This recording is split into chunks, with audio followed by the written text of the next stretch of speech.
use it to the end of the race and of course try to win. If not, take the podium. Good luck, have fun. Thank you so much.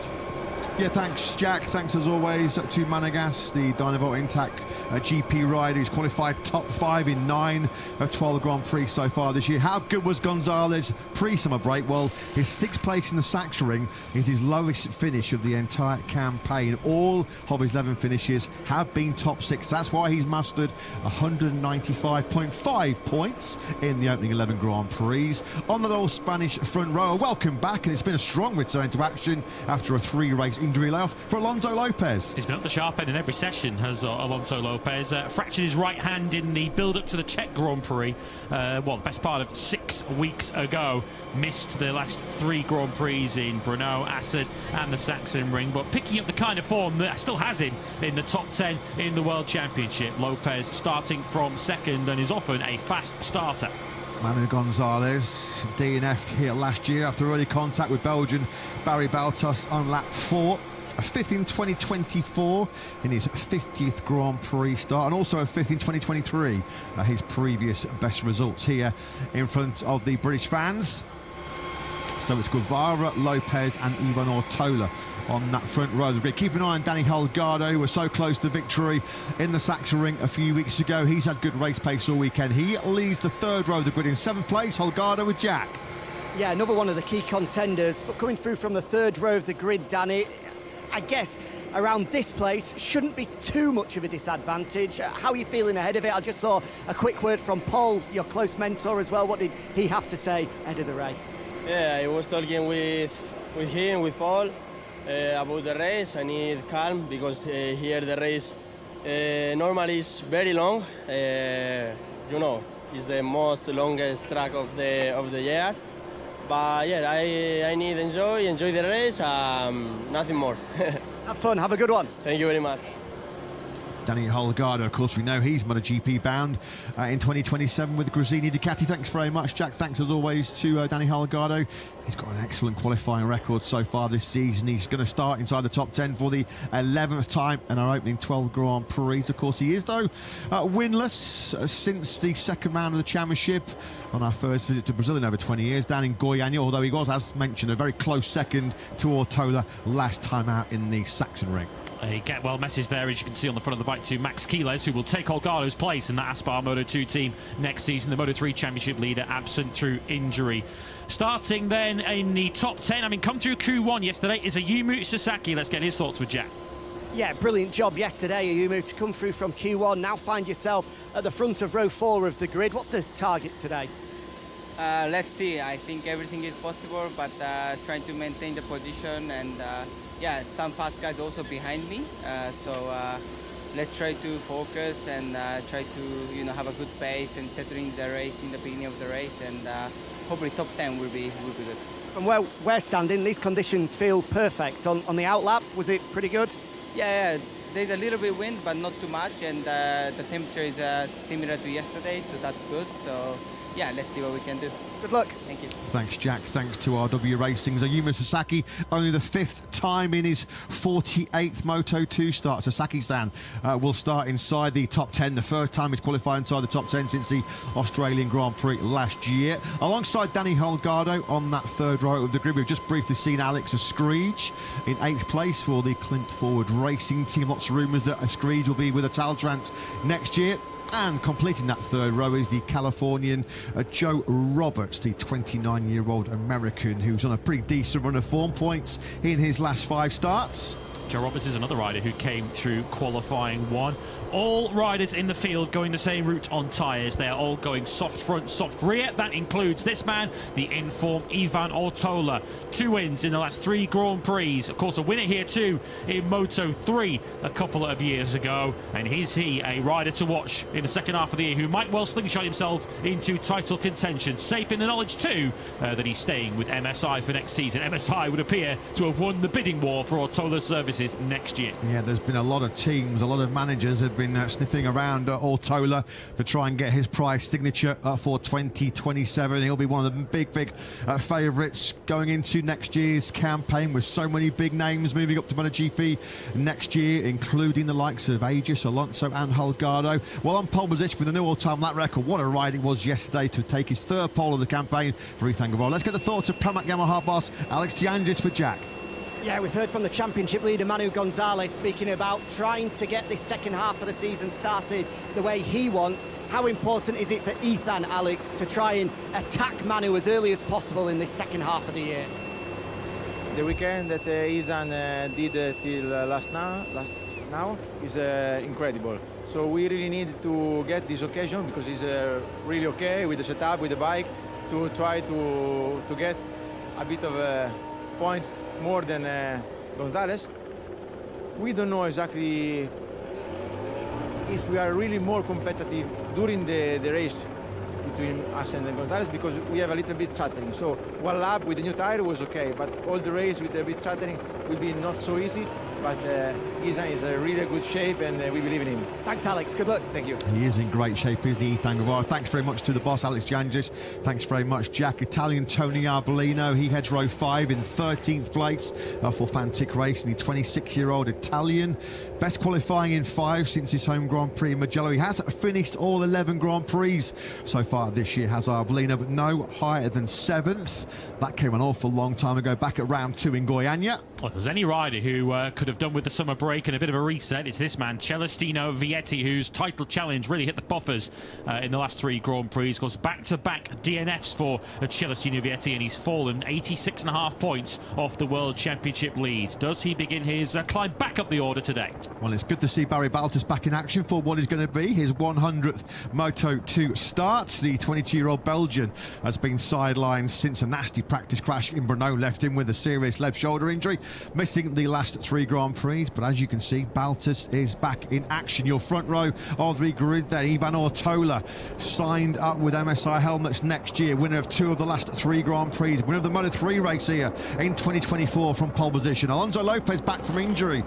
Can he get himself on the podium, and can Ethan Guevara cut into Manu Gonzalez's healthy 51.5 point championship lead in this upcoming British Grand Prix? Guevara back from the summer break with a bang and on pole position here in Britain.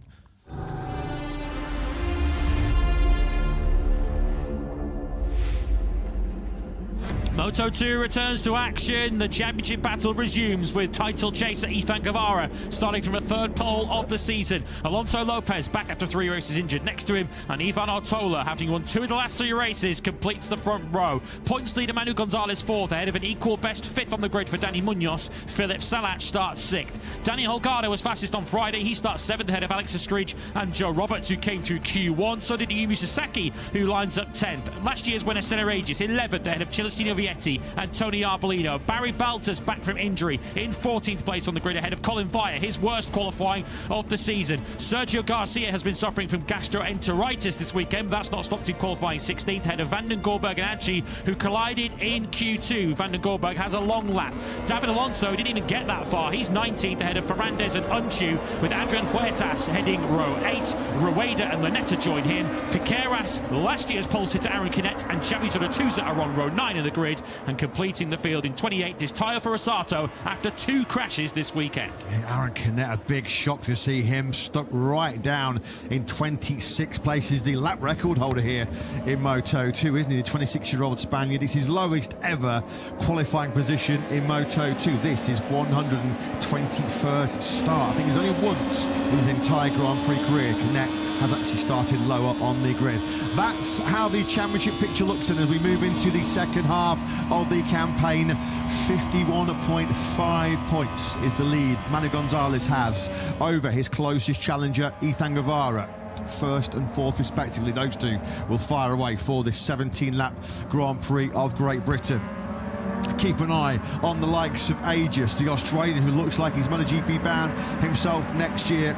Lots of talk, lots of speculation that he will be the rookie pick for Gunther Steiner's Tech 3 KTM squad next year. Last year's British Grand Prix winner in that classic last lap showdown. Well, he's 11th, and David Alonso, who in 3 previous Grand Prix visits across Moto3 and Moto2 here at Silverstone has never finished off the podium. He became the first Colombian ever to win a Grand Prix here back in 2023. He did that from 28th on the grid.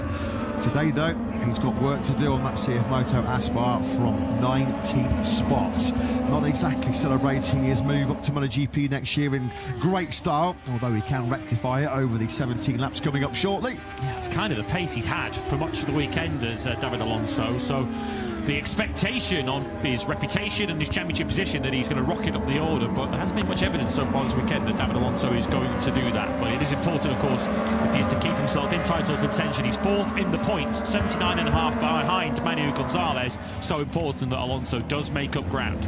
Guevara then on pole position.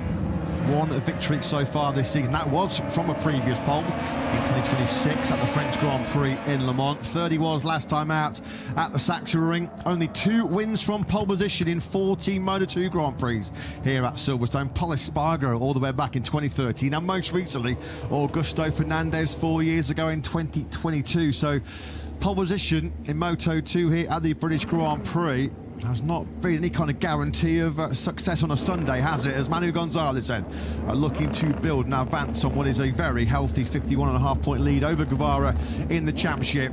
So our Sunday race action about to get back underway for the first time after a very welcome summer break. Guevara then on pole position, an all-Spanish lockout of the top 5. Guevara, Lopez, Ortola, your front row. Ortola looking for his 3rd win in the last 4 Grand Prix. Green flag then, that's cleared at the back.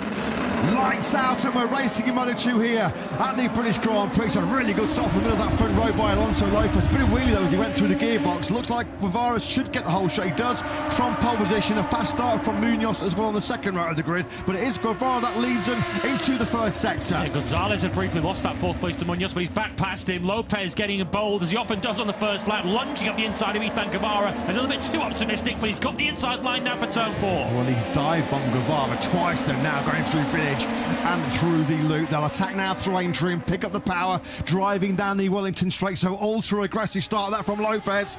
Yeah, 2 of the heavyweights down the order have both made upper place. Senna Regis is also at 1 as Guevara reclaims the lead. David Alonso has also gained a place so far. Well, we had last lap fireworks here at the British Grand Prix Moto2 last year. We've had 1st lap fireworks from Guevara and Lopez. They passed each other for the lead 3 times already on this opening lap. That was Munoz getting aggressive on the inside of Manu Gonzalez, and it's cost the World Championship leader ground. That looks like Tony Arbolino up the inside into Woodcote. Yeah, and Arbolino lighting up that probably rear tyre as he went through the high-speed right-hander of Woodcote. Unsettled on the front there was Munoz going into Copse for the very first time. They'll now start charging towards the spectacular Maggis and Beckett's high-speed chain direction. The top 3 already making a bit of a break here as there's a big melee unfolding behind them. Yeah, and Holgado took advantage of that kerfuffle through Woodcote involving Arbolino and Gonzalez and passed the pair of them into Copse. So Manu Gonzalez beaten up badly, down to 7th. Tola surely's going to be lining the move very quickly on Lopez, going out of Chaplin. He was almost running into the back of the number 21 there as they now power down the hanger straight. We've got yellow flags further back going to the Maggis and Becky section. Guevara is, though, that leads from pole position, trying to fight back through on Arbolino is world champion Gonzalez. There is no way through. It's Colin Vaya who's gone down. There he is in the middle of Maggis and Beckett's, and the way he's waving, he feels like perhaps he was helped off the road. He was just on the fringes of the points. Into Vale we go then to complete lap 1 of 17, and it is still Guevara holding off Alonso Lopez. So aggressive, wasn't he, on that 1st lap, but he still remains where he started in 2nd. Well, a great weekend for Colin Vite. It was his lowest qualifying in 15 since Phillip Island last year, and he's out on the very 1st lap. So what a 1st lap it was. 3 times we saw Lopez and Guevara exchange overtakes for the lead. Lopez trying to come from a long way back now into Village, not close enough to attack Guevara on this occasion. Munoz closes up also on the rear tyre of Ortola. Well, like Arbolino was attacking there, I think Estridge is getting involved as well with Manu Gonzalez. Gonzalez, I think, is in danger of losing another one, and he's going to be right in front of his teammate now, Senna Aegis. Estridge did take 7th, so Gonzalez and Aegis, the intact teammates, are now 8th and 9th. Yeah, good 1st lap by Aegis. Bennett Sonju had a storming 1st lap. The Turk gained 9 places from 21st up into 12th place. Cracking 1st lap then by the Elf Martin VDS racing riders. They power now through Luffield. This long radius right-hander. You're going to be abusing the right-hand side of the rear tyre here as you go to the high-speed Luffield. now building speed through Woodcote, one of the fastest corners around this Silverstone circuit, and then fast sweep then towards Copse. This blind entry through 9. It's still Guevara that leads. Yeah, something to look out for. As we heard from Alex De Angelis on the grid, Guevara has been suffering with a bit of chatter on that Boscascoro, particularly through Maggots, Beckes and Chapel. That might well show up, and he's not showing any signs at the moment of gapping Lopez and Ortola. Looking really strong, looking really cool once again is Ivan Ortola, a winner of 2 of the last 3 Grand Prix in Brno and in the Sachsenring. Good ride this by Tony Arbolino, who has not yet to trouble the top 6 places in 2026 so far. His best result, a 7th place in Brazil as far back as round 2. Aegis continues to make his forward progress. He started at 11th place, picked up a couple of spots to 9th early on. Holgado's taken 4th place by the looks of it, just out of picture from Danny Munoz. There they are, just coming into picture. So Munoz has now relinquished 4th place, and Holgado, a real danger, fastest on Friday, and don't be surprised if he zooms up to the top 3. Gonzalez just over a second he is back as Arbolino then picks up Munoz as well. He got run right out the marbles there, didn't he, Danny Munoz?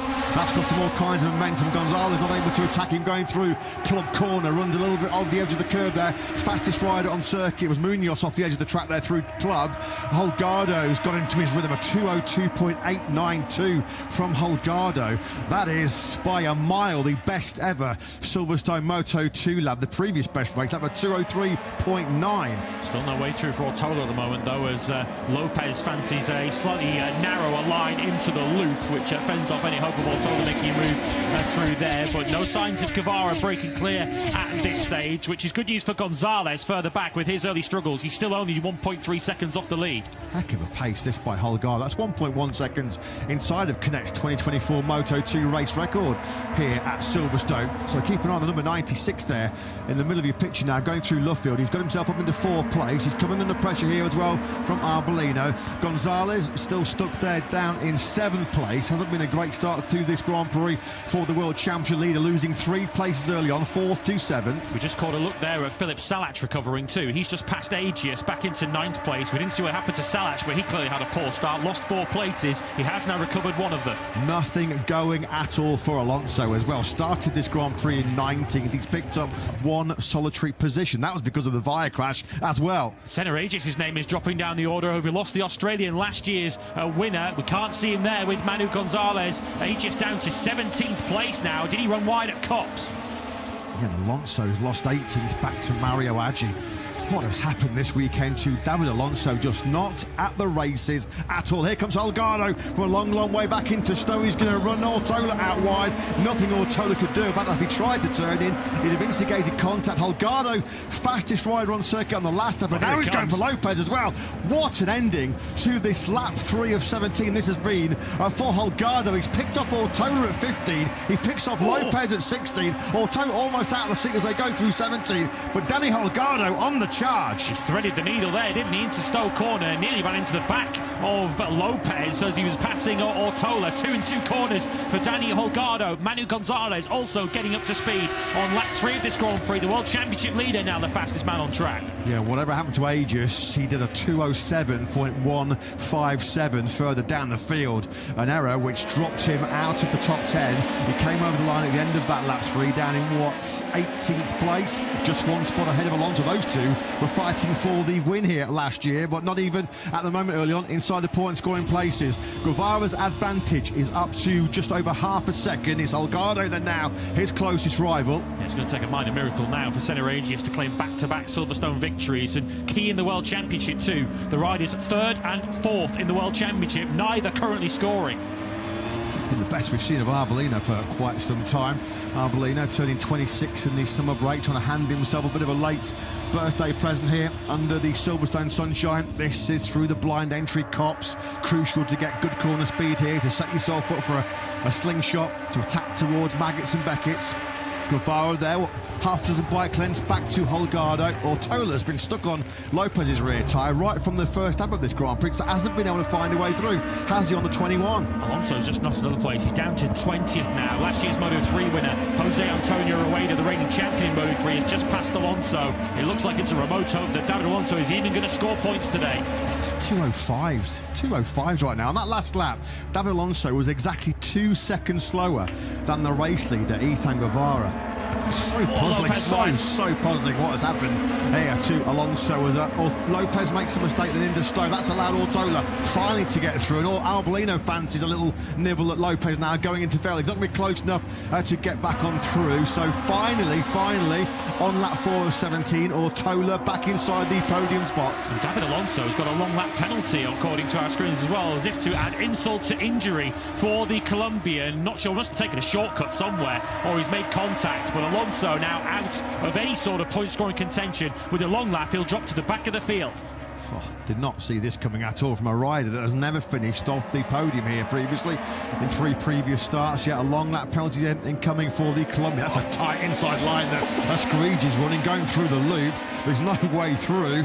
Perhaps trying to find a way through on a Taltank try to Munoz. He's potentially going to be moving on to that motorcycle next year, is Escrig. He was almost on it there. Joe Roberts also losing ground at the moment. He's just lost a couple of places on this lap, causing a crash. David Alonso, so he must have been the rider that made contact with Colin Vire on lap 1. Poor Escrig lifts up Munoz there, going into Broxland and saying thank you very much. It's Philip Salat who picks off both of them. So yeah, well, the only rider we have lost to a crash was Vire on the very first lap. So Alonso then the guilty party in that early instance. So his day just goes from bad to worse. So David Alonso was nowhere near the point scoring places anyway. Well, it's going to get even worse, causing a crash. Long lap penalty incoming. Well, Aspar do still have hopes of victory in this Grand Prix. They all hang on the shoulders now of Danny Holgado, and he is chipping away at the distance between himself and Istvan Guevara. That 2:02.7 on the last lap, the fastest lap of the Grand Prix. He's still got Ortola for company. Still a very tight leading group here. It's one of the beauties of Silverstone. With its fast-flowing corners onto fairly long straights, it does tend to keep the group close together. Winning in quick from that last lap with Holgado down to a 2:02.717. So there's been a couple of hot laps as Gonzalez then finally finds a way back to an Arbolino. Arbolino's going to really try and tough it out. They're leaning on each other as they go through Stowe. Arbolino has to yield, so Manu Gonzalez, and now he's going to attack Lopez as well. This is brilliant by Gonzalez.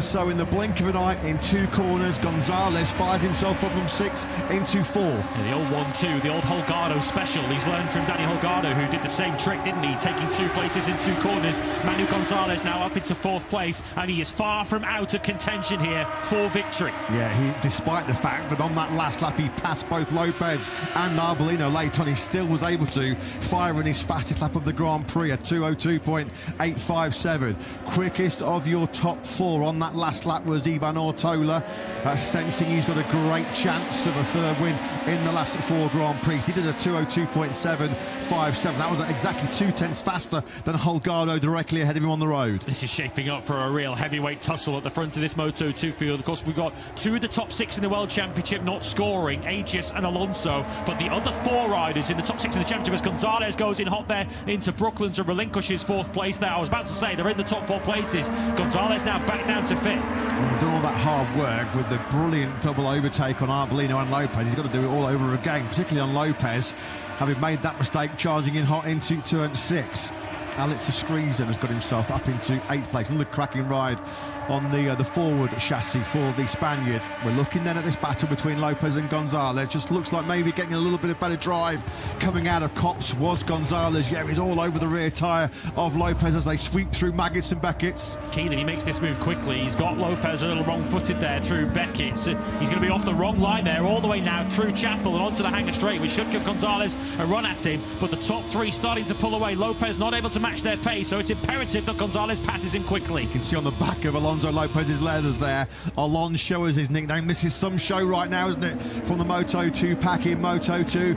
And once again we do get Gonzalez back through at Stowe. That's become one of his favourite overtaking hot spots here at Silverstone. Back through he goes on Lopez then into turn 15, back into B4. There's a posse of riders queuing up behind Lopez. He could find himself in a bit of trouble soon. So you've got Arbolino, Salach, Escrig and Munoz all right behind him. Onchu's also in that pack on the Elfmark VDS Bosca score. But remember, he was in the top 10 early in the Sachsenring and he plummeted late on. Yeah, we do know that if there's one weakness, one Achilles heel for Lopez, it has tended to be his time management skills over the course of the longer distances. Has he already burned up too much of that Pirelli rubber? He's gone defensive going into Village. There's no way that Arbolino can try and find a way through. Munoz and Onchu further back down the end of the top 10, just set their personal best. That's Onchu's now got himself into the 2:02s, which was was quicker than Guevara, Holgado or Tola Gonzalez. In fact, he was the fastest rider on the circuit on that last lap. Was anybody else in the 202s bar on you? I don't think they were. No, he's going absolutely great guns at the moment on that Boscascuro. He's just in the back of this group that we're watching. Gonzalez, who's surely going to try and break clear of this as long as he doesn't make any more mistakes. And there, just at the back of the picture, was Unchu. Lopez this time coughing up a mistake around Lutfield, and that opens the door for Arbolino. Yeah, trying to find a way straight back through. There's no room there, Alonso, going through Woodcote. We know he's one of the most aggressive riders in Moto2, but even he had to think better of that one as Arbolino dropped across his nose, going through the high-speed right-hander. So Tony Arbolino on course for what will be his first top 6 in 17 Grand Prix. He hasn't been in the top 6 since Japan last year, a long time ago. Best we've seen from the Italian all season. David Alonso has now served his long lap penalty, which is now why you cannot even see his name on the timing tower on the left-hand side of your screen. He's now outside of the top 22, and a miserable weekend virtually complete now for David Alonso. Well, he came into this British Grand Prix 79.5 points behind Manu Gonzalez after his DNF out of top 3 contention in the Sachsenring. I think we might be waving goodbye to David Alonso's title hopes in the second half of this campaign after what is turning out to be a thoroughly miserable British Grand Prix experience. Guevara, it is, that still leads. He is still fending off the hard-charging Holgado and Ortola behind him. We're looking now at Philip Salac as he pounds the American Racing Cadillac through Club Corner, turn 18. Salac on course for another very strong top 6. Arbolino now is the fastest rider on circuit. This is some serious mid-race speed from Arbolino, a 202.682. That's dragging Salac along with him as well, because behind Arbolino, Salac also did his PB lap of the Grand Prix. Oh, he had a bit of a moment there. Foot was off the peg briefly into Village Corner. Yeah, Arbolino's got no record to speak of, really, around this Silverstone circuit. A best of 10th over the years in his Moto2 career. So this is against the run of play, really, for Tony Arbolino, who's now challenging Manu Gonzalez, who's not exactly closing in quickly on that top 3 yet. Doing an outstanding job at the front of this Grand Prix is Ethan Guevara. We're still awaiting official confirmation that the 22-year-old Spaniard, the former Moto3 world champion, will be moving up to Pramac Yamaha alongside Toprak Razgatlioglu in MotoGP in 2027, but that announcement should be coming in the not too distant future. In the present, Guevara about 3.5 tenths clear of Holgado in second place. Holgado's been in that second place for a good number of laps now without ever really getting close to striking on Guevara. Just as we say that, though, he does close right in on Guevara's rear tyre as we go through Copse. He's not the easiest rider to pass, is Ethan Guevara, because quite often in Moto2 sessions, in practice, qualifying or in races, Guevara's generally right at the top of the top speed charts. Clearly that Boscascuro geared up for top speed, which makes it very difficult to slipstream your way past. And there are many straights here around the Silverstone circuit. You can get into slipstream, but not easy to do much with it. And you can see here on the way down the Hanger Straight, Guevara's just able to eke out a metre or two over Holgado. Can't believe I'm saying this. Senna Aegis 2025 British Grand Prix and 19th. David Alonso on the box here last year, 25th. Those two have had all kinds of problems in this 17-lap battle. Here is Holgado now. He's really warming to this one, isn't he? Is he going to think about a move on Guevara into Vale? He's not going to be close enough, but now this is the biggest pressure that Guevara has been under since he was under attack from Lopez on the very first lap. Nothing between the 3 Spaniards as we come over the line and start lap 8 of 17. Is Guevara then? That leads lap 9 rather. Guevara just over 10th clear of Holgado. Ortola just a 10th further back. Some battle this raging at the front. Guevara's good on the brakes too. I guess his concern will be that chatter he's been suffering from on that Boscascuro is going to cause him the slingshot onto Hanger Straight, which is potentially where he might be vulnerable later on from Holgado. Guevara's seen this movie before, of course. His first Moto2 victory at the end of last season in Valencia. He was under intense race-long pressure from Holgado, and he held him off. Down the Wellington Straight we go. He's got a bit of a breather here. He's really been strong in that first sector, has Guevara. Really good in that tight section as you go through Village, as you go through Loop and Aintree, just to make sure that he's not going to be susceptible to an attack from Holgado. But down that Wellington Straight, better drive maybe, better exit coming out of Aintree was Holgado, who closes up then once again as we go through Woodcote. You can see a bit of the chatter for Guevara there as he came through Brooklyn. You could just see the front end nodding away as he now rounds Woodcote, but it's a very short run out of Woodcote up to Copse, so no chance for Holgado to make a way through, but he's looking ever increasingly a dangerous threat behind the 28. Successive PB laps from Salac, keeping a close eye on the Czech rider. His last lap was a 2:02.798 on that last circuit. Salac was the only rider keeping himself well inside the 2:02, so this is good mid-race speed from Salac. Further down, Jose Antonio Rueda's climbing up through the order. He's now up into 16th place, but we're back on board with your leader, Guevara, trying to pick up some slipstream as we go through the gearbox. Here comes Holgado. He's got the perfect slipstream. Has he got the inside line? He certainly has. And so for the first time in this British Grand Prix, as we come to the end of lap 10 of 17, Ethan Guevara not at the front. Danny Holgado then picks his moment, picks off Guevara, and he leads. Oh, Guevara was thinking about it. He was thinking of a counter-attack into Vale. He had a moment there where he showed his front tyre, but realised the only way that was going to work was if he ran into Danny Holgado. So the 96 leads over the line as we pass half distance. Miller flags out further back at Stowe in the turn 50. No drama at the front involved with Danny Holgado. It's Aaron Canet who has had an absolute stinker of a Silverstone Grand Prix weekend. He sort of stumbles away from the scene of a heavy crash. More than likely he's wiped out the front of that Bottascuro. That was a dive bomb from Arbolino on Gonzalez going into Village, wasn't it? Gonzalez then gave the Italian plenty of room, didn't he, going through the loop, as Arbolino then finds himself up into 4th place.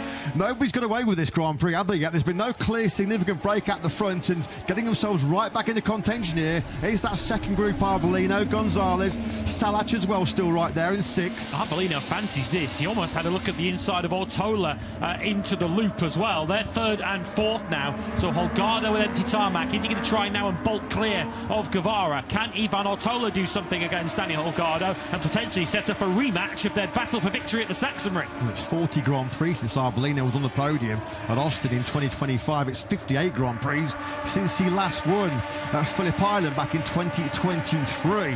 This has been by far the strongest we've seen Arbolino in 2026. Still keeping Gonzalez at bay.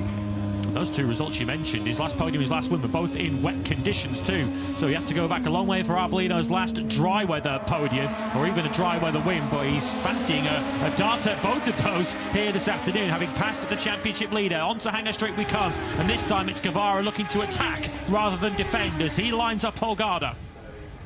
Yeah, here is Holgado. There's nothing that Guevara can do then on the brakes into turn 15. There's no retaliatory move on his fellow Spaniard. It looks like he's only one of these 6 riders in this league group. Detached in 7th and 8th are Lopez and Descrees. They're almost 2 seconds then back now of this league group, and that's not going to help their cause either, is it, as the two of them well, this is just costing him any chance of getting themselves back into contention for this top 6. We know that Lopez and Descrees are certainly not shy when it comes to getting the old knees and elbows out, but that has ended any chance of them getting anywhere close back in that top 6. They lost a second in that last sector. Yeah, they're in danger of reversing back towards Onchu and Munoz too, as Ortola's now trying to elbow his way through on Ethan Guevara, who's not giving up that without an almighty fight. He's on the inside now around the loop, but Ortola sweeps across it. Silverstone 2025 in Moto2 was an all-time classic. This one is also building up to be another thriller, isn't it? Look at this, Guevara and Ortola just fighting for the same piece of tarmac, jostling for position as they go through the tight left-hander of the loop. All nervy faces inside Blue Crew Pramac Yamaha. Guevara in there, back in 3rd place. Arbolino cutting into a tight inside line. That's lovely by Arbolino going through Lovefield. Nothing that Guevara could do about that. Now he might be getting picked off by Gonzalez 2 through Woodcote. Here's Guevara starting to hit some grip issues here late on. Yeah, Guevara and Arbolino, of course, former teammates at that Blue Crew Boscoscuro team, but Arbolino has got his own race to run here and now up into the podium positions, and we are now riding on board with Gonzalez. This is the battle between the top 2 in the championship. He's been duffed up so far on this lap 11 of 17 as Guevara. He started it second. He's lost places to Ortola and to Arbolino, and this is shaping up to be a bit of a repeat deja vu from the Sachsenring here, isn't it? Holgado versus Ortola. Tony Arbolino, one of the star performers of this British Grand Prix so far, there in third place. What can Gonzalez do to try, Guevara do to try and fight back? He's got more pressing matter to try and fend off Gonzalez behind him. Ortola just threatening to show Holgado's front wheel into stone. No way through. Arbolino still there, holding on to P3. Yeah, this battle between the quartet behind him, it's in danger of getting them detached from the top two, Holgado and Ortola, as we saw Gonzalez having a look there up the inside of Ethan Guevara. This is your top six, and look at the tight line there for Ortola to take Holgado for the lead. Yeah, Holgado made a mistake. Holgado charged in too hot, down into Bailey, lost all of his exit speed, lost all of his corner speed. He fights straight back though, because he actually helped him get a better exit out of club, but he made a meal of Vale. That allowed Ortola to come briefly through, and now, out of nowhere, that little particular scrap as Arbolino comes from a mile back to pick off Ortola into Village. Tony Arbolino, where has this been? He's leading, Arbolino now is going to go and try and find it through on the inside of Holgado into the loop. He's going loopy here at the moment, isn't he, Tony Arbolino? This is unreal. It's difficult to know where to look. Elsewhere, Gonzalez took Guevara too into Village in the loop, so Gonzalez now into fourth and Guevara down to fifth. But of course, that mistake for Holgado, which backed Ortola up, that has brought that quartet behind them right back into play. Can we just have 22 Moto2 races at Silverstone, please, in the future? As Arbolino, he's able to cut such a tight line, particularly through Luffield. That's where we saw him pick off Guevara on the last lap. Tony Arbolino has been nowhere in dry conditions so far this season on that Fantic race machine. Still not higher than 7th place in the Grand Prix so far this year. But finally, better late than never, we are seeing the Tony Arbolino that we've come to know and love over the last few years. Well, he turned 26 earlier in the week on Monday, a belated birthday gift potentially coming his way in the form of a long-awaited Moto2 victory. Tony Arbolino, a 6-time Moto2 winner. Is he about to take a magnificent and an unlikely 7th today? This would be some shock. This would be a bit of a giant killing axe, wouldn't it, for Arbolino? Has been nowhere near the podium places so far this year, nowhere near the victory hunt, but he's a big contender here in this British Grand Prix. What a shot this is. They fan out 2-3 abreast, and Arbolino then leads. Tony Arbolino hits the front here at Silverstone, the 26-year-old Italian, as Gonzalez goes onto the green on the exit of Stowe. Here comes Ortola trying to find a way through now on Holgado, but it's Arbolino who just runs in that little bit too hot in Vale. That's going to cost him some corner speed now. Through club we go. What a race is unfolding here once again in Moto2 at Silverstone. We're on starting lap 13 of 17. Arbolino under pressure from Holgado. Can Holgado get through? Into Abbey we go. That's the good news, viewers. We've still got 5 laps of this to go. I said before the race, last year we saw one of the greatest Moto2 races of all time. Can we top it? We might yet top it. That's Gonzalez trying to go right around the outside of Ivan Ortola. What a move that was from the World Championship leader. And now Salah on the inside of Guevara. You just cannot take your eyes off this epic battle in Moto2 for a millisecond, can you? I mean, this is more reminiscent of Moto3 compared to Moto2. I mean, the way this is going, the likes of Alex Escrees might still be fancying it, getting himself back into contention. Alonso Lopez looks like he's running into some grip issues later on, because he's dropped back down to 9th place now, although he's recovered quickly back on Dennis on due. But yeah, Lopez's early podium charge has evaporated rather rapidly. I'd love to get a replay of that Gonzalez move, but the problem is, if we show you any replays, we're probably going to miss 2 or 3 overtakes in this leading group, because so much is happening at this stage. It's just about keeping Guevara in contention. He's clearly suffering at this stage, but there's so much going on ahead of him that it's just keeping him in the mix. Tony Arbolino's going to get a nosebleed. He's never been this high up in this 2026 campaign so far. We know he's a Moto3 race winner, he's a Moto2 race winner.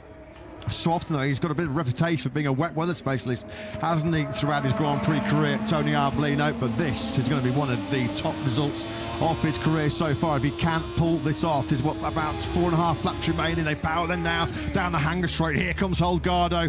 We know he's a bit of a pocket rocket on top of that sea of Moto Aspar machine. In the slipstream he goes, in the braking zone. Holgado then back through on Arbolino. And is Gonzalez going to try and make a move? He had a bit of a movement on the rear, though, coming through Stowe, which might open the door for Ortola. The number 4 now runs fourth. Arbolino's come down. Second. Tony Arbolino bends it. Oh, head in hands. There is his great friend Fabio Quartararo, who'd been gnawing his fingernails down to the bone watching this nail-biting action. Fabio Quartararo, who knows Silverstone heartache himself after the ride height device fell on this factory Yamaha when leading in MotoGP here last year. So Tony Arbolino, he fought a brilliant fight, but that fight ends prematurely then as he crashes out of second second place going into Vale. And now here's Manu Gonzalez looking like he's going to be a real big threat late on here, all over the rear tyre of Danny Holgado, the World Championship leader, coming strong late on here in Silverstone. And while that was all happening, Guevara made a whole of Vale himself. He's now dropped behind Salac, but of course with Arbolino crashing, he's still in 5th.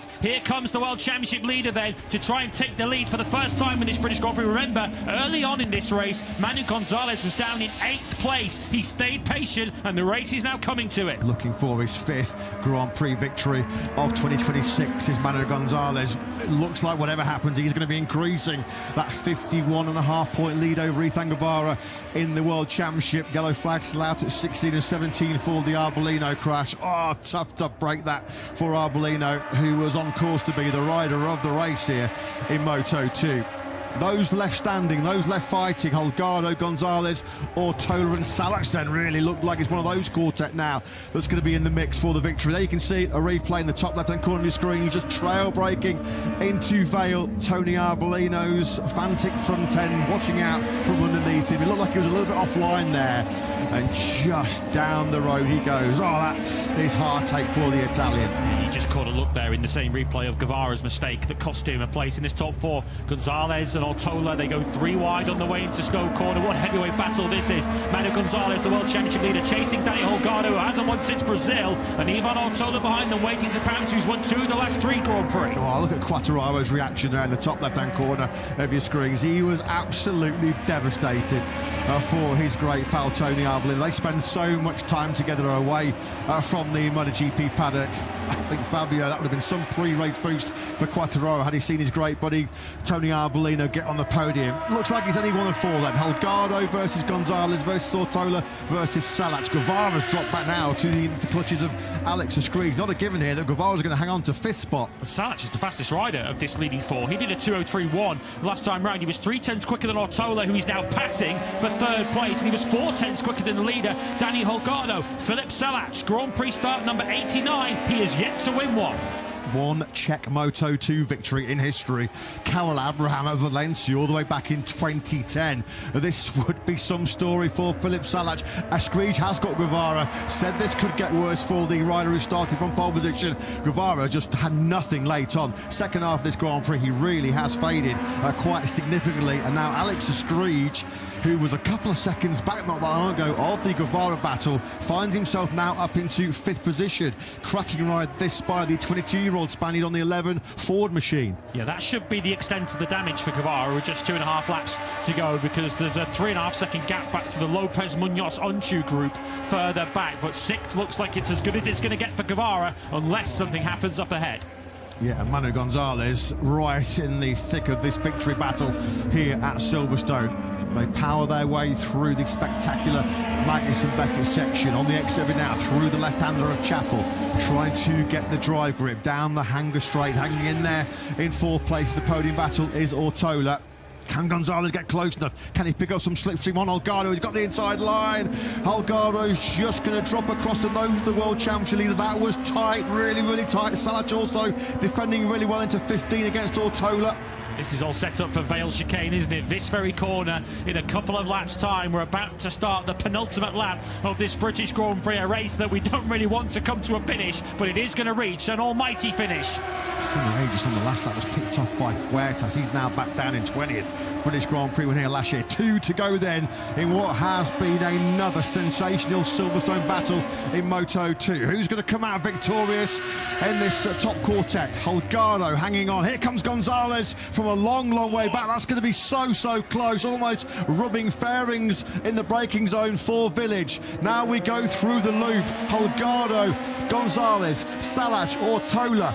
You can almost throw a handkerchief over the 4 of them now as they power down the Wellington straight. It's still Holgado that leads. Gonzalez suddenly realised he's got a 51.5 point championship lead that he doesn't want to give away as he now goes up the inside. That was a bit of a safer move up the inside into Brooklands this time on Danny Holgado. And for the first time this afternoon, Manu Gonzalez hits the front. Tony Arbolino starts the inquest with Fabio Quattararo there in the top left-hand corner of your picture. Gonzalez then is at the front of this British Grand Prix. The race winner in Thailand, wins in Qatar Catalonia, Mugello, and in Hungary. Can he add Silverstone to the 2026 collection? Here comes Holgado. This could be an awesome move. What a pass that is, going into Copse. It's blind entry through there. Well, that is awesome skill and bravery from Holgado, but it looks like Gonzalez got a better sweep coming out of Copse. They go side by side through Maggis and Beckett. Holgado hanging on here. Classic Moto2 racing here at Silverstone. Oh, there's some bravery and skill on display here between the top two. Philip Salac is just hoping that the sea's going to part for him to potentially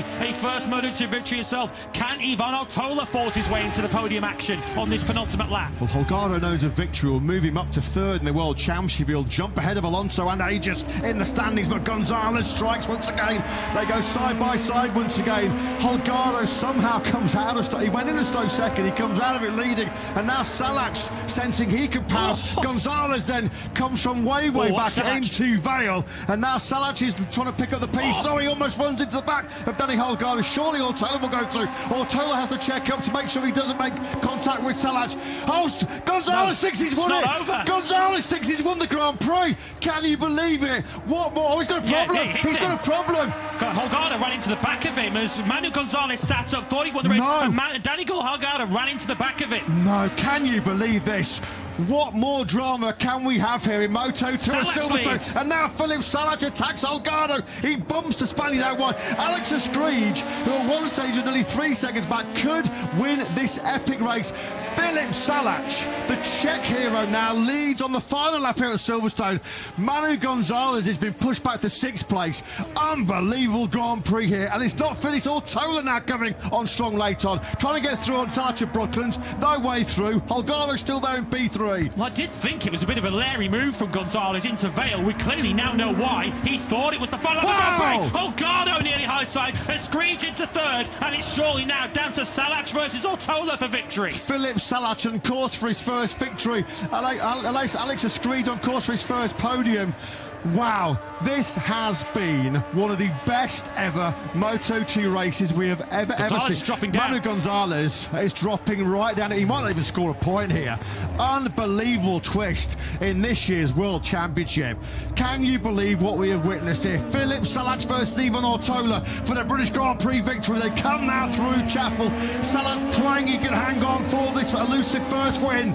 Can he hang on? He's going to have to hug the right-hand side of the racetrack as they go down Hanger Straight and try and force Ivan Ortola down the outside line, but Ortola is going to try and take it. Philip Salac is 3 corners away from the biggest day of his Grand Prix career. They go side by side. Salac has the advantage. He knows the move's coming. He's going to go so tight and defensive. Can he resist here against Ivan Ortola? Philip Salac on course for his first ever Grand Prix victory. Surely has got this one coming off. He powers out of the final corner. It is Salac who's going to win a stunner at Silverstone. What a race. What a Grand Prix. One of the best you will ever see in your life in Moto2. The screen's gone. He's already put his fist through that. Manu Gonzalez is going to limp over the line. Is he going to score a point? No. Over the line he goes. 2 points. He just 14. comes over in 14th place. Gonzalez's last lap was a 2:19.7 with a damaged Dynavolt machine. He looks down to the right rear. He cannot quite believe what has happened. Neither can we here in the commentary box. Philip Salac has become just the second Czech rider to win in Moto2. Karel Abraham did it in the final Grand Prix of our inaugural Moto2 World Championship campaign in 2010. He cannot quite believe it. Ortola takes 2nd place. Alex Escrige comes through to take his first ever Grand Prix podium. What a day for Clint racing as well. Holgado, after his monumental near high side on the last lap, is 4th. Guevara from pole, who did so much of the front running, is 5th. Lopez 6th. Munoz, Onju, Bautas, Garcia top 10. Points for Sasaki, Roberts, Vietti, Gonzalez and Ferrandez. Wow, just wow with a capital W. Let's get some initial American racing reaction. I'm sure they can't quite believe what they've seen. Philip Salac's the winner. Let's get some thoughts of the boss with Ethan Buckball. Ethan, can you try and put into words what's just happened? Philip, a Grand Prix winner for the very first time. No, I cannot, man. It's insane. We thought maybe top 5, fight, but then the race, what has happened, in the last corners and the last lap, and it's insane. He's a true fighter. insane rider, and that's it, man. Nothing to say. Congratulations. Thank you, my man. Thank you. This is going to be a race that we'll talk about for years to come. Manu Gonzalez, he thought he won it. He thought he had taken the victory here at Silverstone in what would have been his 5th success of the season. But another victim of premature celebration. And as he sat up, Danny Holgado clattered into the back here. And luckily it wasn't any worse than that. Look at the exhaust. The exhaust has been bent all out of shape. There were sparks flying, wasn't there? Yeah, every right-hander, he was hitting the floor. Well, last year's British Grand Prix was one of the best in Moto2 history. That was a practical snooze fest compared to that one. Have you ever seen a Grand Prix like that in your life? Manu Gonzalez will be livid with himself for that one. He's giving himself, I think, a sarcastic round of applause there after he got hit by Danny Holgado. That could, of course, have been so much worse on the final lap. Salac took advantage to take the lead. Holgado near high-sided himself later on the final lap. Salac then hanging on from Ivan Ortola. Of course, it's his first victory in any class for Filip Salac, and this, in all classes today, is his 139th attempt. He is just the 4th Czech rider in Grand Prix history to win a Grand Prix, and he did it in the most spectacular and the most dramatic fashion. That was Moto2 race number 304, and it felt like we had 303 races of drama involved in that 17 laps. What a way to return from the summer break. I mean, how do you try and console Manu Gonzalez right now? You know, he's referring obviously to the damage to the back of his bike. Well, that happened, Manu, because you thought you'd won the Grand Prix a lap short of the finish, and picking up all the pieces. It's already been the best year of Filip Salac's Moto2 career, as he's taken podiums, he's been fighting for victories, but today the doors did finally open for Filip Salac. That has been coming. He is the 64th different winner in the Moto2 World Championship. And those previous 63 first-time winners did not do it in that kind of spectacular fashion. I mean, that was just Grand Prix motorcycle racing at its very, very best.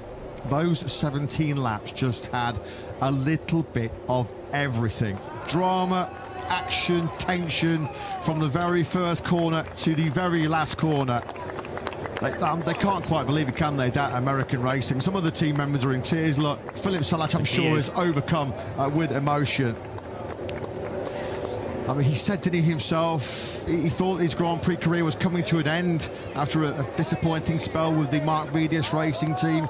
Nothing really happened for Salac last season, and he closed out the campaign down in 17th place in the World Championship.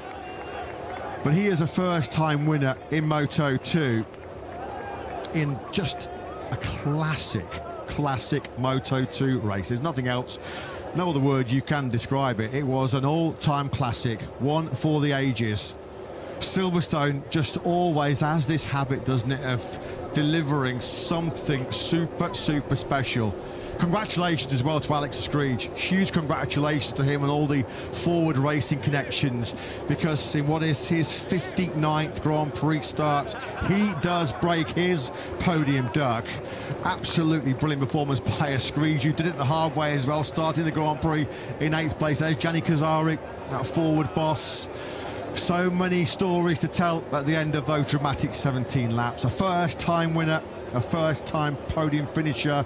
Manu Gonzalez blowing it when he looked, well, he thought he won a 5th Grand Prix of the year, thought he'd extended his lead in the World Championship. Rather fortunate at the end, you have to say, that Gonzalez did salvage 2 points at the end of what was just an absolutely crazy, insane Moto2 race. We'll have to wait and hear from Manu Gonzalez to explain what actually did happen. We have had incidents before. Remember Jake Dixon in Sepang, where his dashboard wasn't quite giving him the correct information. Look, Manu is looking towards his team and shouting in celebration at them. Suddenly he feels a whack from behind of Danny Holgado, still racing on the final lap of the race. That's the exhaust dragging along the tarmac, setting the sparks off, and Manu Gonzalez just had to limp home around the final lap. This is from behind. There you can see The contact made now with Dani Holgado. It was only a glancing blow, but that was all it took to dislodge the exhaust, and Gonzalez crept around to 14th.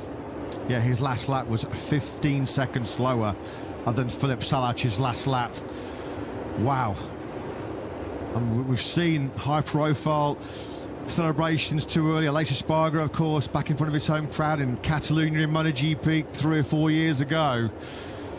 I mean, let's just hope that that doesn't end up ultimately costing Manu Gonzalez the Moto2 World Championship. I mean, that's a real tough one to take. A real tough one to swallow for Manu Gonzalez. Championship terms today, it cost him 9 points. Ethan Guevara, out of nowhere, finished 5th and gains 9 points today on Manu Gonzalez. He closes the gap down to 42.5 points now. Cannot wait to get the reaction of our top 3. Well, it turned out to be ultimately a disaster for Dynovolt, didn't it? Senna Aegis, 2025 British Grand Prix winner, never really got himself in the hunt at all, did he? He took the checker flag in 20th place. There was drama further down the order for Aegis. We saw him have that problem very early on. He never really recovered from it, did he, at all? 11th on the grid, yeah, faced like thunder for Senna as well. Damage to his World Championship aspirations. But on the podium for the first time in his career in a thrilling British Grand Prix, Alex Escreed with Jack.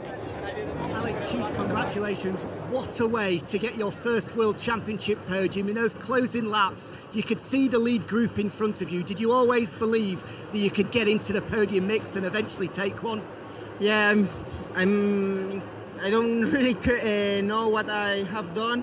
I know that I have really good speed during all the weekend. Yesterday the qualifying was not the perfect lap, but anyway, I just believe my strategy of the race was only to wait. Once I see that the group was broke, I push a lot to take it. I know that I have the pace, but it's really difficult to close a gap like that. But anyway, the chaos also helped me because Manu and Holgado have, well, it's racing, so sometimes shit happens. But anyway, I'm really happy what I have done. I only thinking in the guy that take that fucking bike and just believe that I can do it. And then today I have done one part and I only want to put that bike in the top. So I think I can do it. Congratulations, a brilliant ride. Thank you. We're only apologising for his language because we have to, but take nothing away from Alex Escreed because that was an awesome performance. Dani Holgado, heart in the mouth. I mean, Dani Holgado will count himself pretty fortunate to see the checker flag in 4th place after that last lap drama as he came through Woodcote and Luffield. Pedro Acosta is real close pals with 22-year-old Alex Escreed. He'll be loving that, will Pedro Acosta, as Alex Escreed becomes the 91st different rider to podium in the Moto2 World Championship. So many stories. You could write a book on that British Grand Prix Moto2, couldn't you? A story which did not feature David Alonso prominently at all. A long lap penalty for first lap contact with Colin Vire, which put the Dutch rider on his backside. And that's why Vire was so frustrated. Alonso had already had a miserable weekend, starting the Grand Prix in 19th place. And after he served the long lap penalty, the Colombian misses the podium in Silverstone for the first time in his Grand Prix career. 21st at the checkered flag. It's another strong weekend, another strong podium for Ivan Ortola. Second in that epic British Grand Prix. He's with Jack. Well, Ivan, I really don't know where to start at the end of that one. At the end of it, 2nd place, another brilliant result. I'm sure you would have desperately wanted the victory, but just talk us through that final lap. Firstly, what happened with Manu, and then how things changed and how I'm sure you were plotting to try and attack Filip. Well, to be honest, this race was really chaotic. It was a good pace at the beginning, but in the middle they started to fight a lot. I was starting to struggle a lot, also to overtake because on the slipstream I didn't arrive to be on the side to overtake, so I had to brake really hard. But anyway, I'm happy for this result. I knew that the victory was really close, but anyway, the regularity what we are having these few races is really good for the championship. I don't think about the championship, to be honest. I just keep to improve myself race by race and give my best, and it's what we are doing. So happy for this result, and anything else, I can't wait to Aragon. Another top ride, great job. Thank you. Yeah, it was on the top ride, Jack. It was a top performance once again from a top performer. That is now, what, 3 podiums in the last 4 Grand Prix for Autoli. Jumps up from 6th to 4th in the World Championship. He was always from the get-go, from that front row of the grid in 3rd place, right in podium contention. Must at one point thought there was going to be back-to-back victories. He was a 2024 British Grand Prix winner in Moto3, of course, as Ethan Guevara has to contemplate what might have been. He led all the way up, didn't he, till lap 9 from pole position. A real exciting early first lap battle with Alonso Lopez, which he eventually won out of. Lopez eventually crossing the line in 6th place. Forgetting as well, Tony Arbolino crashed out of that lead group as well when he was firmly in victory contention. But sporting the Czech flag, a first-time Moto2 winner. And he did it in style here at Silverstone. Filip Salac, your British Grand Prix winner in Moto2 with Jack. Filip, what a 2026 you're having. First, a podium at Brno in front of your home fans, and now, in an all-time classic, you've just won the British Grand Prix, your first ever. What does this moment mean? Man, I have no words, you know. It's been a long journey. I've been waiting for this 24 years. The race today was amazing, was decent. I tried to don't do mistake, and I did it. I still don't believe it, you know. P1, like I said, many years struggling, working hard, and now I'm on P1 in a Grand Prix. I'm a Grand Prix winner after many years as a Czech rider, and I hope it's not the last one. And I always want to say something, but today I have no words. Just thanks to my family, thanks to my sponsors, thanks to my manager, Jan Šovicek, everybody sponsoring me, everybody supporting on this journey, because it has been amazing, and this is a dream. It's the best day of my life, and we keep going. Feet on the ground, and into the next one, I want to do it even better. Thank you. Děkuji všem. Congratulations. Dreams do come true, as Filip Salac is living proof of, after he wins out on an all-time Moto2 classic. It was one of the very, very best we have ever seen since this format began all the way back in 2010, and this is the moment, that sweet, sweet feeling in which he will never, ever forget. Doesn't matter what happens now in Filip Salac's racing career, he will always be known as a Grand Prix race winner. We saw the screen go straight after that Jorge Martin's signature celebration in MotoGP, isn't it, at the moment on the factory Aprilia? But, well, what more can you say? Filip Salac, the 24-year-old Czech rider, becoming their first Czech winner in Moto2 since Karel Abraham at Valencia in 2010. Karel's here, actually, still very much involved in the MotoGP World Championship as part of the Czech TV operation. I'm surprised we didn't hear Karel. Through the wall. Yeah, through the walls here. He was a couple of commentary boxes away from myself and Lewis. And there have been just 3 riders previously from Czechia who have won Grand Prix. Karel Abraham, Lucas Pesek and František Šťastný. Add Filip Salac to that very exclusive winners club from Czechia. Britain will feel like a Brno today for Filip Salac. Already, as he said there to Jack, it's been the best year of his Grand Prix career, where he's finally, in his mind, found at home at the American racing team at a stage where he looked like he might not even be in Moto2 at the end of last season. Not only is he in Moto2 now, he's winning in Moto2. Not only winning, but winning one of the best Grand Prix any of us have ever seen. A podium that, if you manage to predict that before the Grand Prix got underway, you will be a very rich person right now. Salac, Ortola, Eskrige, your 1, 2, 3 at Silverstone. What on earth did we just witness here at Silverstone? I hope MotoGP and Moto3 coming up later on this afternoon are half as good as that, because that was the perfect exhibition, the perfect showcase of why we love the MotoGP World Championship so much. This is going to be an emotional and very special podium, a first-time winner, a first-time podium as well for Alex Eskrige as American racing celebrate victory. What a race, what a day. The first victory for the American racing team, I guess since Joe Roberts in Mugello a couple of years ago. Alex Eskrige, a first podium for him, and congratulations, of course, to Forward too, a chassis that hasn't seen much of the limelight in Moto2, but it's represented on the podium today.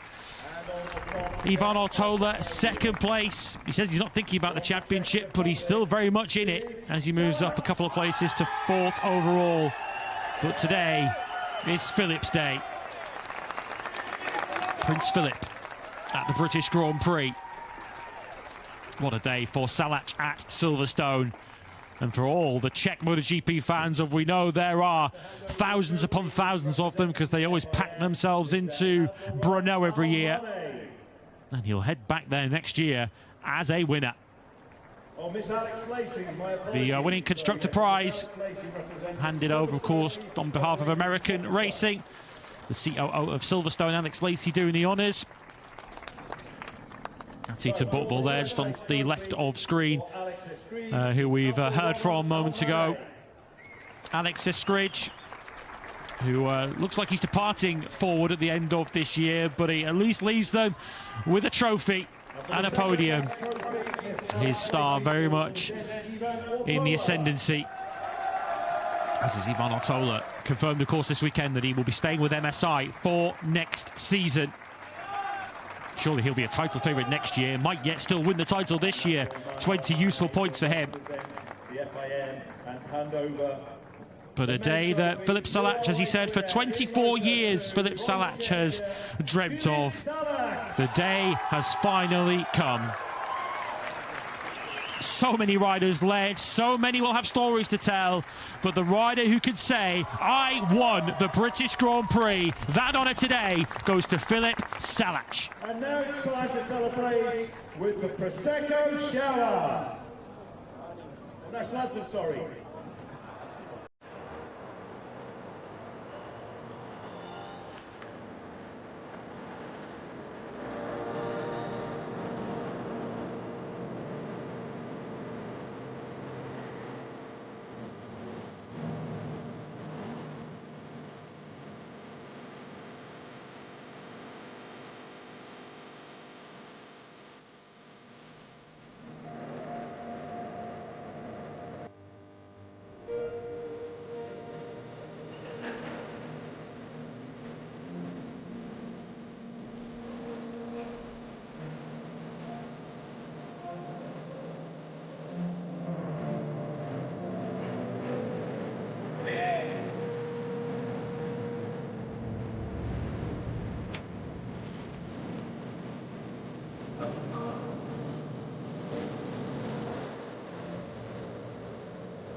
For the first time in 16 long years, the Czech national anthem rings out at the end of a Grand Prix as Filip Salač is victorious for the first time in his Grand Prix career in what was a dramatic and super fast Moto2 race here. 25 seconds quicker than Stella Ages' race-winning time here 1 year ago. As American Racing celebrate as well their first victory, coincidentally, since Joe Roberts won in Czechia, in Brno, in 2025. So American Racing enjoying a lot of winning when you put Czechia involved, as well as Filip Salač then is your first time winner in one of the most memorable and dramatic Moto2 races we have ever had the pleasure of witnessing, and there has been plenty of them in the last 16 years.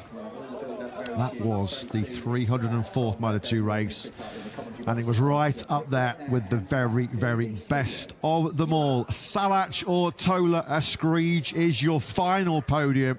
We saw Ethan Guevara lead, we saw Tony Arbolino lead before he crashed out of contention. Manu Gonzalez was the leader, Alonso Lopez led as well. It had just about everything, and Filip Salač was your winner. The 7th different winner of 2026. Filip Salač wins the British Grand Prix from Ivan Ortola and Alex Eskridge. Danny Holgado, who ran into Manu Gonzalez and then high-sided on the final lap, still landed on the bike to finish 4th. Ethan Guevara at 5th. And gains championship points on a day that it looked like he'd lose plenty. Lopez Munoz Onchu in 8th place, his best of 2026. Baltas 9th on his return. Sergio Garcia, who's been sick all weekend, 10th.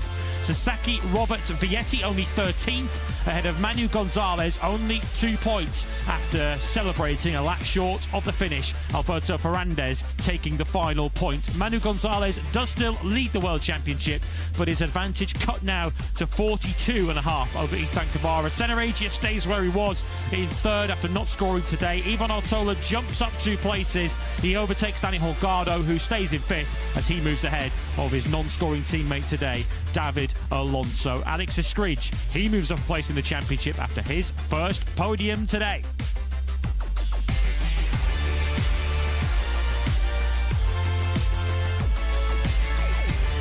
So Philip Salac wins a classic at the British Grand Prix. MotoGP has the challenge of trying to follow that. We'll start the build-up next.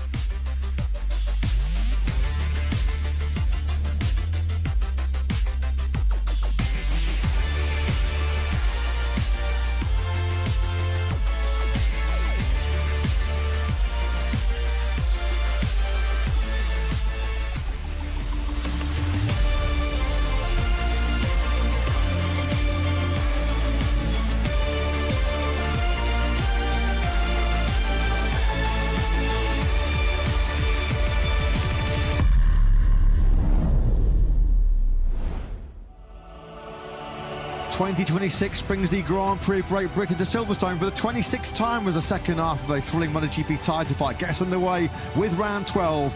Silverstone is always a tough race to call with 11 different winners in the last 11 MotoGP races, but can Jorge Martin add his name to the winners list after his Sprint Saturday success? It's time to race in MotoGP.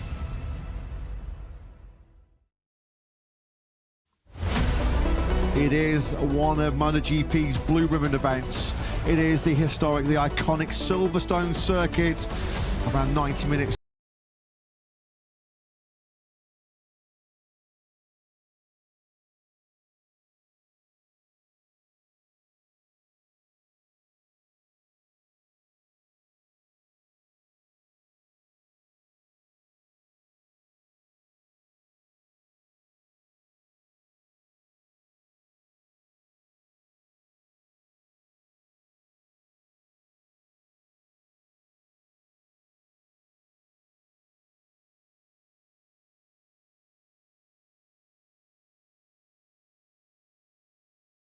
Taking hot spots, one of the keen ones right at the end of the lap into Vale, turns 16, 17 and 18. This was the battle for the final place on the podium last year between Frankie Morbidelli and reigning world champion Marc Marquez.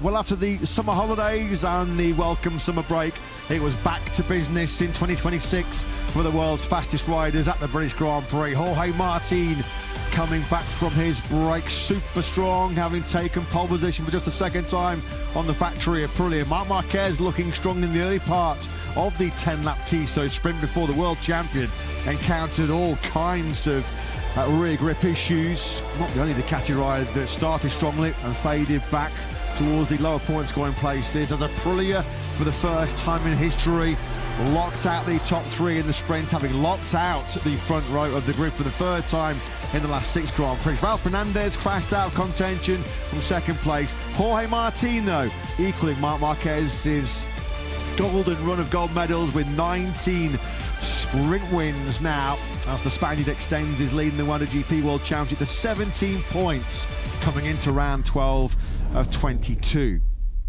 And all the Aprilia podium completed yesterday by Ayagura, who remains 2nd in the World Championship, and a truly remarkable, a truly heroic performance by Marco Bezzecchi, who of course comes into this British Grand Prix as our most recent Silverstone winner. And if he does win over 20 laps coming up in about 40 minutes time or so on the glorious sunny skies here in the heart of England, well, Bez will end a streak of 11 different winners in our last 11 Grand Prix here at Silverstone. Jorge Lorenzo, Marc Marquez, Valentino Rossi, Andrea Dovizioso, Alex Rins, Fabio Quartararo, Pecco Bagnaia, Aleix Espargaro, Enea Bastianini, and most recently Marco Bezzecchi have been our last 11 different winners in our last 11 British Grand Prix. Can anybody continue the unpredictable nature at this classic Grand Prix venue? Well, any one of our top 4 on the grid, Jorge Martin, the World Championship leader, Ayagura, Ralph Fernandez or Fabio Di Giannantonio could be our 12th different British Grand Prix winner in the last 12 visits. Our coverage then and our build-up to the 20-lap Qatar Airways Grand Prix of Great Britain starts right here, right now, in the company of Matt Burton, Lewis Sutherby in the commentary box, Jack Appleyard down in a sun-kissed pit lane. We have just about recovered and got the heart rates down and got our composure back after one of the all-time greats in the Moto2 World Championship, which kicked off our race day here in the Silverstone sunshine. Don't worry, folks, no spoilers here from us in the commentary box, but trust us, if you have yet to view the 17-lap British Grand Prix in Moto2, when you do finally get around to watching it, you ain't going to be disappointed, because it was an absolute cracker, a race for the ages. Let's hope we get something half as good in MotoGP over 20 laps, with Jorge Martin looking for the hat-trick, pole position, sprint win yesterday in dominant fashion, and he's going for what would be his 10th Grand Prix success to increase that 17-point lead in the World Championship. Lewis, sounds the heart rate, mate. How are we doing after Moto2? Just about dropping, yeah. Yeah, if you haven't seen it, go out of your way to watch that Moto2 battle. It was an absolute epic, and we hope that MotoGP can follow it. Silverstone does major in classics, whichever class of racing we are watching. And of course, with 11 different winners in the last 11 British Grand Prix, unpredictability almost guaranteed. This was the start of yesterday's Tissot sprint. Jorge Martin leading from the start yesterday, having taken pole position. He says that he hasn't really felt, or he hasn't really spoken like a World Championship leader in the last 3 or 4 Grand Prix since his victory at Le Mans, or since the spate of crashes he had in Barcelona, which really dented his confidence. Confidence looks like it is now restored for Martin. A perfect sprint Saturday for him. Yeah. Awesome way to return from the summer break for Martin, who went into the holidays sort of struggling for confidence, struggling for feeling in the front end of that factory Aprilia RSGP. Or whatever tweaks were made by the Noale factory in the summer break, with somewhat dated aero, which has been a big feature in particular on Martin's motorcycle here at Silverstone this weekend, certainly helping him get back to that sweet spot on the Aprilia. The Spanish fans, well, they certainly enjoyed their Super Saturday, Sprint Saturday here in the Silverstone sunshine. Jorge Martin took the checker flag, 1.5 seconds clear of Ayagura, in what turned out to be really a sprint of survival. So many high-profile casualties, in particular Ducati riders, who encountered all kinds of significant fading rear grip issues with their Michelin soft rear tyre. Marc Marquez, the differential between his fastest sprint lap yesterday and his slowest was nigh on 5 seconds, as Marc dropped out of podium contention back to 9th spot. Ayagura had an early battle with Fabio Di Giannantonio. That's when Digi was thinking of attack, before he soon had to think of damage limitation once his rear tyre started to drop off. Jorge Martin feared, with his rear tyre dropping, that he might come under pressure from Ayagura. Little did he know that Agura was encountering the same sort of problems, as he managed to rescue a 2nd place. The top 2 in the World Championship, 1st and 2nd, over the line at the end of yesterday's sprint. They are now separated by 17 points at the head of the championship. But make no mistake about it, Agura will be a serious threat to his lead title rival today.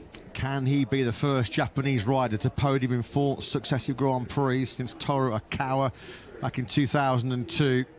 Only Toru Okawa and Tadej Okada in history in MotoGP have been able to string together 4 successive podium finishes in the top class. Pecco Bagnaia, one of those Ducati riders who had a sorry tale to tell at the end of the sprint yesterday. He was 23.7 seconds behind Martin at the checkered flag, ending his run of 11 successive point-scoring finishes in the sprint format in 2026. Bagnaia said his rear grip issues so extreme at the end of the sprint, he could barely even get his knee down, as we see the early contact, the early drama between Marc and Bezzecchi.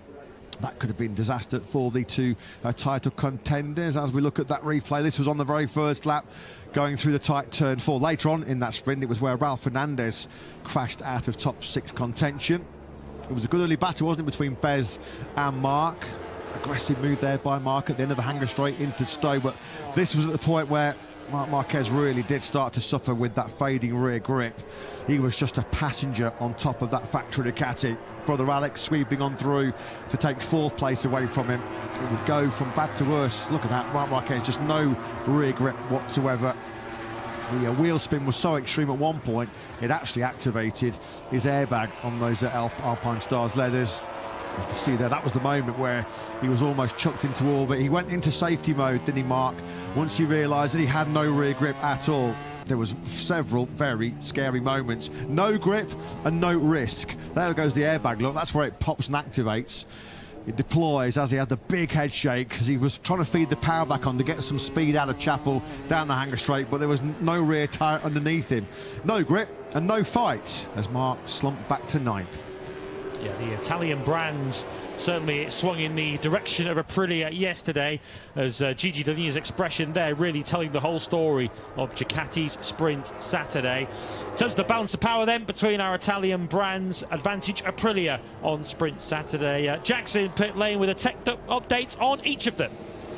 Yes, as I informed you in warm-up, in case people weren't with us in warm-up, one of the key stories of yesterday, that new introduction of the Aprilia Aero. Jorge Martin using it for the very first time yesterday, then went to great success with it in qualifying and the sprint. Marco Bezzecchi trying it for the first time in warm-up this morning. Now both Martin and Bezzecchi are going to go to the grid with this brand new Aero, so clearly this is a big step forward from Aprilia for the pair of them to have tried it and done maximum 3 flying laps and gone, yes, make sure that is on my bike, make sure that I am racing with that. Yet to make its way down to the track house part of the Aprilia bit of pit lane, but interesting that both Martin and Bez will run it for the very first time. When it comes to Ducati, I said this morning that Bagnaia was sampling the old rear Aero. Now, back in Austin, Ducati introduced this much larger rear spoiler, which obviously, given the size of it, offered a huge amount of rear downforce, more than what they were using previously.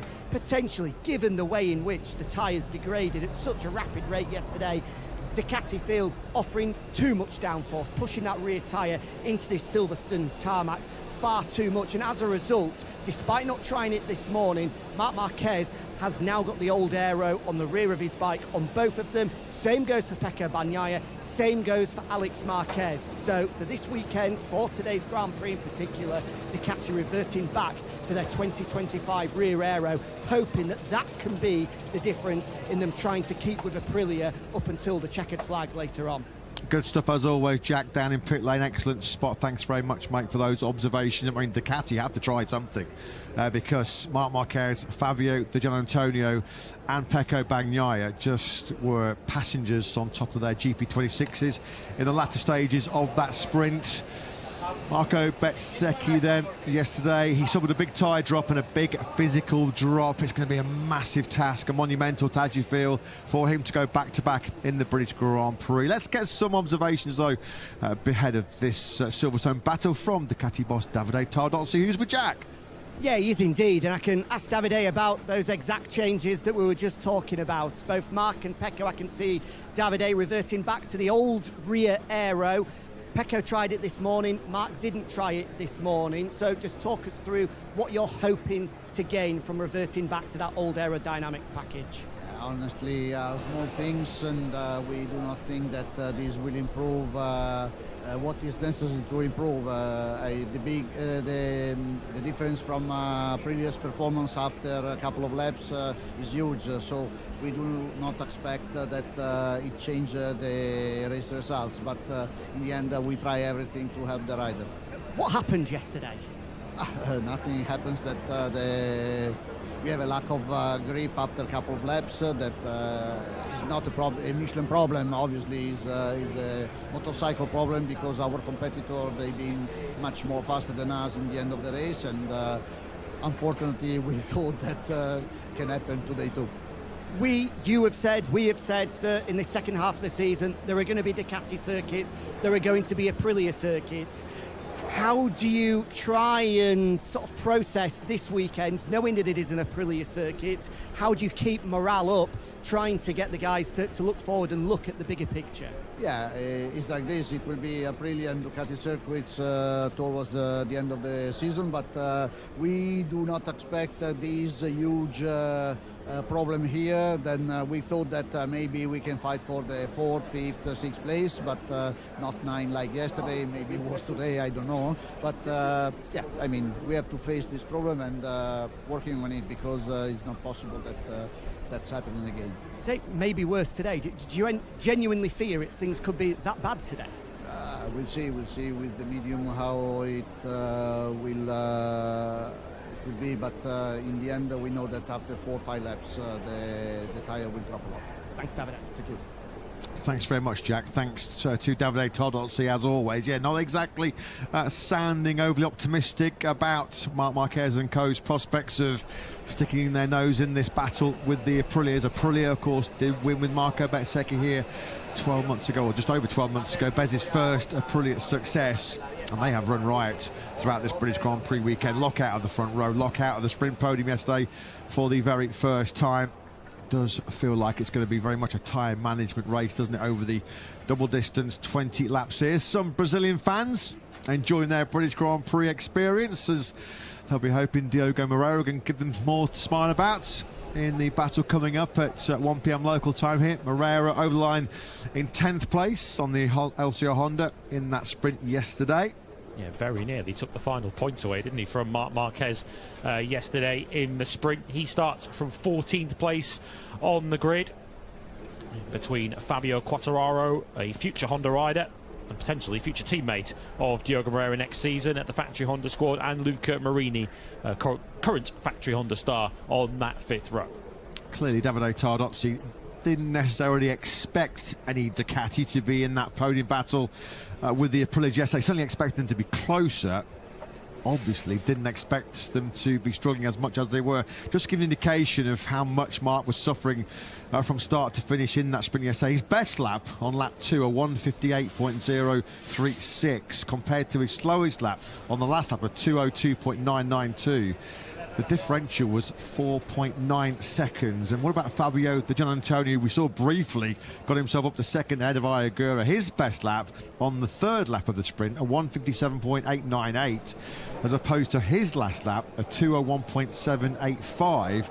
That saw Digia hemorrhaging around 4 seconds from start to finish in that sprint. I can't recall, I think Marc himself said he never experienced a tyre drop-off like it in his Grand Prix career. We have to say the Ducati are not blaming Michelin. There's no suggestion of any kind of faults with the Michelin soft rear tyre yesterday. Clearly they've identified it as a Ducati problem, but I don't think I've ever seen, Lewis, in his entire Grand Prix career, Marc Marquez fighting with no tools whatsoever.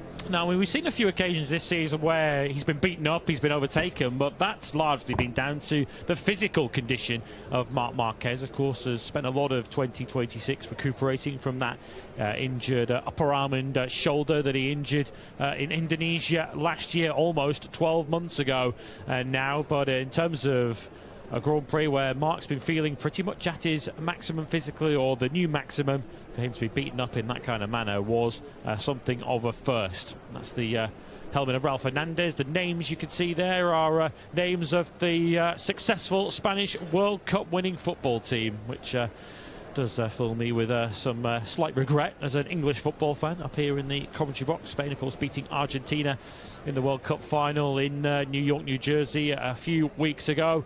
Raul Fernandez looking to achieve some World Championship success of his own here today.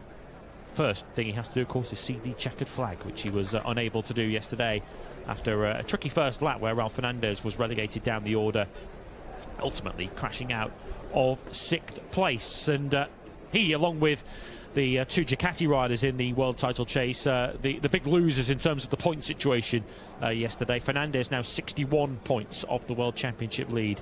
Marc Marquez 29 back, and Fabio Gianantonio 31 back.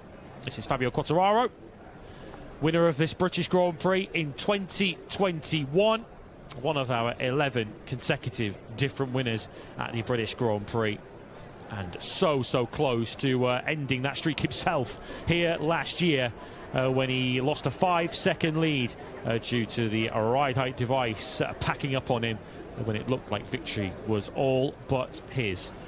And he was left in tears and on his knees on the start-finish line, opening the door for Marco Bezzecchi to take victory, as you can see there, from 10th place on the grid.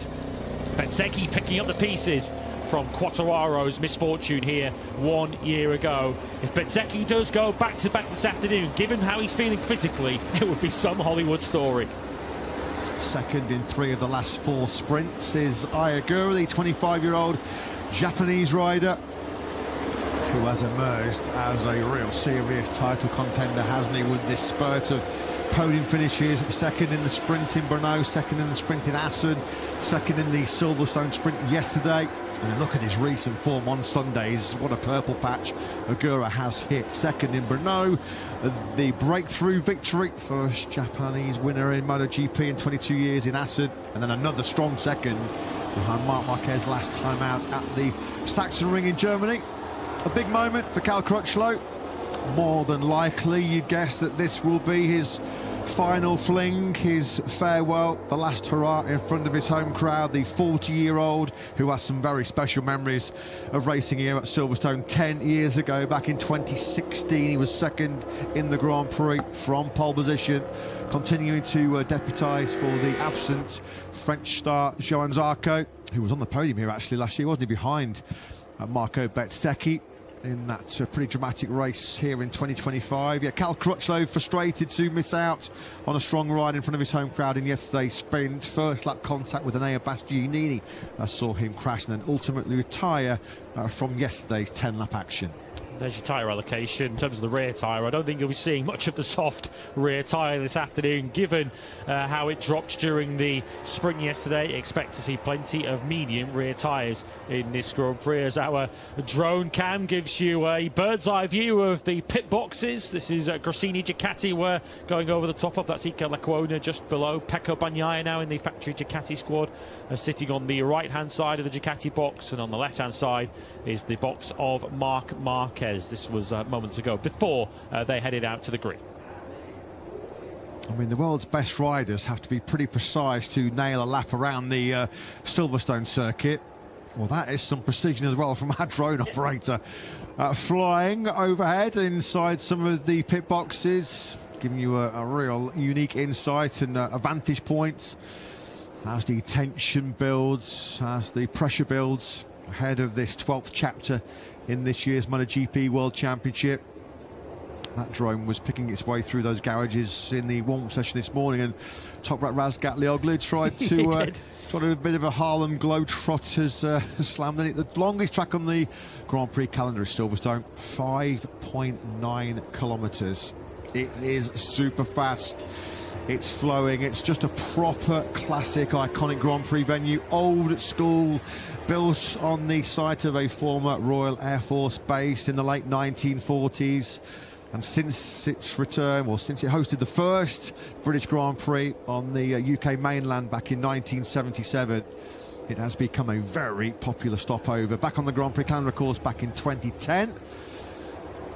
Jorge Martin will be attacking Magnussen Beckett at a rather more rapid rate than he is on this sighting lap. Of course, fuel conservation mode is the prime consideration So much of this Silverstone circuit is tackled at full throttle with the Red Bull Ring in Austria, with Motegi in Japan, and with the Malaysian Grand Prix venue in Sepang. This is one of those 4 tracks where you spend most of your time at full pelt, at full throttle, which means it's a very fuel-thirsty circuit as well, this Silverstone layout. So any fuel you can save on the sighting lap, more than welcome. And it's a layout that just lends itself to overtaking. It's such a wonderful overtaking hotspot. This is Marco Bezzecchi then on his way to the grid. Gesture, a wave to the fans who, of course, he's adored around the world, is Marco Bezzecchi. But surely you can do nothing but respect the lengths he's prepared to go to physically here this weekend. This is a moment where Marco Bezzecchi, I guess, is just focusing on getting the bike to the grid, and then it's all about managing his physical reserves, managing the pain, as he described after the sprint yesterday. Even though it's the left-hand side of his body which is painful and achy, of course, he's having to manage and overcompensate with the right-hand side of his body to get around the limitations on the left, which is also, of course, fatiguing him on the right side. So Marco Bezzecchi will be grateful of a rest for 2 weekends after this British Grand Prix, but he has got 20 physical laps ahead of him first. Since we returned to Silverstone all the way back in 2010, there's only been Jorge Lorenzo who has actually managed back-to-back Silverstone victories. The Spaniard, when he was on the factory Yamaha, victorious here in 2012 and 2013. Cal Crutchlow getting a great reception as he comes to the grid on the Hamilton Straight. And here is your grid for this upcoming 20-lap British Grand Prix. All Aprilia front row, Martin Fernandez and I Agura. Each of them hard front, medium rear. Expect that to be a very popular choice. Di Gianantonio, Bezzecchi and Marc Marquez, your second row of the grid. Alex Marquez, who moved forward yesterday, looking to do the same from 7th, ahead of Morbidelli and Acosta. Lecuona, a fine 10th, ahead of Jack Miller and Joan Mir. Fabio Quartararo led last year, of course, before his ride height device failed. 13th he starts today, ahead of Moreira and Marini. Pecco Bagnaia, a season's low of 16th on the grid, ahead of Alex Rins and Brad Binder. And Naya Bastianini had a problem in warm-up this morning. He starts 19th, ahead of Cal Crutchlow, who ran into the beast yesterday at the start of the sprint. Paul Espargaro 21st. He's in for the injured Maverick Vinales. Toprak Razgatlioglu 22nd, ahead of Yamaha wildcard Augusto Fernandez. And to the surprise of nobody, it's hard medium for everyone. Well, it was unfortunate that Iker Lecuona wasn't able to capitalise on a super strong Q2 performance yesterday when he was going away from 10th on the grid. Can he bounce back in this British Grand Prix? I'm delighted to say the Spaniard joins Jack. Yeah, he does indeed. I'm sure Iker, the frustration of yesterday's sprint won't get in the way in what has been otherwise a brilliant weekend so far, starting inside the top 10 here at Silverstone. I imagine excited for it to get underway and to get stuck in. Yeah, of course. Frustrating for the yesterday crash. Honestly, it's not my fault, but it's racing, something's happened. But I forgot, honestly, this morning I feel good with the bike. Very important, very difficult race now. Of course, for the tire wear, we see not on track, but in the box, like everyone is struggling a lot. So for sure, will be very difficult to manage the tire until the end. But it's the target now. So let's see. I try to enjoy for sure. Just the experience. I'm very happy to be in P10. I try to finish the race, and if I can finish inside to the top 10, will be perfect. So yeah, let's see what happens. Good luck. Have fun. Thank you. Yeah, great to have Iker Lecuona back with us, albeit on a temporary basis, replacing the injured Firmin Aldeguer, who's got the green light to resume training on 2 wheels in the next week or so, as the eyes are returned in Aragon in a few weeks' time. Lecuona, though, is his best MotoGP qualifying since the Algarve Grand Prix in 2021. There's been only one time in his previous 38 MotoGP starts where he did start higher. That was Emilia Romagna in the same year, 5 years ago, when he was 8th place on the grid. Fabio Quartararo, well, painful recent memories of Silverstone for the Frenchman. He thought that he was nailed on to end his long-running losing streak. Sachsenring 2022 still remains the last time Fabio Quartararo was victorious in the MotoGP World Championship, all because of a ride height device in his factory Yamaha that gave up the ghost when he was 5 seconds clear He'd charged away from the chasing pack when that rear ride-out device failed on lap 12, and I can still hear in my headsets now the groans, the moans, the tears, the frustration from Fabio Quartararo as he collapsed onto his knees, knowing that he'd been cruelly robbed of what was an absolute certain win here last year in May. And it does feel as if that will have proven to be his last chance to win for Yamaha, unless something extraordinary happens in the second half of next year. Quartararo, of course, confirmed during the summer break that he will be switching Japanese brands for next season. It felt as if both Yamaha and Fabio Quartararo were due a break from each other, and Fabio will move across to the Honda factory team for next season. Spectacular entrance being made by our aerial stunt team. A spectacular performance in recent weeks has got Ai Ogura right into the heart of this World Championship battle. The Japanese rider joins Jack. Yeah, he does indeed. What a run of form Ai's in at the moment. Second in the World Championship. The fishing rod in the summer break put to one side. Now time to get down to business, Ai. Starting from the front row of the grid, what's the plan going into this British Grand Prix? Just start as soon as possible. After yesterday's sprint, I think everybody's going to...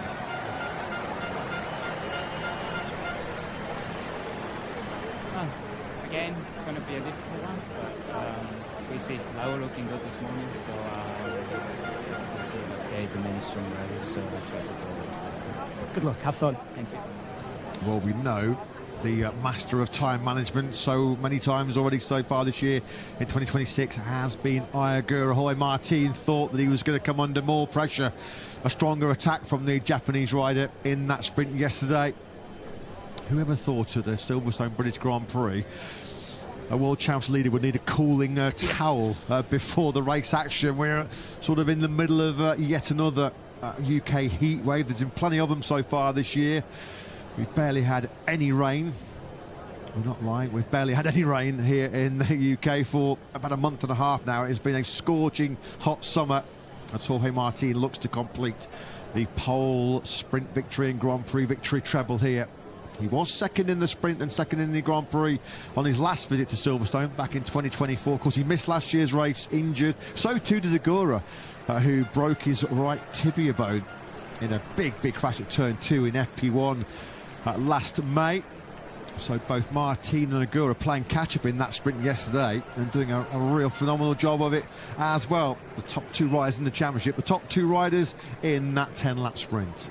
And a real opportunity for each of them to pull out some series championship points over the likes of Marc Marquez and Fabio Di Giannantonio, the two Ducati combatants in this what looks like a 5-rider fight for the World Championship. If they're on their back foot today, you feel it's important, imperative today that the Aprilia riders punish them.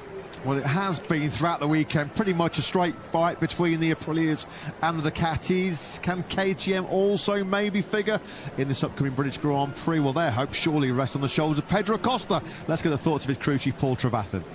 Yeah, absolutely. Back of the third row for Pedro, and given the drop we saw from the Ducatis yesterday and Davide Tardozzi just telling us how pessimistic they're feeling coming into it. Paul, we know the Aprilia is on another level, but is there a chance of sneaking into the top 5 or 6 today for Pedro? Yeah, I mean, that's definitely our aim, you know. If we come away with that, we've had a really good weekend, you know. Looks like Aprilia's playing another sport out here this weekend, so fair play to them. But you know, to go that pace, we saw what everyone else suffered, you know, so today's for sure going to be a different race. So who's going to be clever, try to hang in there as best as possible, and then tyre management will play the key. Cheers, Paul. Good luck. Cheers, mate. Thank you. Yeah, as Paul Trevathan said, it has felt like at times Aprilia have been operating in a different sport, a completely different level. They've taken pole position with a new all-time lap record from Jorge Martin in a record-busting Q2 yesterday. The fastest ever rider around Silverstone with that mesmerising 1:56.160, and then they were utterly dominant in yesterday's Tissot sprint. Fair play to Pedro Acosta. He did take the checker flag yesterday in 6th spot. What about Fabio Di Giannantonio? Have VR46 Ducati have found some cures and some answers to their grip issues in yesterday's sprint? Let's get the thoughts of the boss, Pablo Nieto, with Jack. Yeah, and a similar question to Paul that we've just spoken to in Pedro Acosta's camp. Is today, Pablo, all about focusing on your own race? Yesterday, maybe Fabio got sucked into trying to fight with the Aprilias and that hurt him at the end. Today, can he not afford to do that? Good question.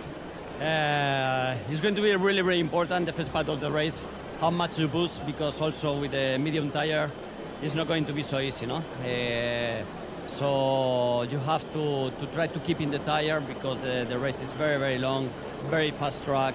We know that Aprilia have something else, something more than us. But anyway, this is, like always say, no, this is MotoGP, and you never know what happens. Thanks, Pablo. Good luck. Thank you. Indeed, this is MotoGP. Never say never. You do know what will happen.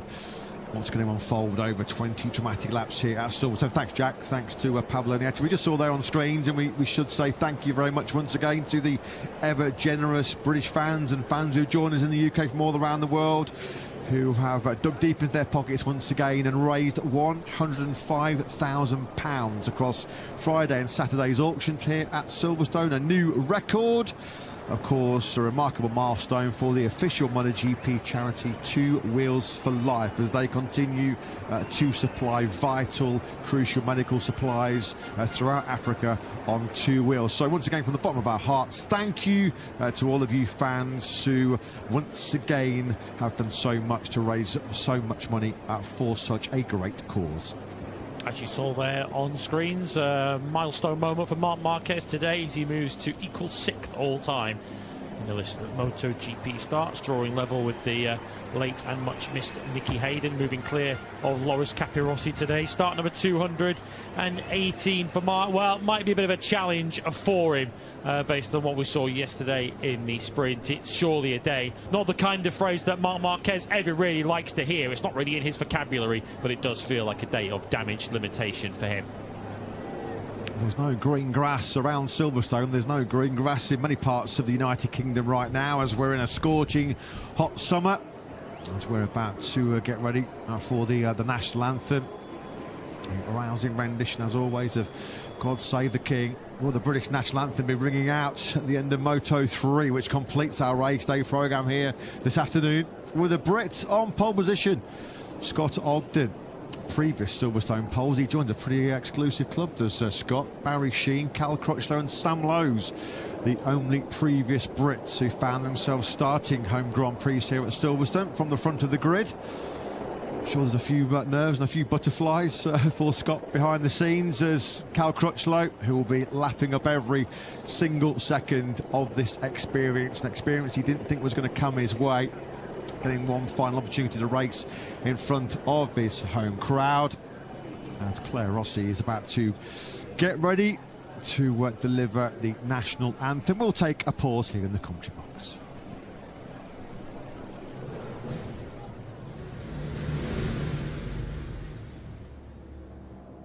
God save our gracious King, long live our noble King. God save the King. Send him victorious, happy and glorious, long to reign over us. God save the King.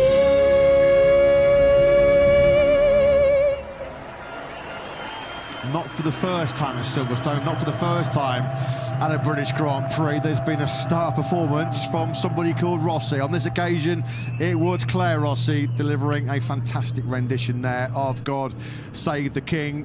There is MotoGP Sports Entertainment boss Carmelo Espeleta chatting there with Silverstone manager Stuart Pringle.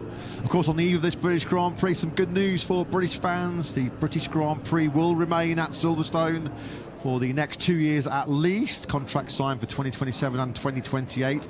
A new contract for those 2 years as well has gone the way of Ralph Fernandez at Superfile Trackhouse Aprilia, ahead of what is going to be his 150th Grand Prix start. What can the Superfile boys do from the front row of the grid? Let's get the thoughts of the boss, Davide Brivio, with Jack. Yeah, it feels as though it's going to be one of four men that wins today's British Grand Prix, one of the four Aprilias. Three of them on the front row of the grid, two of them are yours, Davide. Contrasting results yesterday, though. I on the podium, Ralph frustrated with the crash, but bounced back in warm-up this morning. Just give us your thoughts, the expectations on both of them.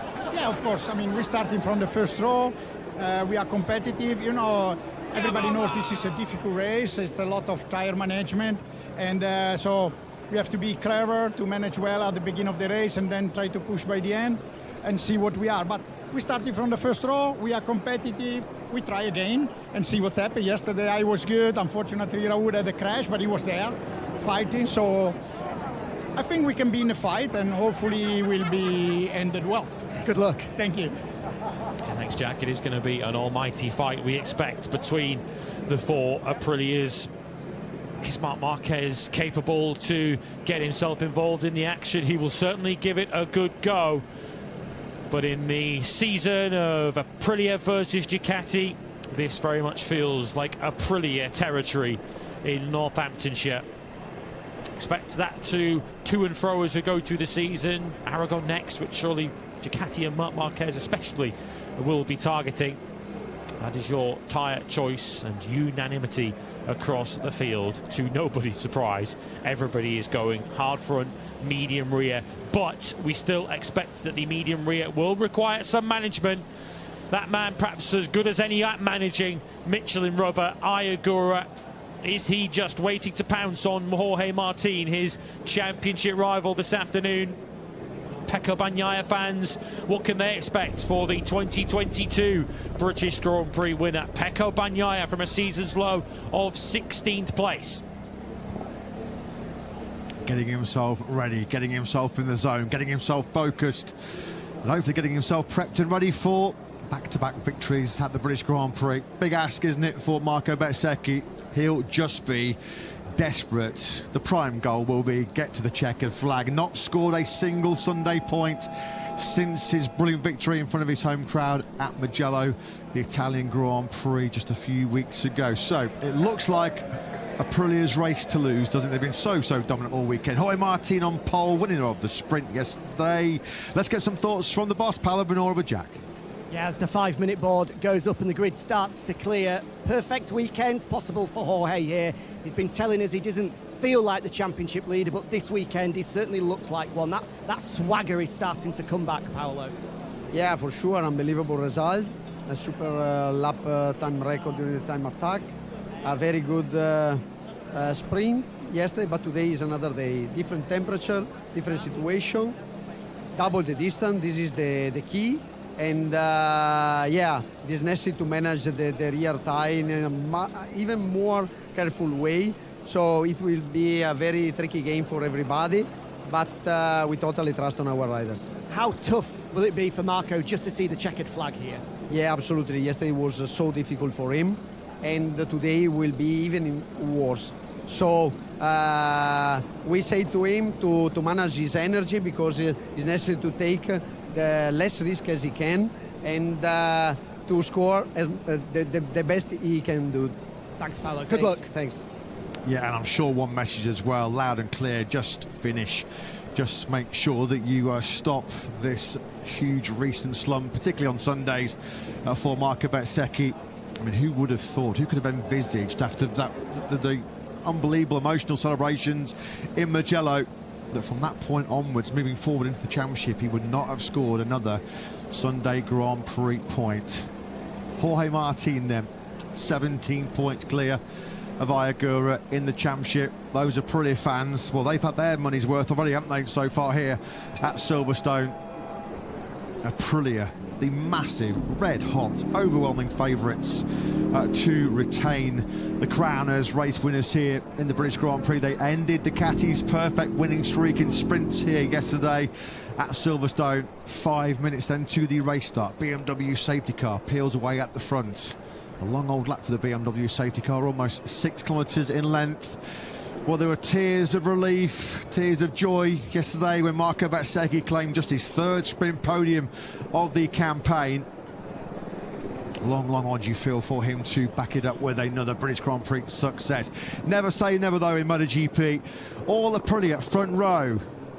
Ayagura going from 3rd place in the grid. Ralph Fernandez 2nd in his 150th MotoGP start. But can Jorge Martin, the 2024 MotoGP World Champion, complete the hat-trick here in Britain? Martin on pole.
The summer break, the summer holidays already feel like a distant memory. Looking to create more happy memories here at one of MotoGP's most historic and classic venues. We're at Silverstone for the British Grand Prix to see if Jorge Martin can be our 12th different winner in the last 12 visits to Silverstone. Will he add his name to a winning club which features Jorge Lorenzo, Marc Marquez, Valentino Rossi, Maverick Vinales, Andrea Dovizioso, Alex Rins, who won that all-time classic here in 2019, Fabio Quartararo, Pecco Bagnaia, Aleix Espargaro on the factory Aprilia, of course, in 2023, Enea Bastianini, and most recently another Aprilia start, Marco Bezzecchi. 11 different winners in the last 11 British Grand Prix tells you this is a tough one to call. It has been very unpredictable to tip your winner here in front of the British fans. There are just 5 names who have tasted recent success here at the British Grand Prix. Marco Bezzecchi taking full advantage of the cruel blow for Fabio Quartararo when he was leading by over 5 seconds when his rear ride-up device failed on lap 12 of last May's British Grand Prix. A special moment for 40-year-old Brit Cal Crutchlow. Great memories here for the British star. 10 years ago, back in 2016, from pole position, when Cal took the checker flag in 2nd place, becoming the first British rider on a home podium since Jamie McWilliams at Donington Park all the way back in the year 2000. Ducati expect more grip issues. Aprilia expect another podium lockout. Jorge Martin, 17 points clear in the World Championship. Can he expect what would be just his 4th ever clean sweep of a MotoGP weekend? He did the treble, pole position, sprint win and Grand Prix win at San Marino, Mategi and Buriram in 2023. He did it in Le Mans last time in 2024, the year he went on to capture the MotoGP World Championship. He would love to make it a 5th treble here under clear blue skies at Silverstone. A straight shootout, as we expected in terms of the Michelin tyres. Hard front, medium rear tyres for the entire field. The big question mark: how long will the Ducatis be able to hang into the podium fight after we saw major fades away late on from both Marc Marquez and Fabio Di Gianantonio in particular? Pecco Bagnaia also suffering, wasn't he, in that sprint yesterday, taking the checker flag in 17th place. First time in history here in front of those British fans yesterday in what was our 73rd sprint. Aprilia locked out the top 3. It was Martin from Agura, from Bezzecchi. Martin and Agura are your top 3 in the World Championship this year. In fact, of course, Marco Bezzecchi climbed up in a 3rd place overall, didn't he? Jumping ahead of Marc Marquez, who ultimately faded out of podium contention in that sprint yesterday to 9th place. Marc Marquez's last British Grand Prix victory was back here in 2014. Lights out, and we're racing now here at Silverstone in MotoGP in 2026. Brilliant start this time around by Ralph Fernandez, who goes side by side in the braking zone for Abbey with Jorge Martin. Martin gets squeezed out wide. I don't think Martin's been able to disengage his whole shot device. There were sparks coming out from underneath. Yeah, he's still sat down. Sparks from Martin in a bad way. He's got to try and get that rear rider device disengaged, because now he's dropping right back through the field. I think it was the same for Agura, because we saw sparks from him as well. He's in 4th. Marc Marquez taking advantage of the top 2 in the championship, busy watching each other, and the 93 takes 3rd place. And in his 150th Grand Prix start, taking advantage of some of the Aprilia chaos around him, it's Ralph Fernandez for Trackhouse. That leads Pedro Acosta trying to find a way through on Fabio Quartararo. Quartararo early on got himself up inside the top 10. Yeah, he's running in 9th through the 1st sector. He's battling there with the VR46 Ducatis. That's Pedro Acosta coming through on him. Acosta was 10th. He's now taken over 9th. Fernandez already clearing away at the front of this Grand Prix. Yellow flags going through Luffield section. It's Joan Mir who has crashed out. On another lap 1. Joan Mir then has crashed out of contention on the 1st lap here, adding to what is a rapidly expanding crash tally on the factory Honda, as Agura gets a little bit of a head shake there as he sweeps through Maggots and Beckett's on that Superfile Aprilia. Mir with Rins by the look of it, the 2 former Suzuki teammates. So Martin's back ahead of Marc Marquez now, and and back into third place. Agura needs to try and do the same if he is to go with the three Aprilias up the front. There is Rins recovering. He and Mir, the two former Suzuki teammates, down at Lovefield. Mir did not complete a single race lap, did he, in Assen? Crashed out in the first lap of both the sprint and the Grand Prix. This is Alex Marquez dishing out some payback on Agura into turn 15 for the first time. Lovely move that by Alex, sliding on the inside of Agura's Aprilia into Stowe. That's for fourth place. I'd say Bezzecchi would have signed for this, wouldn't he, on the first lap? Running second at this stage to Fernandez as Agura piles back past Alex Marquez, but that is only for fifth place. And as we complete the first lap, Fernandez is already over a second clear, and Agura already after lap 1 is 3.3 seconds behind his race-leading teammate. Pedro Acosta, Alex Marquez got picked off, didn't he, by Agura in that final section. Now Acosta's come through. I'm not sure what happened to Alex going through 16, 17 and 18 in that first lap, because briefly he was ahead of Agura, wasn't he?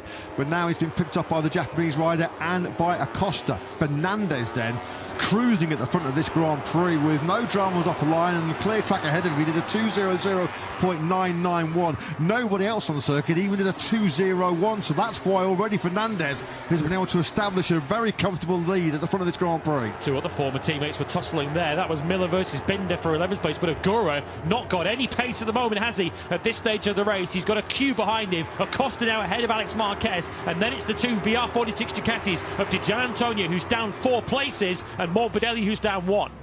Clearly Martin and Agura, you can see the sparks as the belly pan on Martin's Aprilia was scraping across the tarmac. It's not a heavy braking zone on that short one up to the first corner here at Silverstone into Abbey.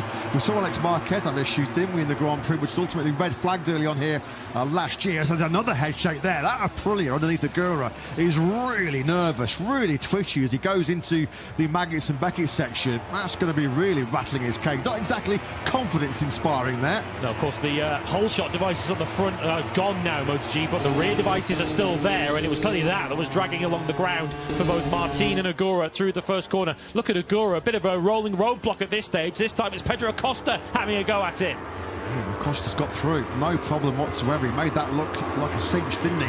Nothing that Agura could do. Acosta then on the charge. Agura's been picked up as well by Alex as the 73 fights back on that run down into Vale. So Agura then now dropped back to 7th place. He's going the wrong way, isn't he? The rider's second in the World Championship, second in yesterday's sprint. While his teammate Ralph Fernandez is running away with the British Grand Prix. Only 2 of 20 laps completed though, but Fernandez miles faster than the rest of the field. He just hit a 1:58.457. Only the next 5 riders behind him are even doing 59s. Next fastest rider was Bezzecchi on a 59.1. Fernandez is nearly 2 seconds clear. How long can he sustain this kind of pace? Clearly the tactic is head down, try and establish a gap and then manage the fading rear grip towards the latter stages. Just moving out of your picture down the Wellington straight go Bezzecchi and Marc Marquez, second and third. 1.8 seconds though. It's Fernandez's advantage. It looks game on, doesn't it, for him to be our 12th different winner in the last 12 British Grand Prix. Fernandez, well, very, very soon he's going to be 2 seconds clear of Marco Bezzecchi. He is running away with this one. And does Marco Bezzecchi have the appetite to try and chase him down, given how he's feeling? This is all about Bezzecchi just trying to get himself to the checkered flag with as many points as possible. At the moment, he's on course for 20 World Championship points, and he's still eking out his own advantage over teammate Jorge Martin, who's still preoccupied with Marc Marquez. Lap 3 of 20, and Agura has already lost over 5 seconds compared to his teammate Fernandez. Alex Rins is at the call it quits on the damaged factory Yamaha after his early incident with Tranmere, which is under investigation from the F5 MotoGP stewards. We'll bring you news on that one as soon as we can. Pedro Acosta, we're on board now with Alex Marquez. He's going to get a slingshot here through Chapel. Real good drive through Chapel onto the hanger straight. We know how good Acosta is on the front end of that KTM, although he did take a tumble here on Friday into turn 15. This time around, no problemo for the number 37, doing a real good job here of holding off the Gresini Ducati behind him. The problem for Acosta is that one overtaking opportunity is immediately followed by another, because there are so many of them around this Silverstone circuit. But it was a good enough run through Stowe for Acosta that Alex Marquez was nowhere near close enough to attack into Vale. Fernandez another 1:58, matched near enough by Martin on that last lap. Martin did a 58.9 versus a 59.3 for Bezzecchi, so the championship leader is now starting to gain some ground on his teammate up ahead. Yeah, Martin and Acosta, the only other 2 riders that have been able to find 58s against Ralph Fernandez's dynamic start. This is an unbelievable early pace, isn't it, by Fernandez? No further action will be taken, we're being informed after that first lap incident involving Joan Mir and Alex Rins. As we pick up Alex Marquez then, going through Aintree Corner, winding the power on now as they go down through the Wellington Straight. Well, Alex Rins is one of our 11 previous British Grand Prix winners in the last 11 starts. He did it in an all-time classic against Marc Marquez here back in 2019, but he's out after a first lap incident involving Joan Mir. No points today for Alex. Looks like the place on the circuit where Fernandez is making so much of his advantage up over the rest of the field is in the first sector. On this lap, he already pulled out another 4/10 over Bezzecchi in the first sector. And it's not like Bezzecchi was going slowly, because he matched Martin behind him through that first split. So the run through Abbey, through the farm corner of turn 2, and then the tight sort of right to left of Village and the Loop. Fernandez in a completely different league. Pecco Bagnaia is having another horror show today. I mean, he was 17th over the line in the sprint yesterday, almost 24 seconds behind sprint winner Jorge Martin. On the last lap, Bagnaia did a 2:01.4. He was struggling so much with Rear Grip. Yesterday was the double MotoGP World Champion. He could barely even get his knee down. Bagnaia now back in 18th place.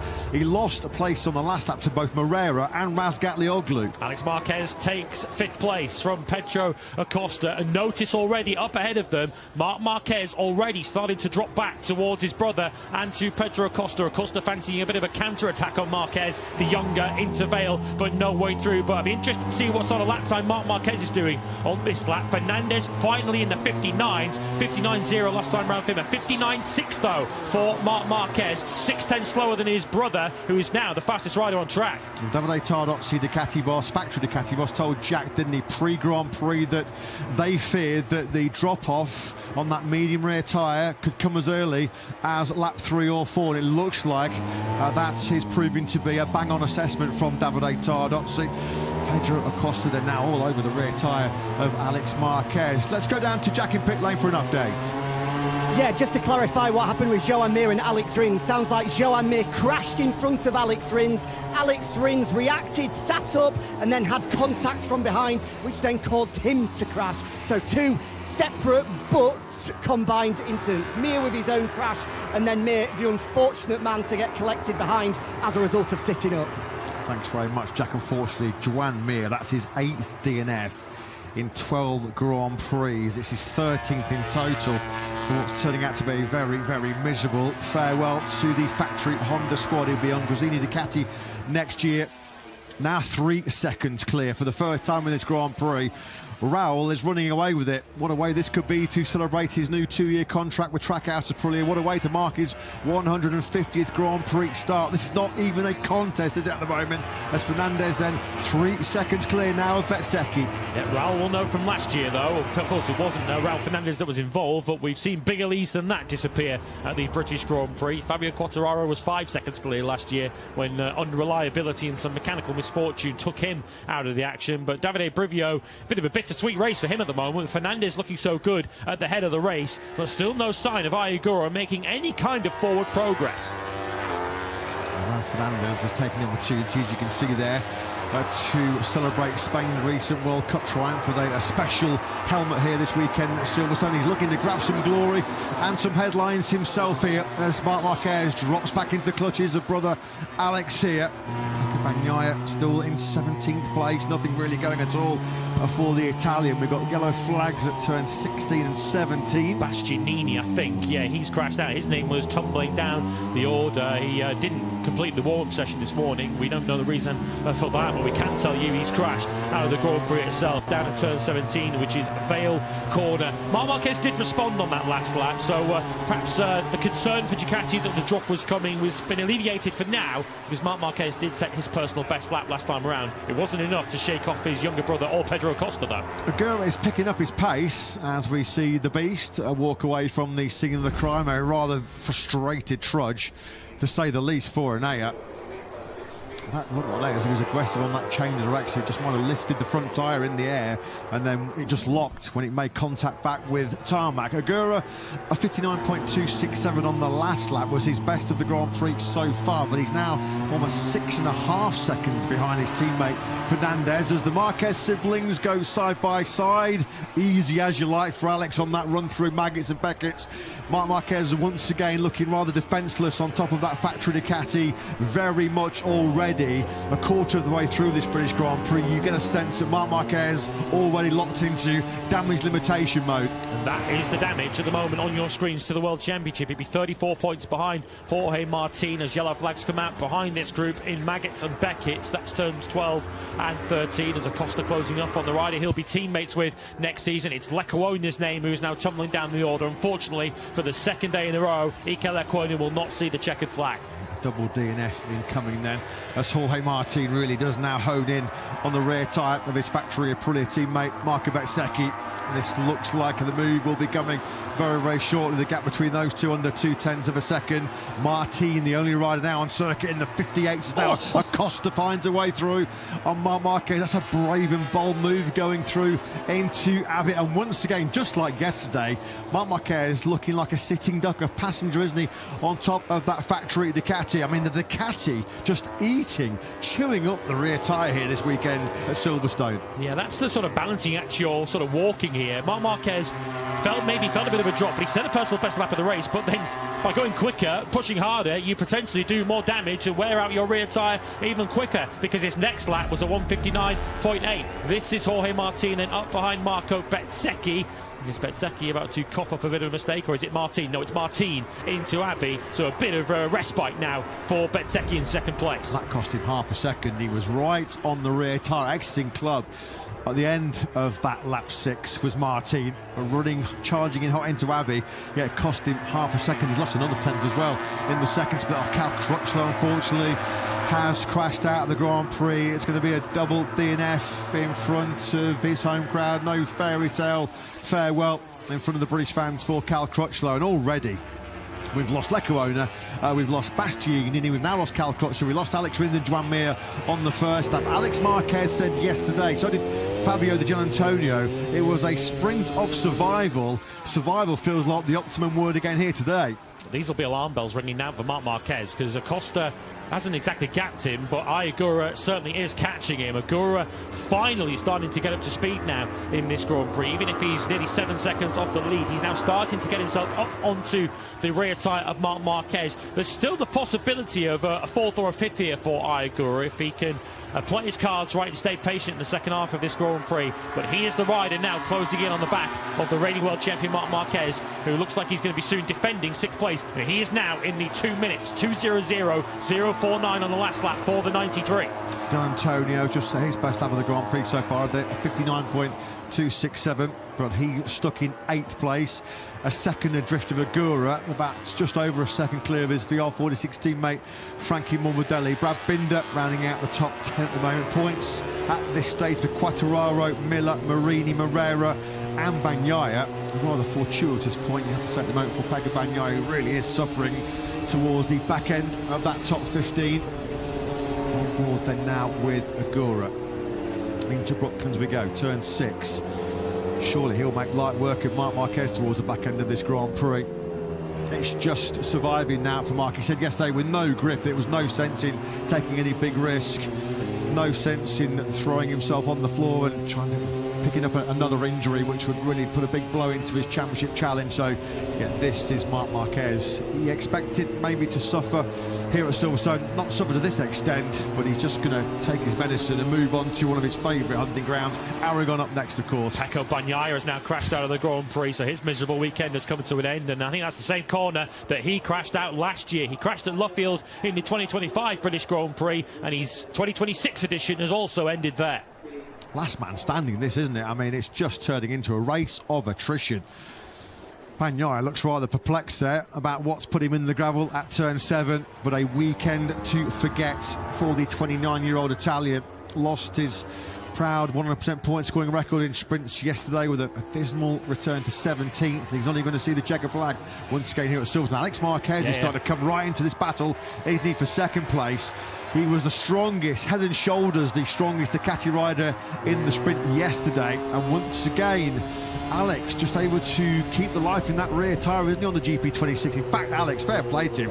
He's just put in his best lap of the Grand Prix, a 1:58.738, which is one of the fastest laps of this race so far. That's the reason why the 73 is charging towards this bad of a second. A bad of a second, which now is advantage Martin. Is he going to just about drop back across the nose of Bezzecchi into the loop? He does indeed. So Martin maybe sensing that Alex Marquez was starting to get himself right into contention for this podium battle, thought, right, well, now is the time that I have to get through on Bez. Is that body starting to scream in pain and aching for Marco Bezzecchi now? Looks like he fancied a little look at the inside of Martin there. Bezzecchi did a 59.6, and with Alex Marquez setting his PB last time round, Alex took nearly a second out of Bezzecchi, and I don't think Bezzecchi is going to have necessarily the appetite to really fight this one too hard with Alex. This is going to feel like the longest 20 laps of Marco Bezzecchi's career. 20 laps that will feel like 200 at the checkered flag.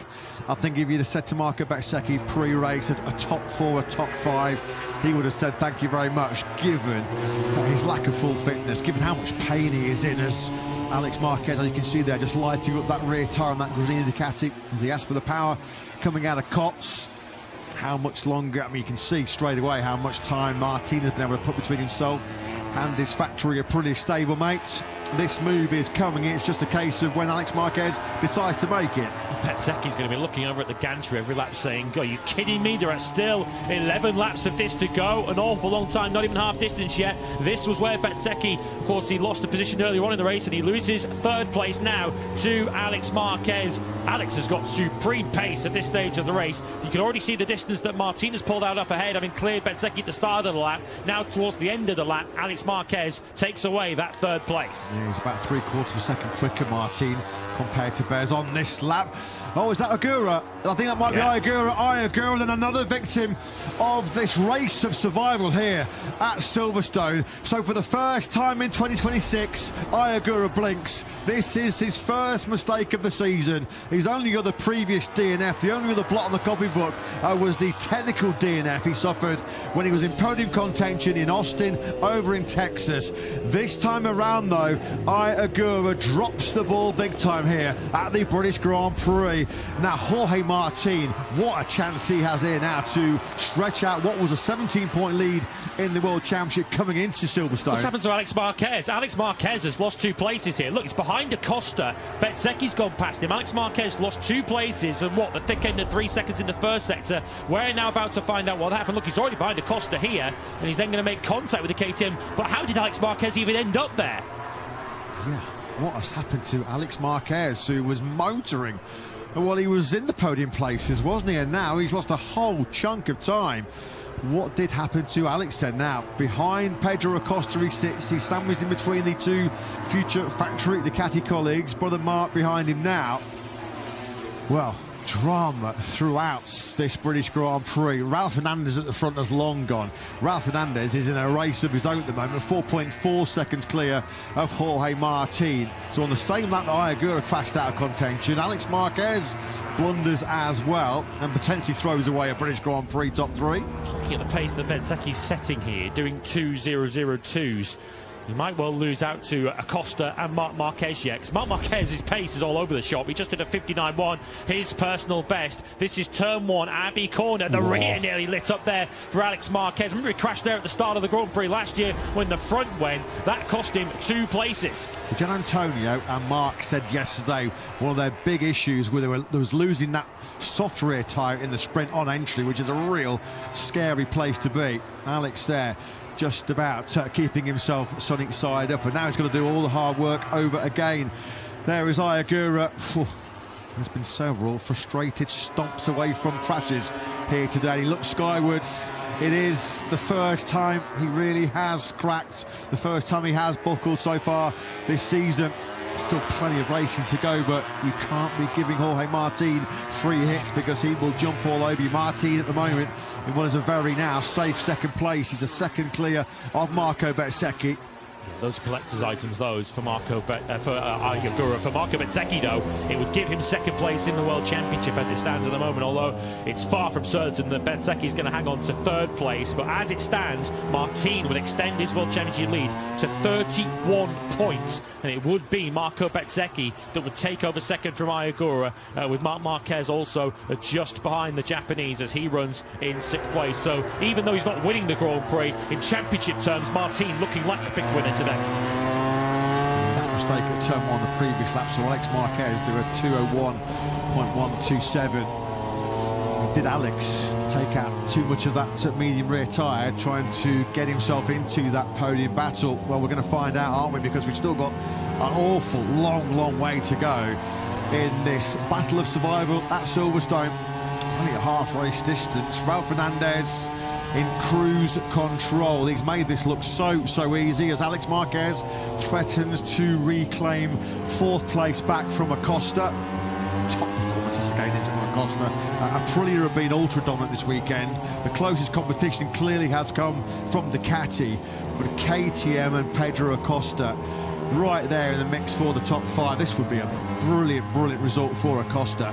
Just how much is Alex Marquez going to curse that mistake at turn 1? How much is that going to cost him later on? He's got an awful lot of ground to make up to get back to the factory of Aprilia pair right here where he made that mistake on the previous lap. But Pedro Acosta, as we know, we've seen it over the last year and a half or so, is such a tough nut to crack as he holds the middle of the racetrack, fends off any attempts that Alex Marquez may have been thinking of lunging up the inside into Village. It's a very lonely 7th place at the moment for Di Giannantonio. He's almost 2 seconds behind Mark. He's 3 seconds clear of Morbidelli in 8th place. Morbidelli is holding off Brad Binder. Binder in 9th spot, heading to BMW's factory team in World Superbikes next year. It looks like, if you believe the gossip columns, which have been lighting up the headlines in the summer break. That's just a little bit wide there going through Luffield as Ayagura starts to explain where his Silverstone hopes unravel. Oh, another big moment for Alex on the power. Now that's a scary one. That is a real alarm bell for the 73. Going through the 5th gear turn 8, Woodcote corner. Did Alex just burn up too much of that rear tyre as he fought his way through to tackle the factory Aprilias? That's twice now in 2 laps that the rear tyre has told Alex Marquez, I don't have an awful lot left here, and there are still 8 laps to go for you to manage this as we complete lap 12 of 20. That is the current World Championship situation, although still plenty to happen. Of course, we've had 7 retirements already in this British Grand Prix, so that picture could yet still change. There at the top of your picture is that lonely 7th for Didier at the moment. Here comes Alex and now attacking Acosta. That's a lovely move, real nice move, textbook move on the brakes in turn 15 down at Stowe. So Alex back up into 4th place. Binder's just taken 8th away from Frankie Morbidelli. Yeah, Binder's got a bit of extra information that he's armed with today. So he ran the medium rear yesterday in the sprint. He was the fastest rider on track on the final lap of the sprint yesterday. So Brad Binder has a bit of information that most of his rivals on track at the moment don't, and he's making his way nicely up the order at the moment, up into that 8th place. His difficulty, though, making progress now is a 4.3 second margin up to Frankie Morbidelli, or he's past Morbidelli, up to Morbidelli's teammate, Di Giannantonio, next rider ahead of him. Mark's doing a phenomenal time management job right now because he actually has just put in his best lap of the Grand Prix. On lap 12 of 20, Mark down to a 1:59.152. I think it's probably at best he'll be thinking, well, 4th place, I think a top 6. Mark would have said, yeah, thank you very much. I'll be happy to leave Silverstone with a 6th place. He knows. He would have known from Mugello and Assen, previous fast and flowing circuits, that Aprilia were going to always be in the ascendancy. Aprilia were always going to be potentially have the advantage. He knows that there's strong tracks coming. Aragon next, of course, where Marc Marquez just needs to turn up and win for fun. But yeah, 6 at the moment for Mark. Could get better. Something to keep an eye on this lap. We'll see what the relative lap times are between Fernandez and Martin. Looks like Fernandez is pulling clear again, because on the last lap, Martin took half a second out of Raul Fernandez, cut the gap down to 3.6. Martin was in the 58s last time around, a 58.9 versus Fernandez 59.4. It looks like Raul has, if he made a mistake on the last lap, or perhaps just saw his pit bull that his lead was coming down a bit, it looks like he's in the process of responding.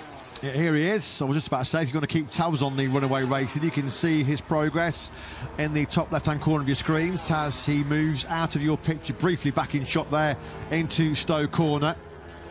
It's Marco Bezzecchi Well, Alex Marquez has already done the hard work to get himself into the podium fight with a factory of Aprilias on one occasion.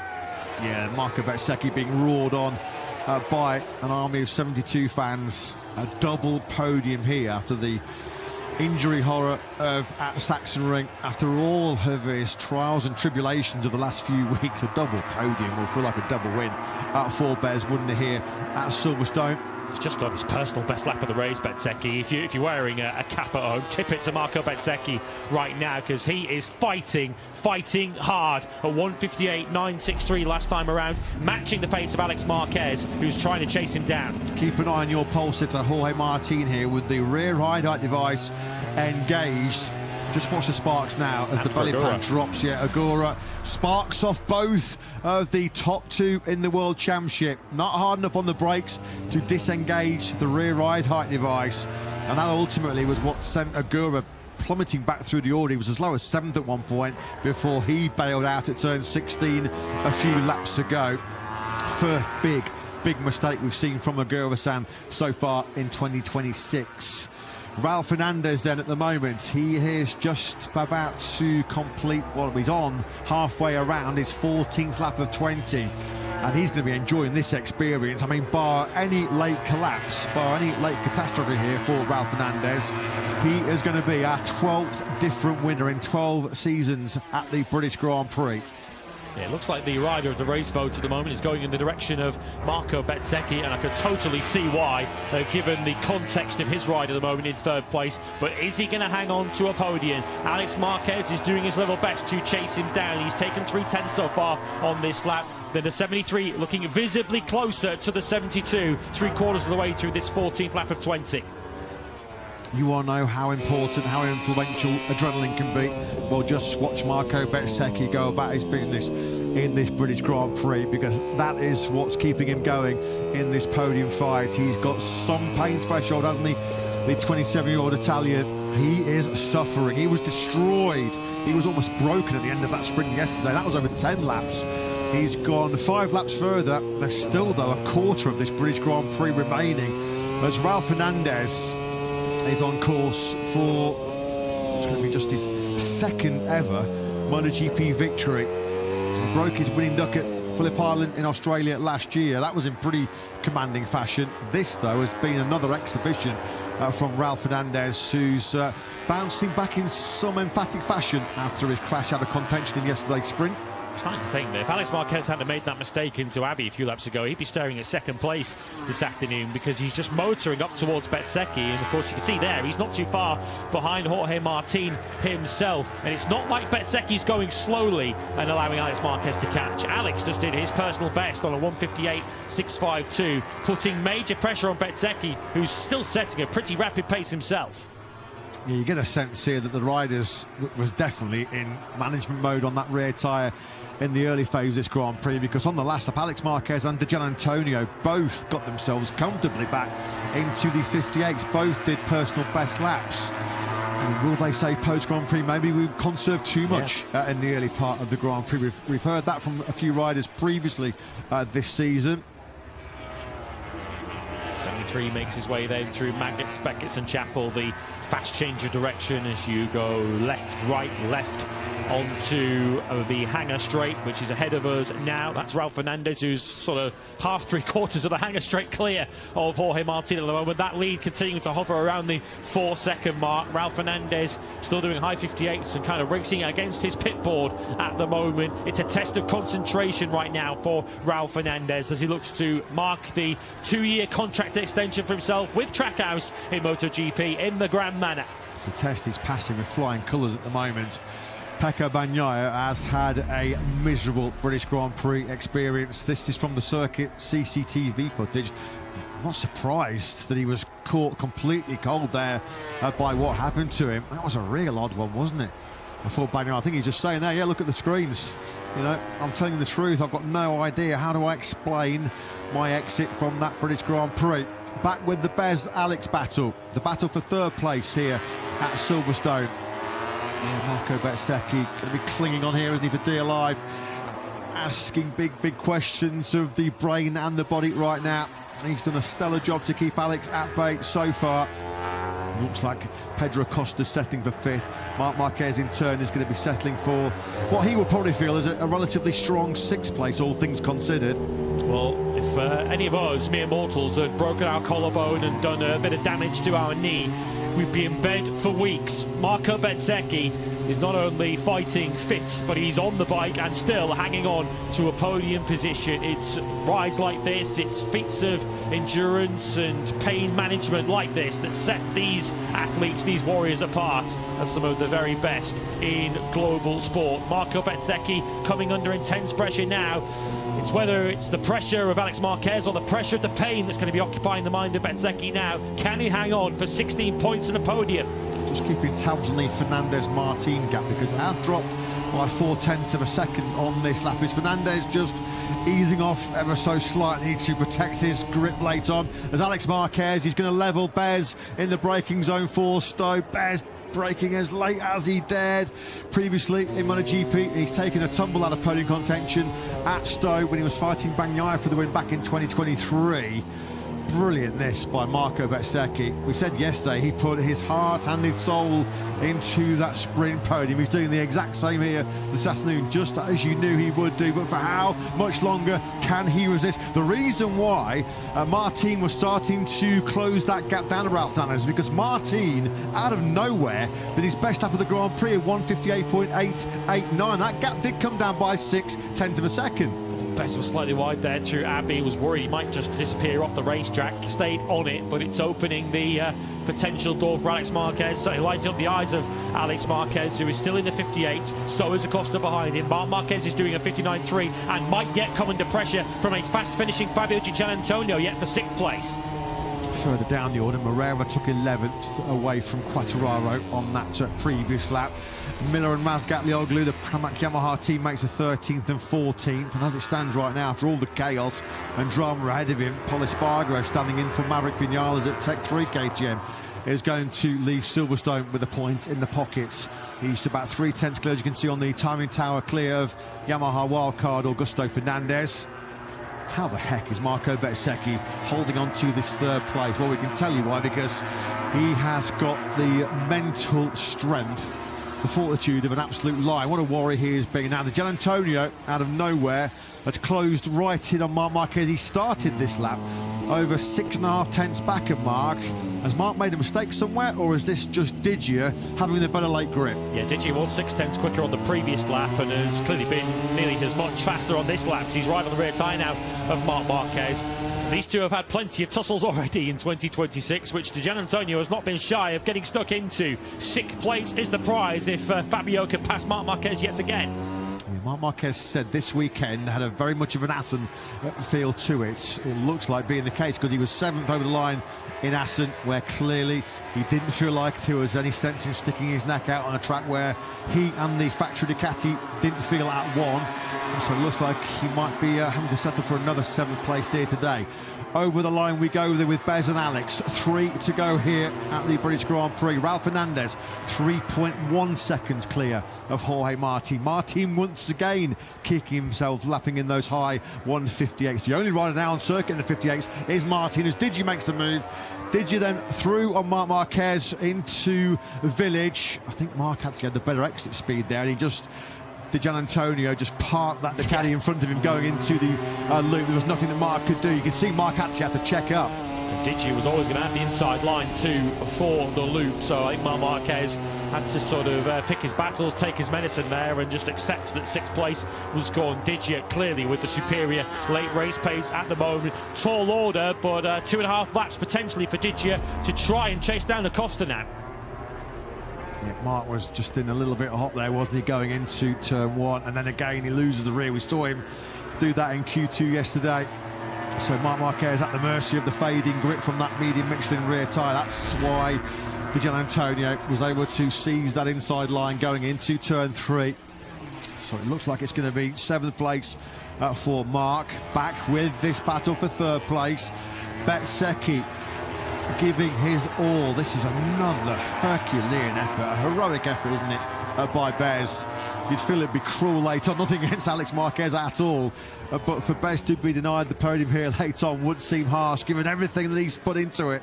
He is still, though, holding back. I mean, Alex can't get close to attack him in the brakes for Stowe. Yeah, Alex will be cursing that moment at Abbey, won't he, if he doesn't take third place, because it looked like he certainly would have had it without that mistake, because he dropped back behind Acosta. Never mind Bezzecchi. 2 laps to go then. Top left corner of the screens, Raul Fernandez is about to start the penultimate lap. His advantage over Jorge Martin is now under 3 seconds, but no one will be panicking with just 2 laps to go. The concern will be on the Aprilia podium lockout. Can Marco Bezzecchi ensure that Aprilia lock out the podium for the 2nd day in a row? How deep is Bez digging? He's just putting his best lap in the Grand Prix. Unreal. Unreal. A 1:58.880. About 100th clear. That's how close it is between Bez and Alex at this late juncture of the British Grand Prix for the first time in what feels like an eternity. Raul Fernandez's lead is under 3 seconds in this British Grand Prix. Surely he's now just in touring mode to make sure he gets to the checker flag. Look at Bez attacking so hard. That Aprilia snaking sideways left and right on the brakes for Brooklands. Alex Marquez still can't pounce. We have 2 weekends off between now and Aragon and the next Grand Prix, and Marco Bezzecchi is going to need all of that time to rest his body and rest his mind through everything. He's put mind, body and soul into this British Grand Prix today. He's a lap and a half away from a hard-earned podium, but Alex Marquez is looking to play the role of party pooper here. Well, he's in pain, and there could be some late pain coming the way for Bez if Alex can't find a way through.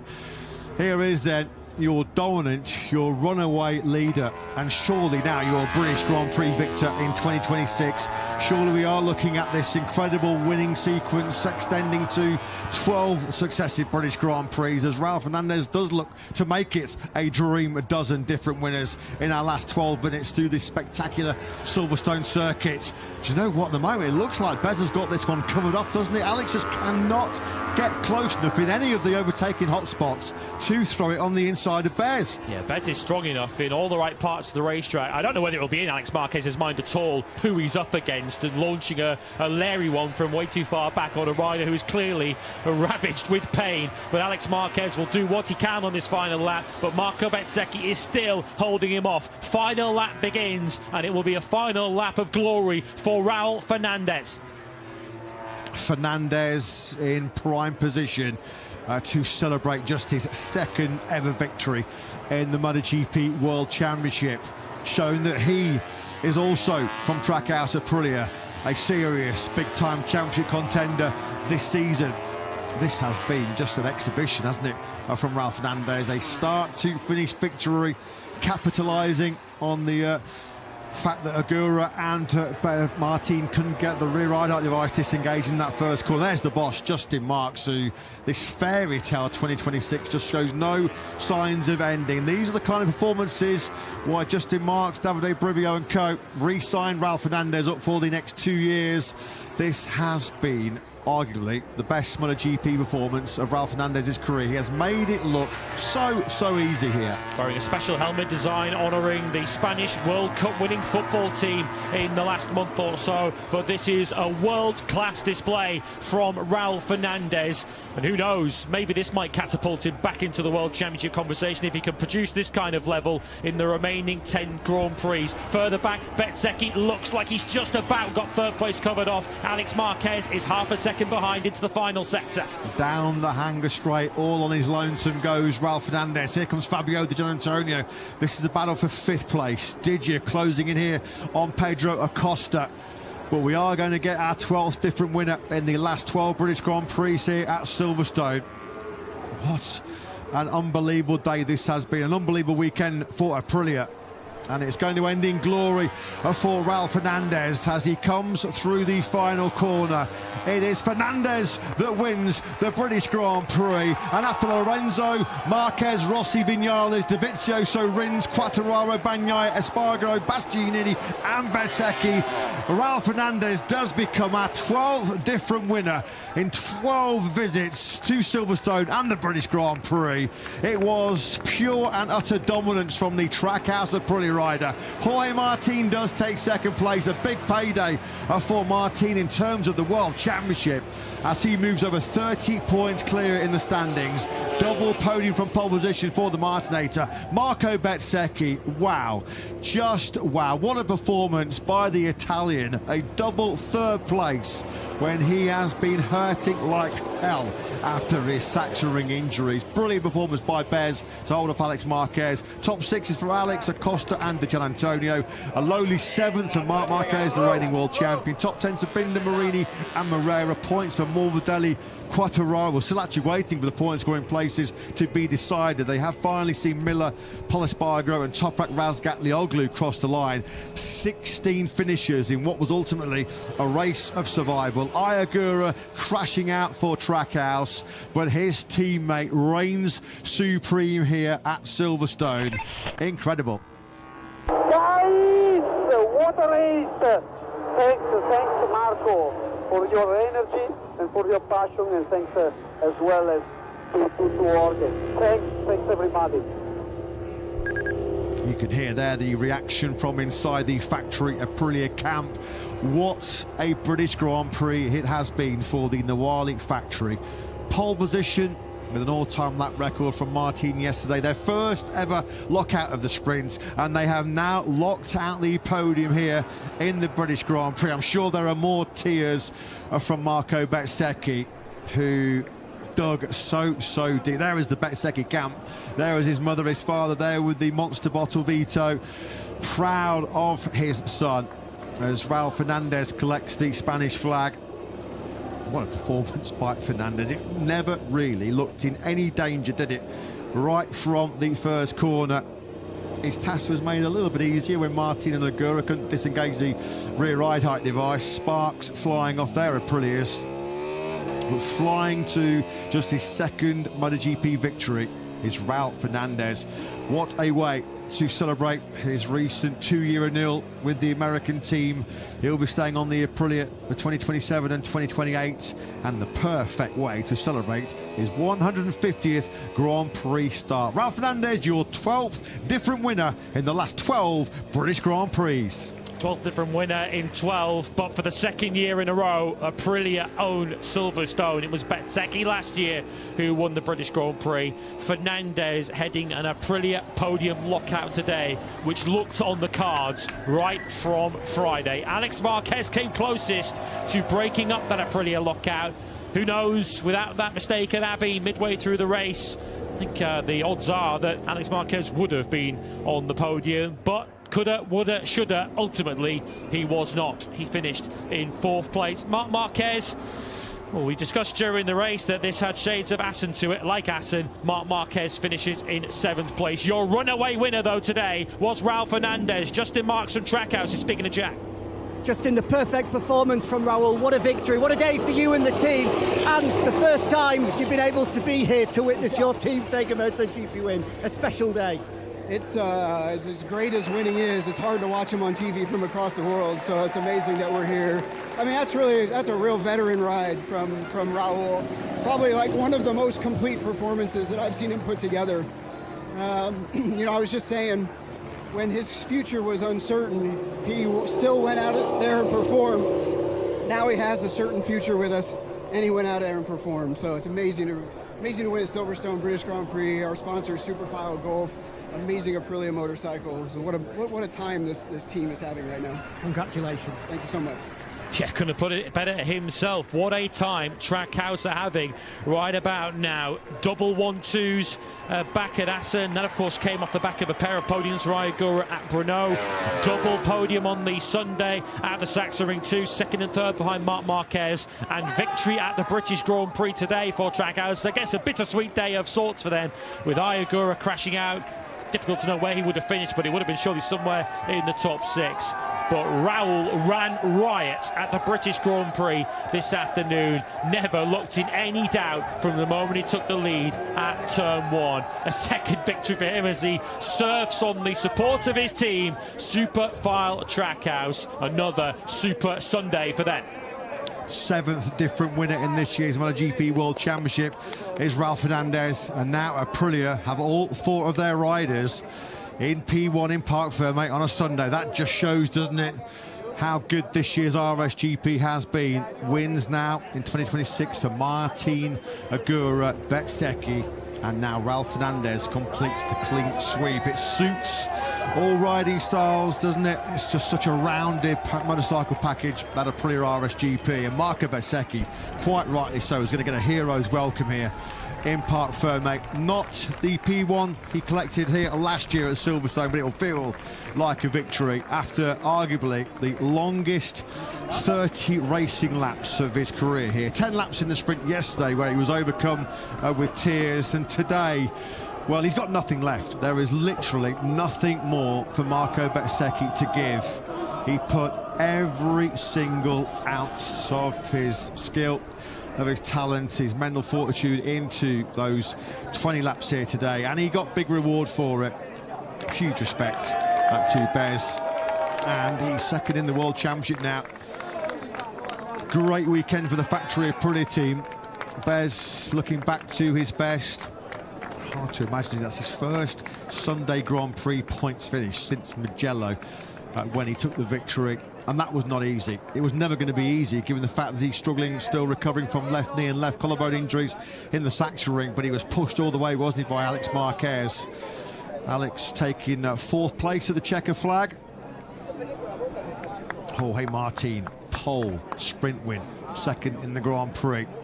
That represents an incredibly strong weekend for the Martinator, as he moves on to 240 points, 32 points gathered then here at Silverstone for the 28-year-old Spaniard, and that is why he'll be 31 clear when we return after another short pause in the championship.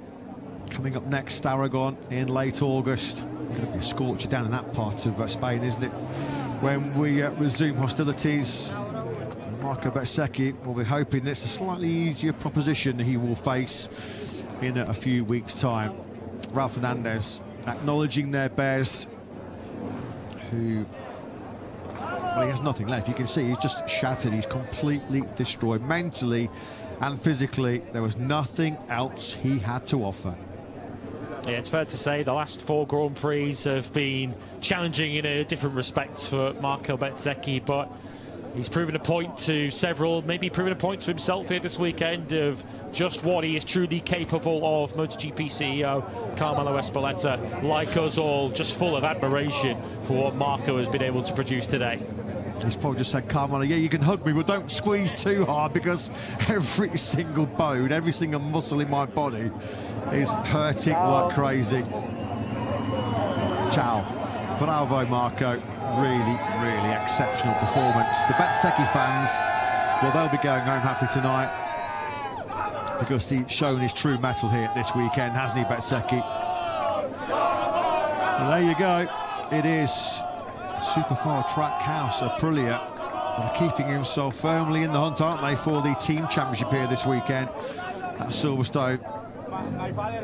Small pockets of Ralph Fernandez fans. Looks like they've also got a signature there from Raul at some point during the weekend. As the boss, Justin Marks, said, in the last 18 months or so, the last 12 months or so, there has been a huge step in preparation, both on and off the track, from Ralph Fernandez, and they are now reaping the rewards, aren't they?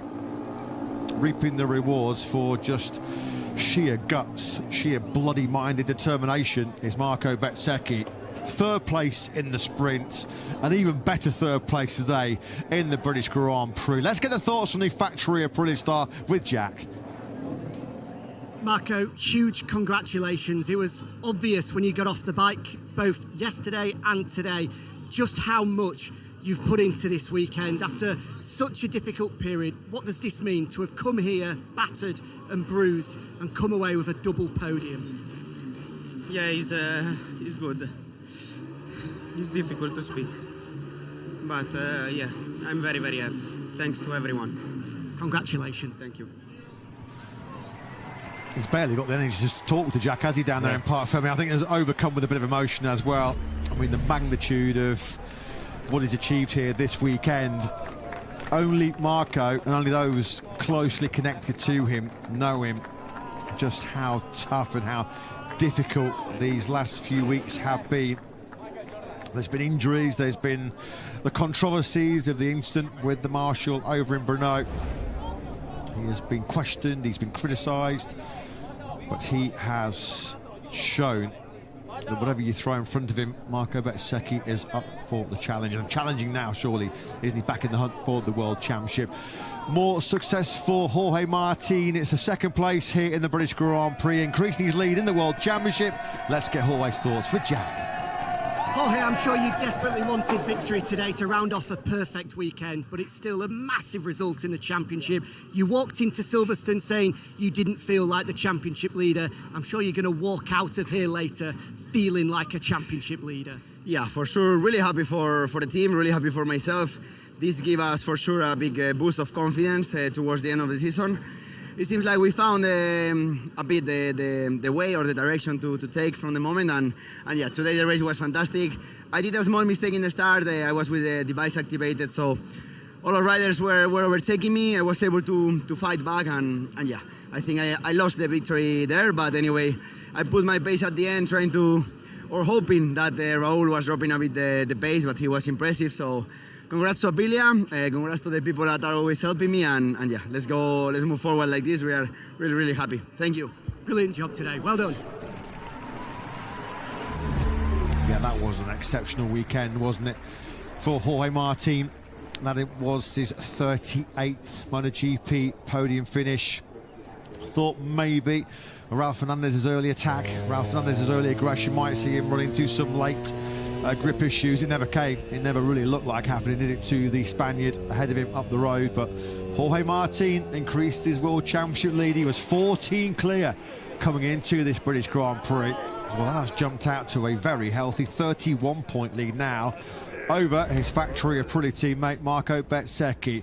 Well, he's fresh off signing a new 2-year contract with Superfile Trackhouse Aprilia. It was his 150th Grand Prix, and he celebrates in style as our 12th different winner in 12 British Grand Prix. Ralph Fernandez with Jack. Raul, what a performance that was as he tries to get out of the way of the photos. From lights to flag here at the British Grand Prix, using all of the frustration of yesterday to motivate yourself today. Is that the best performance of your career? For sure, I'm really happy. I don't really know well what I feel it right now. Yes, I am really happy because Justin is here, and the more closing moment that I was on this kind of position was in Valencia. I was fighting with Marco for the victory, but Justin missed this moment. So right now, Justin can enjoy with us the moment. So I am really happy for the team, for Justin. I think together we get a really good weekend. It's true that yesterday I was quite frustrated after my mistake, but anyway, it is part of the sport. Sometimes we are human and we can make this kind of mistake, and now we get there again. So thanks to my team. I enjoy like a kid, and yeah, we win. Congratulations. Thank you. He enjoyed it like a kid, and he did win. Rider of the race, Ralph Fernandez. That's a richly deserved accolade. He's hit some serious form. A real purple patch for the Spaniard. 3 successive Grand Prix podiums for the first time in his MotoGP career. 2nd in Assen, 3rd in the Sachsenring, but victorious here in the Grand Prix of Great Britain. A great performance from Ralph Fernandez and from Trackhouse Aprilia. You look at his recent record as well. That means now in the last 3 Grand Prix, Ralph Fernandez has done every single lap in Assen, Sachsenring, and now here at Silverstone inside that top 3. He's a real front-running force of late, is the Spaniard. 6th in the championship. What is he, 56 points behind Martin as we head into round 13 in Aragon in a few weeks' time. Yeah, he was on another level. Aprilia all weekend on another level. And today, in that 20-lap British Grand Prix, nobody saw which way a Raul went, did they? An acknowledgement there, respect shown by Jorge Martin, as Ralph Fernandez delivered the goods in front of the boss. Yeah, Justin Marks on site to witness yet more success for the American-based team. Yeah, brilliant, absolutely. What else can you say? It was just a master plan executed to perfection by Ralph Fernandez. Just his 2nd ever MotoGP victory. And there's no doubt about it, he is another Aprilia rider that is fighting himself seriously into the equation as a World Championship contender in 2026. Flawless Fernandez at the British Grand Prix. Yeah, Marco Bezzecchi is going to need a bit of assistance, I think, to get up onto the podium. because he is absolutely spent, and who can blame him? You know, we might actually have a bit of a delay to the podium here, as we give Marco every bit of time that he needs to get himself up those steps, which will probably feel like the toughest part of his entire day, really, given how he's feeling at the moment. But when he gets up there onto the podium, when he hears the cheers and the acclaim from both his team and from the supporters here at Silverstone, of which Marco has plenty, and he gulps on the podium Prosecco, that perhaps will numb a little bit of the pain. Yeah, cracking effort, cracking ride by Bez. Just a truly remarkable weekend for Aprilia. They have reigned supreme all weekend. Alex Marquez was fastest on Friday morning here at Silverstone, but apart from that, it has been the Aprilia show. It has been one of the best weekends Aprilia have ever experienced. Well, it is their best ever weekend, because for the first time in history, of course, they have locked out both podiums. Dominant in the sprint with the top three, off a lockout of the front row, and the top three here in the Sunday race action at Silverstone features 3 Aprilia RSGPs. Can Ducati and Marc Marquez fight back in Aragon in a few weeks' time? Let's hear the thoughts of our top 3. ¿Estás viendo el final de gomas o no? Solo la última vuelta. La última vuelta de cabo, ¿no? Pero ya da igual. Entrando ahí, tío, hacia... Ya. Al principio se ha apretado, ¿eh? Iba guardando, digo, bueno, ya le caerán, pero que va. No, porque yo creo que he tenido suerte. Iba mirando un poco por la televisión. Y como si estabais pegando un ya poco... ha habido un poco de lío atrás. Claro. Yo luego me he puesto a hacer 9... Se me ha quedado en la 1, se me ha quedado enganchado. Y me han empezado a pasar. Pero venías, Majito. Has hecho 58, ¿eh? ¿Has hecho? 8-4. Lleva 8-9, 9-0, 8-9, 9-1. Sí, pero luego... Difícil. Bueno. Tío, adesso è finita già. Ce la faccio più. Spinto, eh? Svengo, Dio. Vieni qua, tio. Ho fatto 58,8 all'ultimo giro. Per ultimo, no? Hai visto? Io ho fatto 9-0 e mi hai preso un decimo e non è possibile. La ultima? Perché c'era... Penultimo. Perché c'era anche Alex, no? Sì, veniva su molto forte, non me l'aspettavo. Quando mi ha passato anche lui. Ah sì? Poi ha sbagliato la 1. E dopo sono provato a venire con te, ma a un certo punto non ce la facevo più. Fisicamente anch'io alla 9-10, tutto quello ero finito. A un certo punto mi veniva da vomitare, ho detto, boh, speriamo bene, se no lo faccio dentro il casco.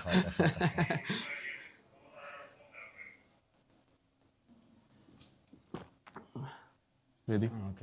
Subito, ma te quel giro lì, subito quel gap lì, passato, Poi, dopo lui ha sbagliato. Ah, ahí se ha caído. Ostras. Hostia, se te ha puesto bien el campeonato a ti, ¿eh? Bueno, queda mucho. Magari Estamos todos ahí. Era un pelo largo. Comunque era difficile. Quello era difficile oggi. Guarda, Sì. A me mi è successo dietro di te. Ti ho preso, in partita e una... Infatti avevo 0 e poi 0,6. Ecco, quella. Qui? Wow. Che qua muovevo un po', Madonna. Bello, dai. Apriliona. Quanto facevi all'inizio? Ho fatto 8-4, Stiamo 8-7, ma dopo come ho visto il gap ho iniziato a gestire, perché io avevo, come sono un po' più pesante da voi, aveva problemi con il consumo della benzina. Ah, ok.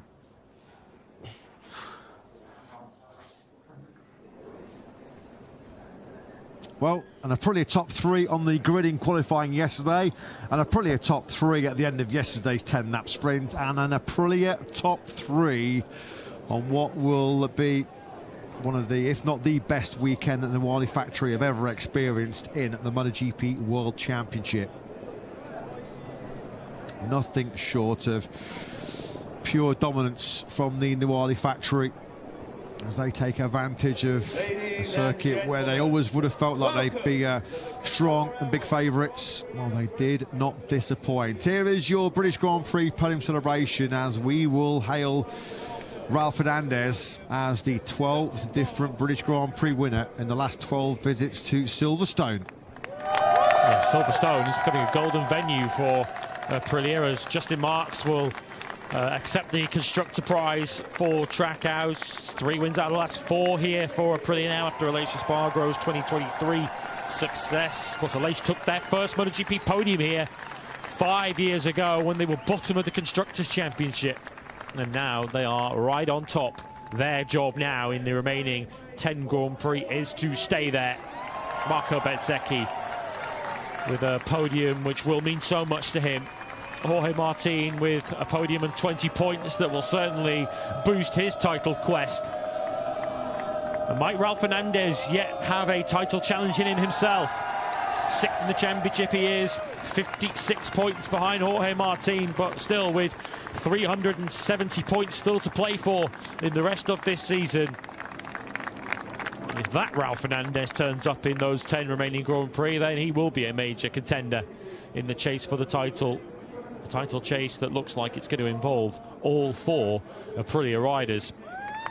Peter Digby, the chairman of the BRDC, presents the trophy to Justin Marks.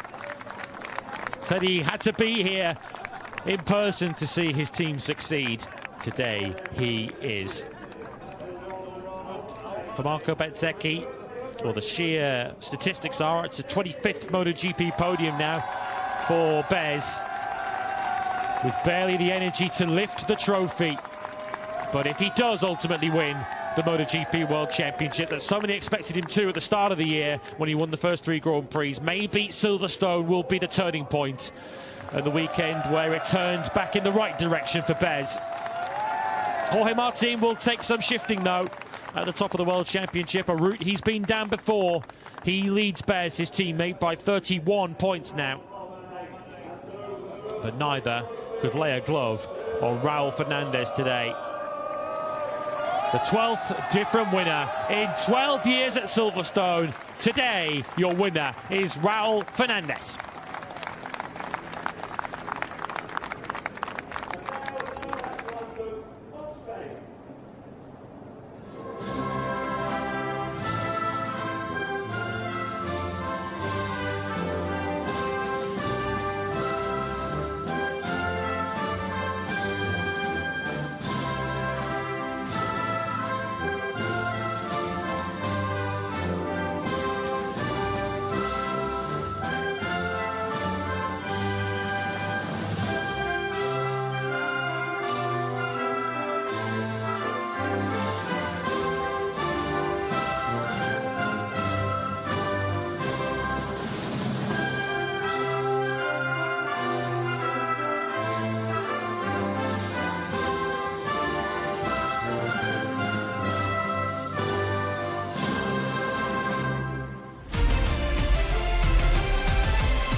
Trackhouse owner Justin Marks gets a Prosecco shower from his star rider today, Ralph Fernandez. As Ralph Fernandez marks his 150th Grand Prix appearance in superb style. He is your race winner here in the 2026 British Grand Prix. On the weekend, which has been all about one brand, Aprilia, who have taken, for the first time in their history, the top 3 in the sprint, the top 3 in the Grand Prix. A first time that Ralph Fernandez has been victorious on a Sunday this season. Showing just why Justin Marks has kept faith in the Spanish rider for the next 2 years. Doesn't feel like that long ago, does it? Around the Italian Grand Prix time when Ralph Fernandez was looking rather pessimistic about his chances of remaining on the MotoGP grid into the new 850cc era. But he is here to stay.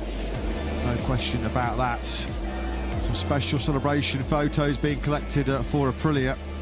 I'm sure they'll be donning new walls of the Nuali factory very, very soon. As Ralph Fernandez then takes the win by 2.5 seconds clear of Jorge Martin, who now has the biggest lead we've seen in this year's MotoGP World Championship. 31 clear he is of Marco Bezzecchi.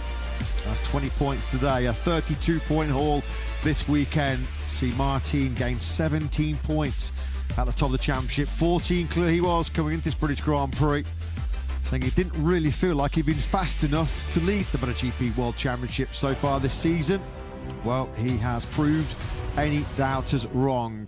We have another couple of weeks off to rest and recuperate before an incredibly hectic final stint in this year's MotoGP World Championship. We are back on Spanish soil at the end of August. Marc Marquez and Ducati fight back at Motorland Aragon. It was certainly Aprilia country today as Raul Fernandez headed an Aprilia lockout of the podium, becoming Silverstone's 12th different winner in succession. Martin and a heroic Bezzecchi joined him on the podium. Alex Marquez might well have broken into that podium battle, but a mistake at Abbey cost him dear. Acosta 5th, hanging on from Gian Antonio, who caught him on the final lap. Marc Marquez 7th from Binder, Marini and Morera. Morbidelli 11th ahead of Fabio Quartararo, who was the top Yamaha finisher. Miller, Polaspargaro and Toprak Razgatlioglu, your final point scorers. Ayagura and Pecco Bagnaia, high-profile names among our 7 retirements.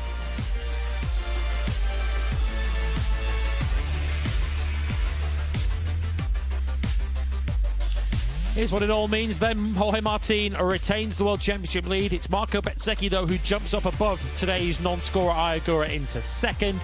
Marc Marquez started the weekend 18 points off the World Championship lead. That advantage, or disadvantage in Mark's case, has more than doubled, up to 40 points. Fabio Gian Antonio is a point further back, and Raul Fernandez is now closed to within 56 of the summit in 6th place.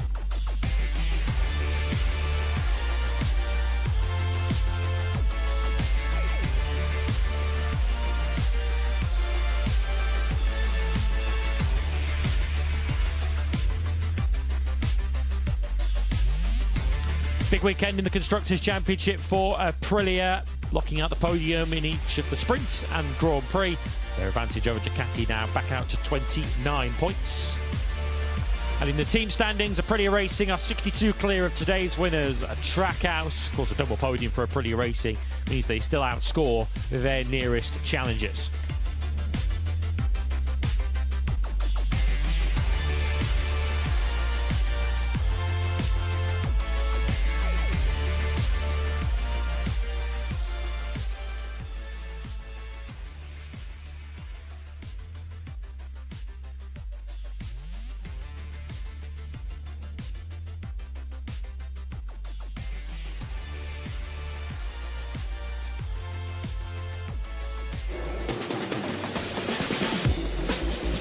Well, these highlights better be worth the wait. Let's have a look as Jorge Martin led away from pole position, but around about a couple hundred metres up the road, any hopes he had of winning the Grand Prix disappeared in a cloud of sparks as both he and Ayagura's rear ride device was still engaged. Cost them places. Our team was in an early battle with Marc Marquez as Fernandez and Bezzecchi broke clear. Alex Marquez, who of course had to come from the front of row 3, was busy trying to make his way through the order, passing first Pedro Acosta and then his brother. Acosta was also getting stuck into Marc Marquez. Bold move from the 37 into Abbey corner saw him take 5th place. Pecco Bagnaia never featured at all in the podium action. He was barely in the points when he fell at Luffield. Up ahead, Marco Bezzecchi's brave defensive second place was ended by his teammate as Jorge Martin sought to extend his World Championship lead. Alex Marquez looking to do further damage to Bezzecchi's title prospects as he briefly held 3rd. Ayagura was also losing crucial championship points, and any hope of scoring today disappeared when he fell at Vale. While that was happening, Alex Marquez, he made a key mistake here at the other end of the main straight into Abbey corner. Could have been so much worse though, couldn't it, for the 73. He fell back to 5th again as Raul Fernandez was busy enjoying a race all on his own out of the front, admired by Justin Marks. A moment coming through farm saw Marc Marquez relinquish 6th to Fabio Di Gianantonio. Those two have locked horns on several occasions this year. 7th was as good as it would get for the 93. It was the 25 though that would reign supreme from start to finish. Raul Fernandez running riot at the British Grand Prix. His 2nd career win. It's Jorge Martin though who will take the World Championship lead to Aragon. 31 points clear of Marco Bezzecchi. Moto3 is coming up next.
After Jerez, Le Mans, Mugello, Catalunya and Assen, MotoGP's journey to iconic tracks continues at Superfast Silverstone. A long and technical layout that always gets pulses racing. Silverstone first joined the Grand Prix calendar 49 years ago and sits north of London and south of England's second city, Birmingham. Chapter 12 concludes next live. It's time to race in MotoGP.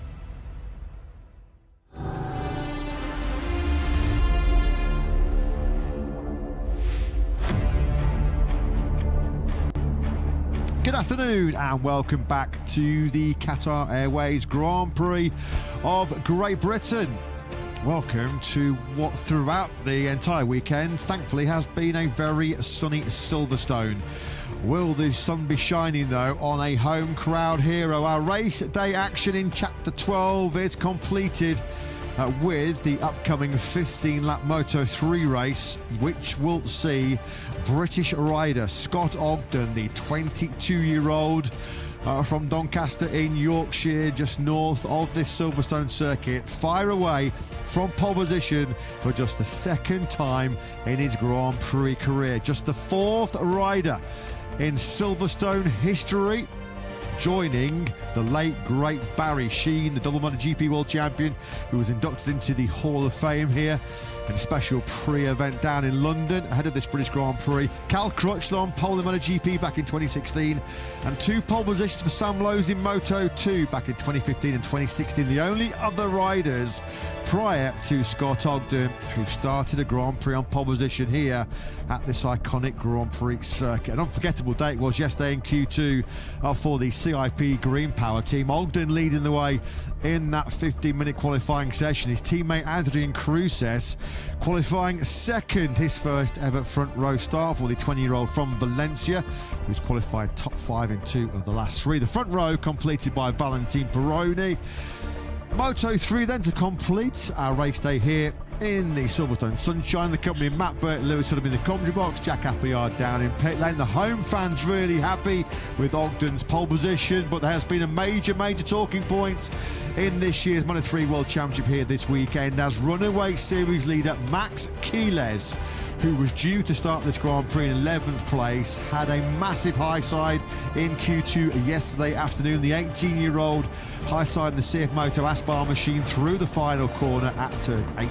Could miss the next 4 Grand Prix, Quiles, and still be leading the World Championship, such as being in superiority in the only half of the Grand Prix campaign.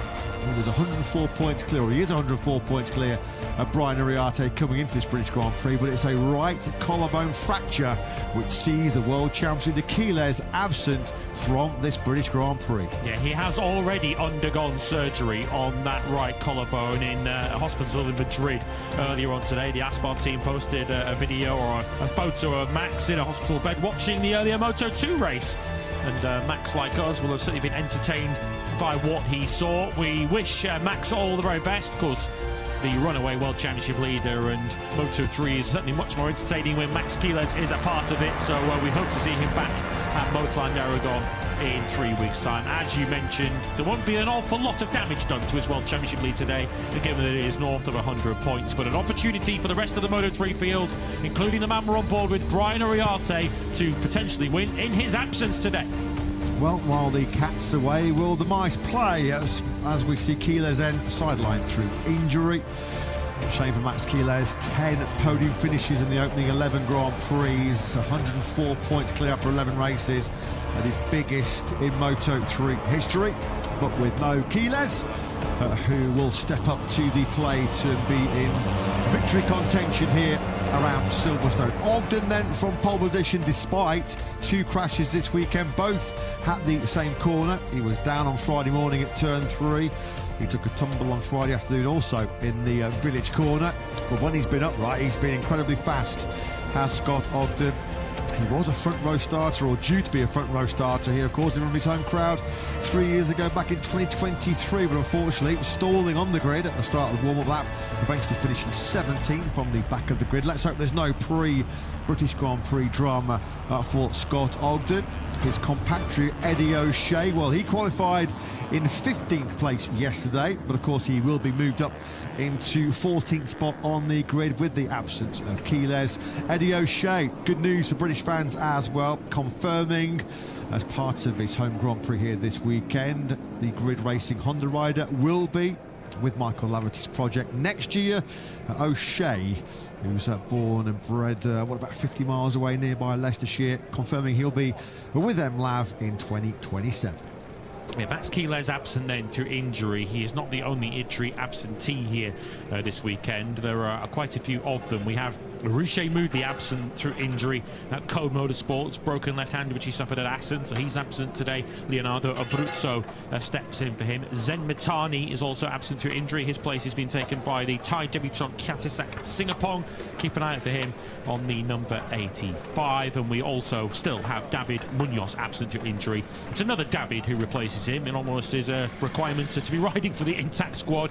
And a rider from not too far away from Munoz either, David Gonzalez, who hails from Cadiz in the south of Spain. He is also a Grand Prix debutant today. So here is Scott Ogden then, aiming to be the first home British winner in Moto3 since Danny Kent in 2015. I saw actually Danny Kent wandering around the paddock here this weekend. Ogden, the 8th different rider on a Moto3 pole position in our opening 12 Grand Prix of the campaign. Dream territory in Q2 yesterday for CIP Green Power. Ogden on pole, his teammate Adrian Cruz says on his first front row in 2nd place, and the Valencian joins Jack. Yeah, brilliant day for the team yesterday, 1st and 2nd on the grids, but full focus now on the Grand Prix. Adrian, how are you feeling ahead of it? What's possible today?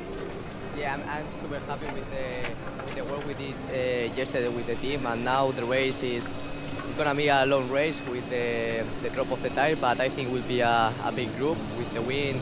Yeah, I think a big group, and now we battle, we enjoy, and we will see. Good luck, have fun. Thank you. Well, it's a happy 20th birthday as well today for Adrian Cruz. So will he be celebrating in some style from that first front row start? He's looking to arrest a recent slump. DNF's in the last 2 Grand Prix. He's a best of 6th place over in Le Mans and in Balaton Park. There'll be a lot higher and loftier expectations of a better result today over the 15 laps. He's been quietly impressive, hasn't he, through his rookie season so far this year, Adrian Cruz says. 2nd season for Cormac Buchanan, but today sees him equal his career best qualifying. He starts in 8th. The Kiwi is now with Jack. Yeah, brilliant job yesterday by the Kiwi, middle of the 3rd row of the grids. This is going to be an interesting one, I feel. Tyre drop going to be key. How are you feeling ahead of it, Cormac? Yeah, no, I'm looking forward to it, honestly. Yeah, made my life a lot easier qualifying this high up, so yeah, right in the battle from the get-go. But yeah, as you say, the tyre drop's quite bad here, more than we expected coming into the weekend. So yeah, you know, a big front group with tyre degradation is going to be fun. So you know, looking forward to getting in the mix. Good luck, have fun. Cheers, thank you. Well, the last time he qualified this high up, a career best 8th place in the Sachsenring, he did follow it through to his career best result last year in Germany with a 9th place. He was in the points last time out in the Sachsenring pre-summer break, a 13th place. Only Buchanan's 2nd point scoring finish of the campaign. Well, Brian Uriarte comes to Silverstone in a rich vein of form. 2 wins in the last 5 Grand Prix in Mugello and in the Sachsenring. Can he capitalise on the absence of Max Quiles? Uriarte is with Jack.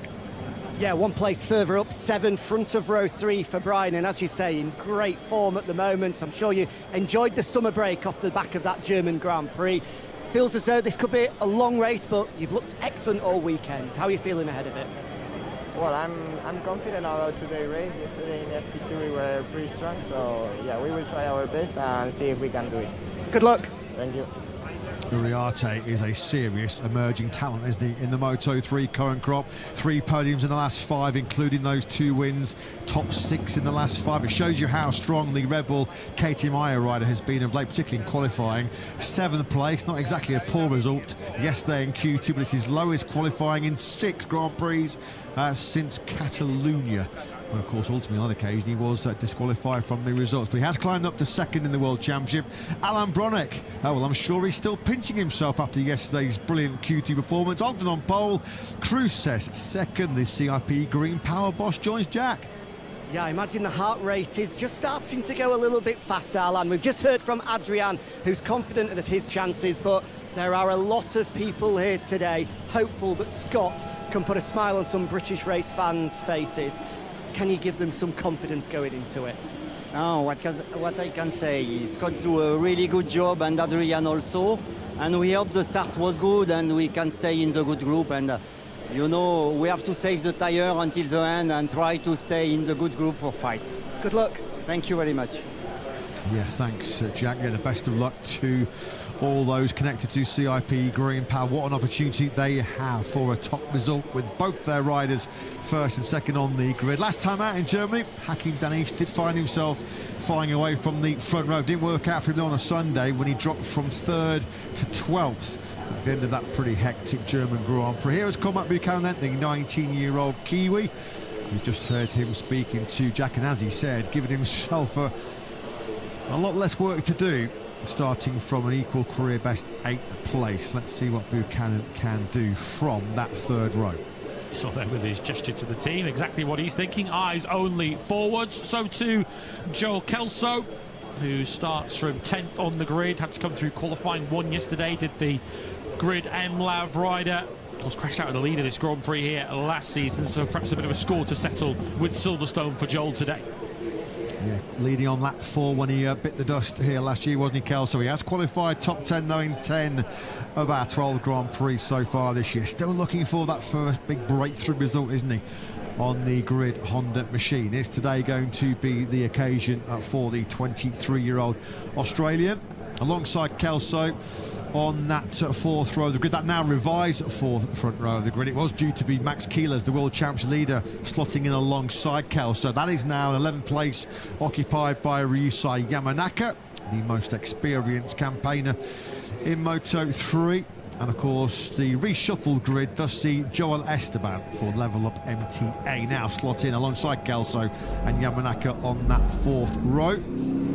Joel Esteban, that's his best qualifying in 5 since the Italian Grand Prix in Mugello, chasing what would be his 8th point scoring finish of the campaign. Watch out for some big hitters further back on the grid too. We've got Marco Morelli, the sole Aspar rider, on row 5, along with Veda Pratama, and 2 of the stars of the Saxon Ring are a row further back. Podium finisher Matteo Bertelli 16th, joined on that 6th row by Rico Salmela. Yeah, Marco Morelli's deep on the grid as well. He's going to be starting 13th, only the 3rd time this year. The 19-year-old is qualified outside the top 10 with Austin and Bruno. MSI confirming then that their lineup next season will be the rider we're looking at on screens. Malaysian's new hero Hakim Danish and Valentin Perrone off to pastures new. Then Perrone on the front row of the grid, of course, here at Silverstone for Red Bull KTM Tech 3. He'll be joining Danish then in empty helmets MSI next year. So that means that Ryusai Yamanaka seeking employment in 2027. Yeah, reports are that Perrone has signed a 3-year contract with the MSI team, with years 2 and 3 of those to be spent in the Moto2 class if Perrone plays his cards right. First front row in 6 Grand Prix for the 18-year-old after his first since his Catalonia pole position. 4 front row starts this year for the 18-year-old. 5th he was last year, which was his first top 6 in Grand Prix racing. There is Perrone then on the front row of the grid for the 7th time in his Grand Prix career.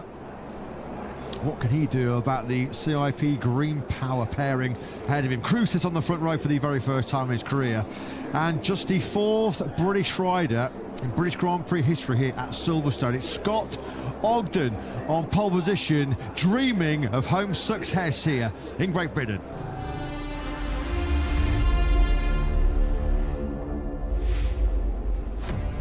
Well, Britain expects, can Scott Ogden deliver? He starts from a first Moto3 pole at home, 2nd of his career. Adrian Cruz says next to him on a CIP Green Power 1-2, and Valentin Perrone joined them on the front row. David Almanza, who's missed 3 Grand Prix now this year through injury and illness, 4th, ahead of Alvaro Carpe and Adrian Fernandez, his best qualifying since he was on pole at Le Mans. Brian Ariarte looking to cash in on Quiles' absence from 7th, ahead of Cormac Buchanan and Hakim Danish. Joel Kelso for the grid racing team. British squad, of course, 10th, ahead of Yamanaka and Esteban. They promoted by the injury absence of Quiles. That leaves Marco Morelli as the sole Aspar starter in 13th, ahead of home hero Eddie O'Shea and Veda Pratama. Matteo Bertelli came through Q1 to 16th on the grid, ahead of Casey O'Gorman, who's won a British Talent Cup race around here. Rico Salmela completes row 6. David Gonzalez makes his debut from 9th ahead of Jesus Rios and Guido Pini, who collided in Q1. Kiatisak Singapong's debut comes from 22nd ahead of Leonardo Abruzzo,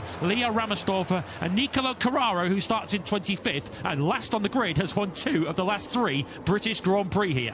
So how's the nerves, how's the butterflies for British star Scott Ogden as he is set to roar away from just his 2nd career pole position in what is about to be his 92nd start in the Moto3 World Championship.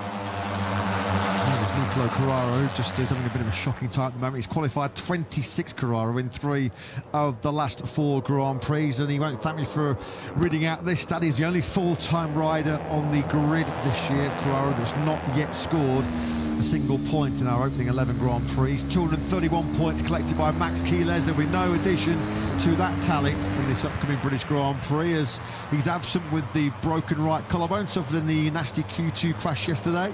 Everyone on the front 4 rows has gone for the medium front, medium rear combination from Pirelli. The riders to keep an eye on who are on the soft rear tyre, the key runners on the soft rear tyre: Morelli from 13th, Patama from 15th, and Casey O'Gorman, the Irish youngster on the 6th row, who's gone soft front and rear. Nothing to lose, you feel, for O'Gorman. They will try and charge his way through on the 658 Squadra Corsa Honda. Honda winless in the British Grand Prix since Dennis Foggia triumphed back in 2022. The leading Honda rider on the grid on this occasion is Adrian Fernandez on the Leopard Honda, who will launch away from that 2nd row in 6th place. Long old lap around Silverstone for these Moto3 pocket rockets, about, what, 60-65 horsepower. Of around, what, 2 minutes 9 seconds is the pole time yesterday from Scott Ogden. The best ever race lap here at Silverstone in Moto3 is a 209.727 from Adrian Fernandez, who we just mentioned. So here we go then, chapter 12 in Moto3 about to unfold here in front of the British fans, who have stayed in their numbers. They're out in force to ensure that they potentially don't miss the prospect of home success, of home glory, as Scott Ogden then comes to pole position on the number 19 CIP Green Power machine. He's got family and friends aplenty here supporting him from trackside.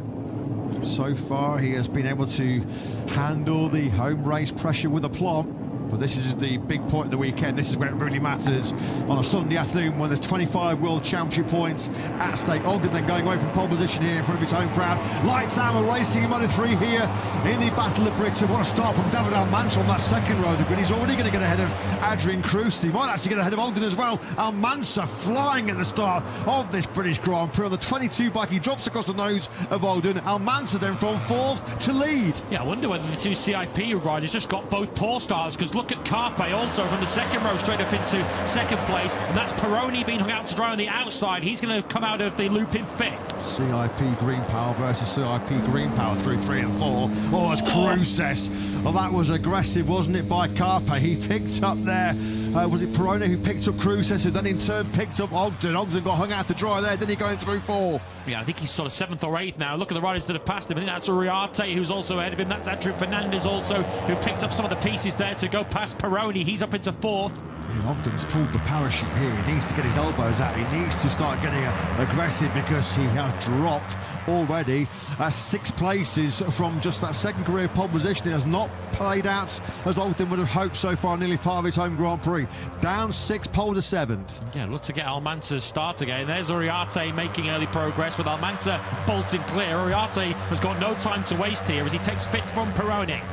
Buchanan's held station started in an equal career best 8th. He is in 8th place as it stands right now, although he has been picked off in that 2nd sector. Down to 11th has gone the Kiwi. Almanza it is. It's almost 0.2 of a second clear of Carpe as they weave their way around this spectacular Magnus and Beckett section. This vital now to pick up some good drive out of Chapel, because in Moto3 this is Slipstream City down the Hanger Straight, and it's a slipstream that Carpe is trying to pick up here on Almanza. Cruces didn't get the best of runs out of Chapel, and that opened the door for Fernandez, but he was on the wrong side of the racetrack, and he opened the door for, I think that's Uriarte, it is, who's now straight up into third place, and Cruces in the end lost 2 spots. Uriarte's had a real good first lap, hasn't he? He's come through from 7th ahead of that 3rd row, immediately into podium contention there on the 51 bike. He's been in great form over the last few Grand Prix. Sazny, 2 recent wins in the copybook for Uriarte. Over the line we go. Then Almanza, after a dream start this British Grand Prix, leads. Carpe second. It is an all-Spanish top 4. Almanza, Carpe, Uriarte from Fernandez. Peroni over the line in 5th. Ogden dropping those 6 places from pole to 7th. Yeah, he's reclaimed one of those already, though. He's now passed Cruces back into 6th, so they still run 6th and 7th, but they've now swapped positions already. A bit of a split in the group. Back to this battle, which is Danish going up the inside of Joel Esteban. He's now in 8th place, but already a second of a gap already up to the leading group of 6 up ahead. Joel Kelso's had a bit of a poor first lap. He started the Grand Prix in 10th place. Kelso was over the line in 17th, which is where he still currently sits. And so not being able to capitalise on another top 10 qualifying performance has been the Australian. So from the front row of the grid, going the wrong way has been Cruces and Ogden, now trying to recover lost early ground. It's still Almanza that's making the headway as they power through the final. This is Woodcote, is it the final corner? The old final corner, the old of course, final corner, yes. We've seen plenty of battles there and plenty of photo finishes over the years as Carpe was trying to launch a raid on Almanza, and he gets a really good run there, doesn't he, out of Copse on the left-hand side of the racetrack, though, which is not the side you really want to be on, as you've got a right-hander coming now as we head into Maggots and Beckett. Oh, lovely move that by Uriarte. That was clean as a whistle, but it was ruthless. Attack mode well and truly engaged by Uriarte. Finds a way through then on Carpe. Nothing that Carpe could do about that, and now Uriarte trying to get his claws into Almanza in the slipstream down the hanger straight. We're on board now with Carpe, who's been pushed back down to 3rd place. He's trying to fend off Adrian Fernandez, his Leopard Honda. Fernandez darts to the inside line going through Stowe, so he's getting a little bit duffed up at the moment. Here is Carpe, Uriarte and Fernandez through in quick succession, and as requested, Ogden is getting his elbows out. He's just taken Peroni. Peroni's trying to fight back though into Vale. That's the battle for 6th place. Carpe's trying to fight back on Fernandez. Uriarte is having a go at David Almanza as they go side by side through Club Corner, and it's Uriarte who will lead us at the end of lap 2. Yeah, Uriarte's had a real strong second lap here. Fastest rider on circuit is Ogden with a 2:10.438. So after that rather sluggish start from pole position, Ogden is getting into his rhythm. He's getting into his strong early pace. Cruces, though, dive bombs him going into the village corner. Bit of friendly fire there from Cruces. It was a clean move. It was a hard move. Oh! Ogden's front tyre almost making contact with Cruces' rear tyre. That could have ended in disaster for the CRP Green Power duo. Cruces just gained 3 places in 2 corners, because straight after passing Ogden, he also launched it up the inside of Fernandez and also Carpe. It's not been a good half a lap for Carpe. He was 2nd when they came out of Woodcote a lap ago. He's now 6th. Ogden in this lead group, well ensconced in this lead group. His fellow Brit Eddie O'Shea is down in 13th place. Casey O'Gorman on the soft combination up into 11th. Fernandez aggressive going through Luffield. He's just made a move on Carpe. Carpe's struggling at the moment. He's getting a real bloody nose from several of his rivals. He's going the wrong way on that 83 bike at the moment. Yeah, Uriarte is trying to speed this pace up because they're in danger of bringing the likes of Esteban, Danish and Pratama into play. Pratama's now into the top 10 on the Honda Team Asia machine. Reminder, Pratama is on the soft rear tyre, so too is Casey O'Gorman, who's right behind him in 11th. So Cruces there in 3rd place. Oh, that was getting real close. That was Carpe aggressive on the aggressive flip-flop. The change direction through on Peroni, going through the tail end of Maggots and Beckett's. Dishing out some punishment there, wasn't he, on Peroni? Carpe are on board now with Carpe on the 83 bike. Disrupted the rhythm there of Peroni, so there's no way that Peroni can pick up some slipstream down the hanger straight. You can see there, middle of the picture. There is Ogden from pole position. Oh, Uriarte has gone wide. Gone wide then on the brakes into Stowe, and that's allowed both Almanza and Fernandez to sweep on through. Adrian Fernandez sniffing the lead of the Grand Prix here on the 31 bike. Carpe is turning defence into attack. He's up the inside of Cruces. Peroni around the outside of Cruces, who's been swamped by Red Bull-sponsored KTMs and loses 2 places. So back at the front once again is Almanza. He was the leader at the end of the first lap after that brilliant launch off the line, picking off 3 riders on this front right now into the first corner. The fast right-hander of Abbey. What a scary old corner this section on a Moto3 bike, almost flat out as we're on board then with Uriarte, lining up a move for the lead into Village. Goes Fernandez, off the foot peg there, left foot off the foot peg twice for Almanza, who's trying to fight fire with fire here against Fernandez. And on the inside goes Carpe, saying thank you very much. Door wide open, the space was there, and he took it. Carpe now leads. Well, I was just about to mention Carpe taking Uriarte into Village. Before I had a chance to mention it, he was taking the lead of the race as Almanza now takes it straight back again down the Wellington Straight. And before he's realised it, Carpe's back where he was in third place. Less than 2 seconds covering the top 12 riders over the line at the end of that lap 3 of 15. Oh, there's a moment there, wasn't there? I don't know if it was a self-inflicted moment or whether Fernandez's aggression it was that actually picked up David Almanza. I was just looking at the timing splits at the end of that third lap, and I just saw Almanza just picking up that Dynamo Intact machine. We'll try and find a replay of that, because whatever did happen, Almanza is now back in 4th place. Yeah, and Esteban, Danish, O'Gorman, Patama, O'Shea are all right in this now. They've slowed the pace up with all of this squabbling. Back in the mid to high 211s, and what was a leading group of 6 is now a leading group of at least 10 or 12. Just how we love it and like it in Moto3 here around Silverstone. Joel Esteban's come charging through the pack, hasn't he? Started in 12th place at the back of that 4th row. Esteban's worked his way up into this league group now quite nicely, up into 6th place. See him on the 73 bike there, just jostling for track position, trying to line up a move on Uriarte. He is into stone. It looks like it's a successful mission. That's lovely by Esteban. It's getting better and better into the span. He runs a little bit wide. Does that allow Uriarte to seize back that 5th place? Here comes Ogden as well, trying to line up a move on both the Spaniards. Esteban with the inside line into 16 on Uriarte. Some fight at the front of this Grand Prix. There's no sign of Aspar's miserable weekend in Moto3 improving. Keeler's absent, of course, through injury, and Marco Morelli He's plummeted to 20th in the early stages as we're coming up to 1/3 distance in this Grand Prix. Morelli, of course, 4th in the World Championship, not in the points. Just over 3 seconds then covering the top 17, 3.1 seconds over the line. Yamanaka in 17th place. He was adrift of Carpe as Esteban's charge towards the front of this Grand Prix continues. He's now been a 4th place, having picked up Perone. This is some early surge from Esteban. Fernandez with a conduct warning we saw there on screen, which might be a bit of a clue that perhaps he did play a role in Almanza going wide at Luffield on the previous lap. I don't think Fernandez will be concerned about that warning too much at the moment as he leads this Grand Prix. Carpe, though, keen to have a go at him. Carpe, of course, himself chasing a first Moto3 win, but he goes ever so slightly wide, and you don't have to give Adrian Fernandez any encouragement to ride through the gap. That was never going to work. He just went in way too hot there into Brooklands. He was always going to run wide and leave the move immediately back open for Fernandez to seize the initiative back once again. Carpe then, we're on board now, looking back to Almanza.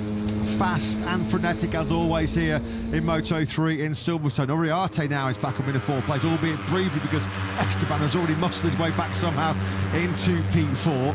It's Fernandez then that is that lead into Maggis and Beckett. Carpe there in 2nd place on the 83 bike. Yeah, what a Grand Prix we're already seeing. One of the closest top 15s in Moto3 history was around here. The 2nd closest ever back in 2023, because this circuit just lends itself to this kind of pack racing. The slipstream so powerful down to so many straights here at Silverstone, including this one. And it's Adrian Fernandez who is currently punching that hole in the air. Good news for British fans is 2 of their own now are firmly in this lead group and this podium battle.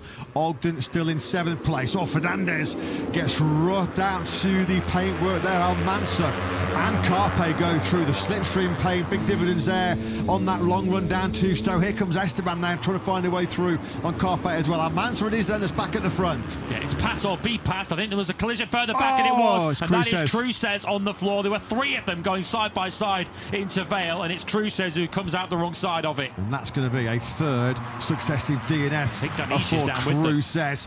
So into Abbey we go. Almanza just about holding off the hard-charging Carpe directly behind him. Hakim Danish has also fallen out of this league group. So over the line, there was less now than 2 or just over 3 seconds covering your top 15. Casey O'Gorman in those final point scoring position. Esteban, we know how aggressive he is. We know he's not going to be shy at trying to sharpen those elbows in this league group. He's got Uriarte and Perone directly behind him. Still, with a very big interest in this home podium battle, is Ogden. Danish has rejoined, but as you can see, it's punched a big hole in that leading group. Back to Buchanan, who leads the chase group now in 8th place, as we see Esteban getting picked up there by the recovering Uriarte, who moves himself back into 4th place. 13 points on offer for 4th, which would close him to within 91 of Quiles, the absent championship leader. Well, that's about the biggest lead we've seen at any stage of this British Grand Prix so far from Almanza. As he goes charging up now to Copse Corner, trying to get a good clean exit, a good drive as they sling towards Magnus and Beckett. Carte's got good corner speed, hasn't he, on his KTM, going through that turn 9. Fernandez, we know that he's going to be a serious contender late on. There's Esteban then in 5th place. Uriarte looking really, really strong once again. This is rather concerning, isn't it? Red flag this. Yeah, we might have to red flag this, as Adrian Cruces still under attention from the trackside staff.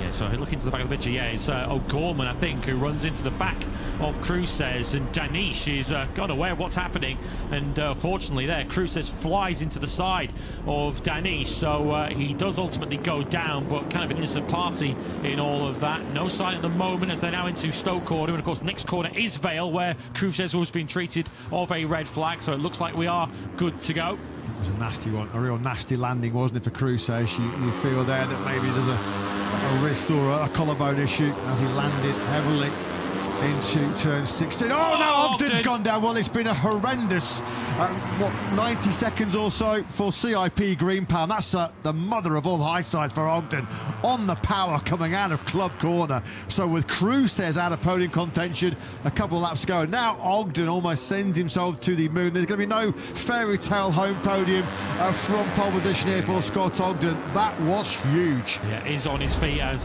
we could see out of the window. You can now see on screen, just at the back of the picture, lights the rear tyre up and lands hard on his right hip and his right knee, and certainly half of the hope of British success today has gone with Ogden out of the Grand Prix. All hopes now rest on the shoulders of Eddie O'Shea in 9th place.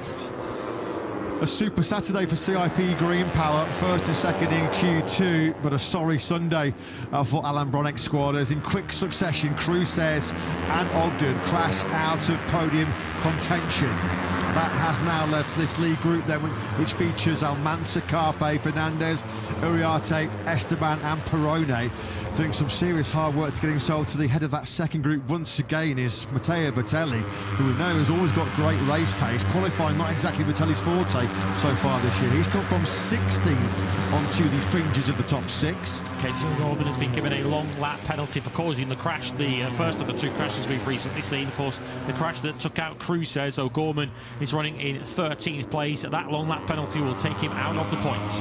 Yeah, and that aggression from O'Gorman, which has cost him a long lap, has sort of really broken the league group here big time, hasn't it? I mean, it's sort of stretching out even more now. So Danish also involved through no fault of his own. Another innocent party from the O'Gorman incident, as Esteban, he's wide, and that's going to allow Fernandez to ease on through at Stoke. Almanza it is that's still making the front running as we drop down now into Vale, into turn 16, which is where we just saw a few moments ago O'Gorman collect Cruces, and now we're going to be careful on the power as you go through the right-hander of Club, because this is where Ogden had the big high side.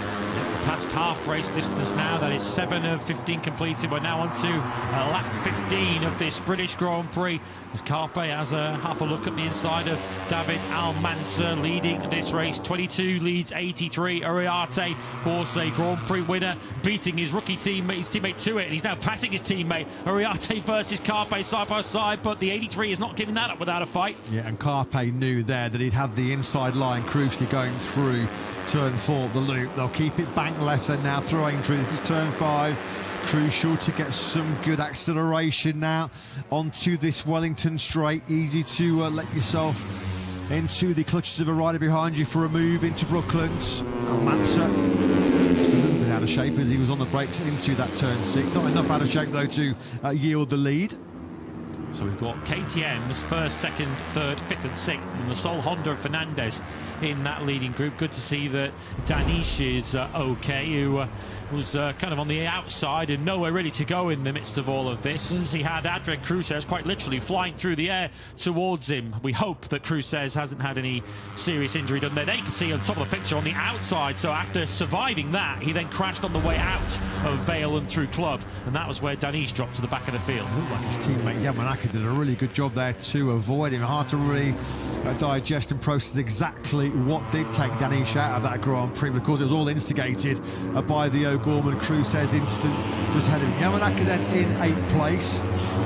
He's just ahead of Eddie O'Shea, who's keeping himself inside that top 10, a potential excellent strong top 10 finish in front of his home crowd for O'Shea.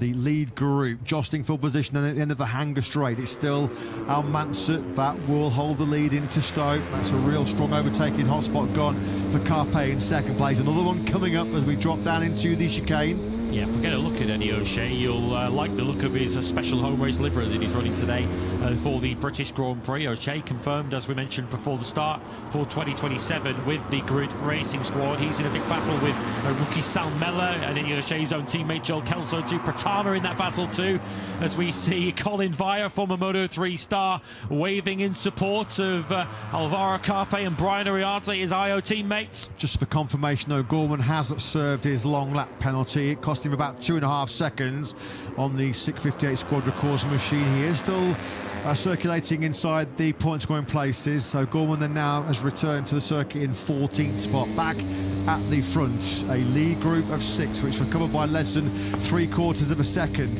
as we moved on to lap 9 of 15. Yellow flags out once again, more drama at turn 3. That's going into Village. I think Buchanan's name is tumbling down the order. So Cormac Buchanan, who was 13th at the start of this lap 9, it looks like he's dropped down to 19th now. So unfortunately, he is out of the Grand Prix. I was hoping that maybe he'd just run off and brought out the yellow flags, but no, it's race over for Buchanan, and it's a very frustrated Kiwi. Angry either at himself or potentially at somebody else who played a role in his exit. We haven't, of course, seen what happened to Buchanan yet, but he is out of the Grand Prix. The pace, pretty good. In fact, on that screens, it's saying he stopped with a technical issue, so potentially not Cormac Buchanan's fault. Potentially the KTM's packed up on him. God, that's harsh, that's tough, because he was on course for back-to-back point-scoring finishes, wasn't he, in 2026, Buchanan.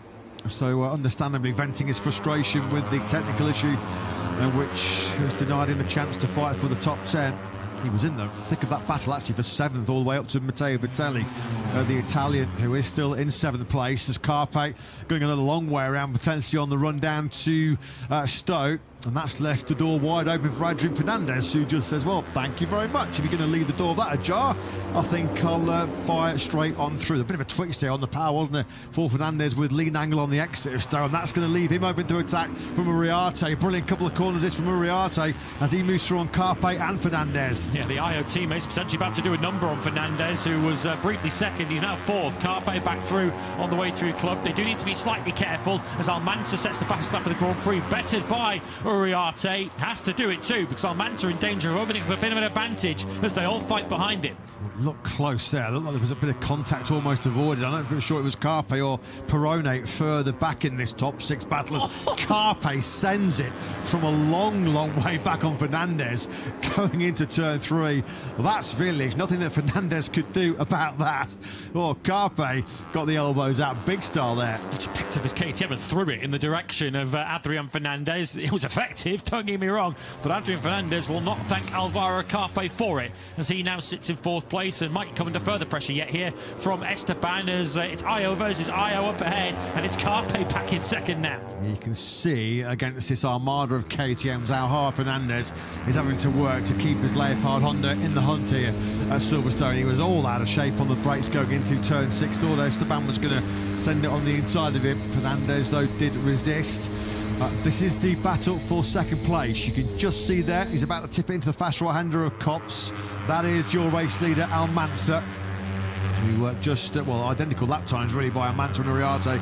2:10.2s those two exchange on that previous lap. Yeah, both the I-Riders were off the road there coming out of Copse. They went the wrong side of the curb, and they do have to be a little bit careful here that Almanza doesn't extend that advantage out, because the keeping up the slipstream is so important. It keeps the group together, but when you lose it, as we've seen with the splits in this leading group with some of the incidents we've happened, it's so difficult to chase back up to a gap once you lose that toe. David Almanza, it feels like an awful long time ago now, doesn't it? Because it is, when he won that classic start to 2026, that last lap showdown with Max Quiles to take his one and only Grand Prix victory at the Chang International Circuit in Bahrain. Looking really strong to put all of his illness and injury woes behind him. It's been a tough run since that brilliant opening Grand Prix at times for Almanza, but he is still leading and in charge of this British Grand Prix as we're coming through now the final corner. We're about to move on to lap 11 of 15. Carpe directly behind him, though, has just set his fastest lap of the race. That's a hot pace by Carpe, a 2:10.199. That was half a second quicker than Almanza on that lap 10. Recognising the danger that Almanza had a half-second advantage, he's closed it straight back down again. David Almanza has spent more time than anyone bar Quiles leading Moto3 races so far this season, but as you mentioned, hasn't won since that season opener. Has been ravaged with injury and illness in this 2026 season, which is why he's fifth in the World Championship when he really ought to be second. Can he take the opportunity in the absence of Quiles today? Eddie O'Shea's now climbed up into 8th place, picked off Rico Salmela, the Finn, on that last lap. Pini's just taken Rios further down the point scoring places in their particular squabble for 14th and 15th respectively. David Gonzalez in for the injured David Munoz, doing a real good job for Dynavolt intact. He's right in the hunt for some debut points here in Moto3. Here, looking back then to Fernandez. We're on board briefly there with Carpe as he went through Woodcote. Not making any significant sort of challenge back towards that top three at the moment is Perrone. Wonder if he's just maybe in a little bit of tyre conservation mode, sort of setting himself up for a late charge. You mentioned Gonzalez. He's ahead of Marco Morelli at the moment, which will be quite a scalp to claim on his Grand Prix debut. Morelli has been absolutely nowhere this afternoon on the Seoul Aspar KTM, still nowhere near the points, and as it stands, he's going to lose 4th place in the World Championship. He's going to lose his proud record as well. He's troubled the points scoring place in all 11 Grand Prix so far this year as Morelli. 5 of those finishes have been inside the top 6, just not at the races at all today, though, is he? Fernandez certainly is, as he gets a bit racy on the inside of Carpe at the end of the hanger straight. No way through, though. This is building and building, isn't it, into another grandstand finish, another thrilling finale here at Silverstone in Moto3. That's aggressive from Uriarte, really aggressive from Uriarte on the inside of Fernandez into turn 16. He made it work. He's chasing back-to-back victories, of course, either side of the summer break. That memorable head-to-head with Quiles in the German Grand Prix. He's got a few more opposition in this leading group at the moment, 5 of them to be exact, joining Uriarte in this leading group, including his teammate up ahead, who himself is chasing a maiden victory that his teammate took a week ago. And for the second time in, around 3 laps, we see Uriarte attacking Carpe into Village. Yeah, he's good on the brakes. He's really good on the brakes into Village. Carpe, though, does fight fire with fire and take that second place back. Uriarte sensing there might be room there to go through on Carpe at turn 5. That's ancient. There was no way through. Botelli is still keeping himself ahead of that second group. Botelli in 7th place. Salmela has fought back on O'Shea to reclaim 8th spot as Uriarte this time around it's at turn 6 where he finds a way back through on Carpe once again. Yeah, Fernandez still holding 4th. We haven't seen much of Esteban and Perrone in this battle for the podium. They've been in that group, but just at the tail end of it, are they saving something for a late attack, or are they on their absolute limit? The 78 of Esteban and the 73 of Perrone just to stay in this leading group. So after his long lap penalty, O'Gorman has worked his way back up into 13th. He was as low as 14th, having gone through the long lap for his contact with Cruces, which put the Valencian out of this lead group from that front row of the group. He also, of course, lost, unfortunately, home hero Scott Ogden from pole position when he was right in this lead battle. It's Almanza then, as they snake their way through Maggots and Beckett's. 3.5 laps remaining here at Silverstone. It has been close throughout between this pair. Bit of an inter-team tussle between Carpe and Uriarte. More than World Championship points at stake. There's bragging rights on the line here as well, isn't there, in the IO garage between those two? Yeah, Carpe, 3 races without a podium for the first time in nearly a year. He's now out of the podium positions, as we nearly saw Fernandez tag the rear tyre of Uriarte. Yeah, Carpe beat it up a bit on this lap. Started the lap in 2nd place. He might yet end it in 5th, as that's Esteban sweeping around the outside of him, and almost Fernandez too.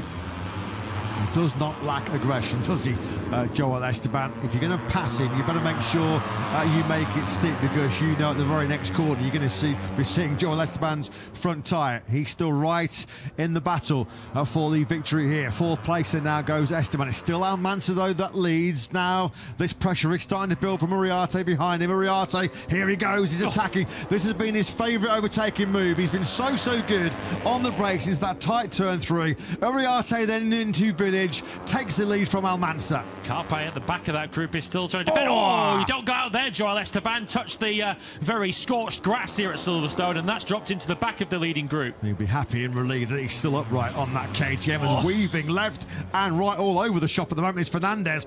Surely he's not going to go around the outside of both Almanza and Uriarte into Brooklands. Uriarte somehow comes out of turn 6, still leading this Grand Prix. Fernandez was thinking about a real daring raid on the outside of the pair of those Spaniards ahead of him, but he's still there in third on the 31 Honda. Yeah, Uriarte wasn't letting him have that, but that KTM Almanza really does punch up the corners very well. Look at the run he gets down here out of Woodcut, and it's enabled him to swoop back past again. Fernandez also at the inside of Uriarte, so Almanza, no sooner as he lost the lead, he's taken it back again. It's a shame that mistake came from Esteban as he charged towards Aintree, because he had just put in his best lap of the Grand Prix so far, 2:10.4, as Uriarte finds his way back through on Carpe, going through Maggots and Beckett's.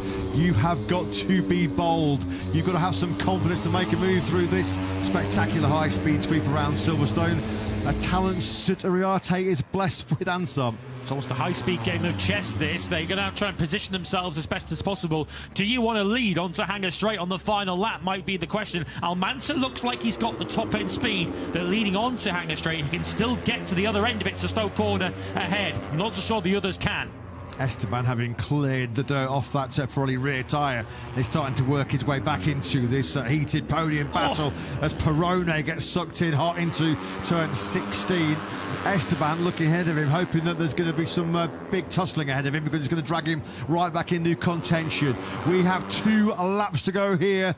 It's balling up nicely in this British Grand Prix Moto3. It's Almanza that leads over the line, 10th and a half clear of Fernandez. Uriarte there, looking for back-to-back wins in 3rd place. Marco Morelli's misery is complete. He's got a long lap penalty. Surely Uriarte's going to attack again into Village. That's his trademark move in this British Grand Prix, and this time it's Fernandez who falls victim to it. It's Carraro who's crashed out late on. Fernandez this time around had the inside line going through turn 4 on the loop. He sends it on the inside of Uriarte. Nice move from Fernandez. This playing into the hands a little bit late on of Almanza, who's got, what, about half a dozen bike lengths now as he powers down the Wellington Straight. Yep, still a leading group of 6, covered by just under a second now. Esteban's just about in the back of the picture. There he is, trying to get himself back into touch as we close in on the final lap of this Grand Prix. We're looking back from Carpe running 4th. That's Valentin Peroni on the Tech 3 KTM we're staring at. That little squabble between Fernandez and Uriarte in the first sector did give Almanza a couple of tenths. His lead crept up to almost 4 tenths, which is one of the biggest gaps we've seen throughout the whole of this British Grand Prix. Carpe back through on Uriarte. Lovely move that going into Copse. That was some move by Carpe. Did he compromise though his exit speed? I think he did, because now he looks like he might just have to tough it out with Uriarte going through Maggots and Beckett. Uriarte sends him through the runoff area there. Carpe will not appreciate that one. Yeah, and that might well have just put paid to Carpe's hopes of a first victory. He is still in the group, but now back in 5th place. He had just been given a track limits warning even prior to that, but I'm not sure that's on his mind at the moment. Almanza then it is, with what, just over 20 corners remaining of this classic British Grand Prix. It is that lead, daylight between himself and Fernandez. That's a blow up for Yamanaka. Poor day for MSI, with Hakim Danish taken out of contention early on, and now technical problems for Yamanaka as Uriarte goes through on Fernandez. Uriarte knows he can't let Almanza get away as they start this final lap. Almanza's lead. Let's check it over Uriarte as we do start the final lap. Just under 6 kilometres remaining of this British Grand Prix.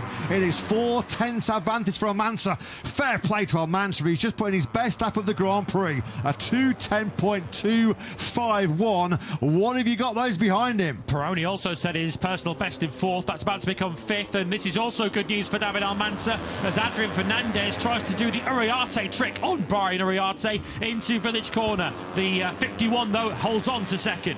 That key mistake right here a couple of laps ago has killed off any hopes of Esteban being right in the thick of this victory battle late on. Esteban struggling now. He's been cut adrift by almost 2 seconds back in 6th place. A solid top 6 so incoming for Esteban. Almanza then. Oh! Uriarte's crashed out. Well, Brian Uriarte trying to recover important World Championship points with runaway series leader Max Keeler sidelined through injury, while Uriarte drops a clanger here in the British Grand Prix. 3rd place, trail-breaking into turn 6. Down he goes, and look at this, Max Keeles sat at home watching this British Grand Prix with a recovering fractured right collarbone. He's going to be still 90 odd points clear of anybody else in this World Championship. It's Carpe who's going to pick up the pieces and second in the World Championship, might get second in the race yet. It's Adrian Fernandez who he has to deal with in this final sector to take 2nd place, but with all that unfolding behind him, it's left the road clear for David Almanza.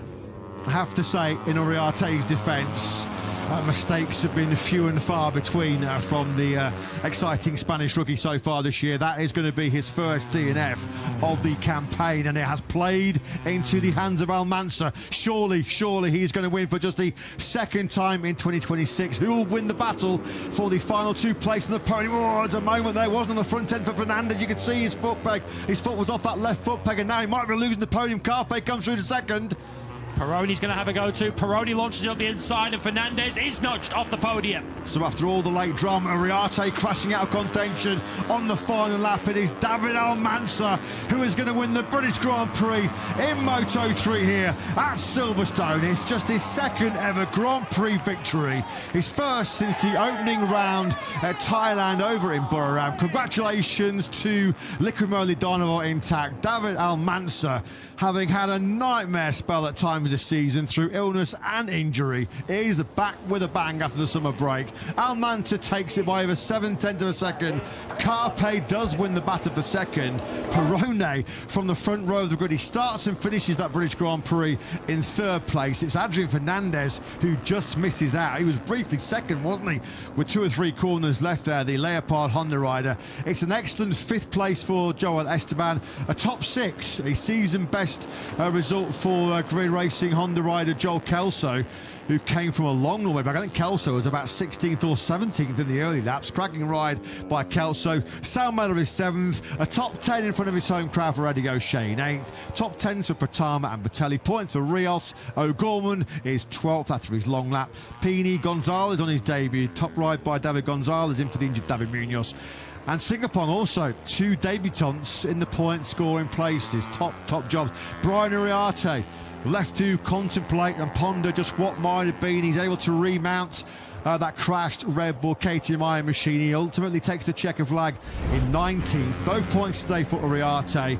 It was late drama, wasn't it? This fight, 2 laps to go with Carpe through Maggots and Beckett's. I mean, Uriarte ultimately crashing out of the victory contention. He did no favours there to his teammate as well, who eventually did recover the 2nd. Yeah, equals the best of Carpe's career. In fairness to Uriarte, he had his mind on trying to chase down Almanza when he made that mistake on the final lap. He went all in to try and chase down the leader, but of course had Adrian Fernandez in the way. And then Fernandez, just that minor mistake into Stoke corner, which not only cost him 2nd, but of course it gave Valentin Peroni a run at him to chase him down and take a podium. We talk about Almanza, his 1st win of the season, or his 1st win since the season opener. It's also Peroni's 1st podium since Buriram. Yeah, capitalising from his 1st front row start since Catalonia's pole position. Excellent job that by Peroni. He left it late, attacking Fernandez going into turn 16. Quality move that was by Peroni. In pre-race, we saw he was going to be on the move next year to the empty helmets MSI squad. Look what it means for David Almanza's crew. There's been some big highs in 2026 for Almanza. None more so prior to this British Grand Prix than that breakthrough 1st win in the closest ever Moto3 race in history against Keeles in Buriram. In between and since then, there's been some real tough lows through injuries and illness. He's been laid low by bouts of flu, bouts of tonsillitis, but fighting fully fit, it means Almanza is your victor here at the British Grand Prix. No penalty for Alvaro Carpe after the turn 12 shortcut. Thankfully for his sake, he did lose the sufficient time. Yeah, Carpe will be waving around and saying, well, I was forced off the road myself, rather than going off voluntarily. I think it was a perfectly legitimate move there from Uriarte, and Carpe doing the sensible thing and going off the racetrack, dropping to the back of that leading group and ultimately losing the requisite time. And that is now a 6th second place of Alvaro Carpe's career. Might not thank me for saying that. His wait for a win goes on, but he now enters double figures with a 10th career podium. In that stage, when he was going through the runoff area at Magnus and Beckett, it seemed like a highly unlikely second place for Carpe, but that is where he finishes. He does move up into second place in the World Championship after Brian Uriarte's late drama. Heartache for Uriarte. The highs and lows of being a Grand Prix motorcycle racer. The high, winning that epic late battle with Quiles last time out of the Sachsenring. The lows, crashing out of victory contention this time around on the last lap here at Silverstone. Not quite sure, though, he might have had anything late on Uriarte for Almanza, who rode a brilliant race. I mean, can't recall a single mistake that Almanza really made in that Grand Prix. It was nigh on picture perfect. Uriarte will have lived to fight another day. He has already shown his class so far in 2026. No question, he's going to be one of the bright stars of the future. But his impressive recent run of 3 podiums in the last 5, including those 2 victories, does come to a rather shuddering halt here at Silverstone. As KTM celebrate another lockout of the podium. Great ride that by Almanza. Carpe really threw along on that last lap. Ferrone too, making that late dive bomb attack on Fernandez going into turn 16. 4th different winner in the last 4 races. I make that after Denish's win in Brno. Quiles, of course, beating Almanza at Assen. Uriarte then beating Quiles at the Sachsenring. Today, it is David Almanza who claims his 2nd win of the year. Of course, in terms of the World Championship, even though he's watching from home, it is still firmly advantage Max Quiles. But given what he's been through so far in 2026, Almanza now back into the top 3 of the World Championship and fully deserving of that. Not the way he would have wanted to have enjoyed that British Grand Prix, but I'm sure watching back at home in Spain, Max Quiles nevertheless did enjoy the, as always, great spectacle from the Moto3 riders here at Silverstone as our race day number 12 comes to a dramatic conclusion.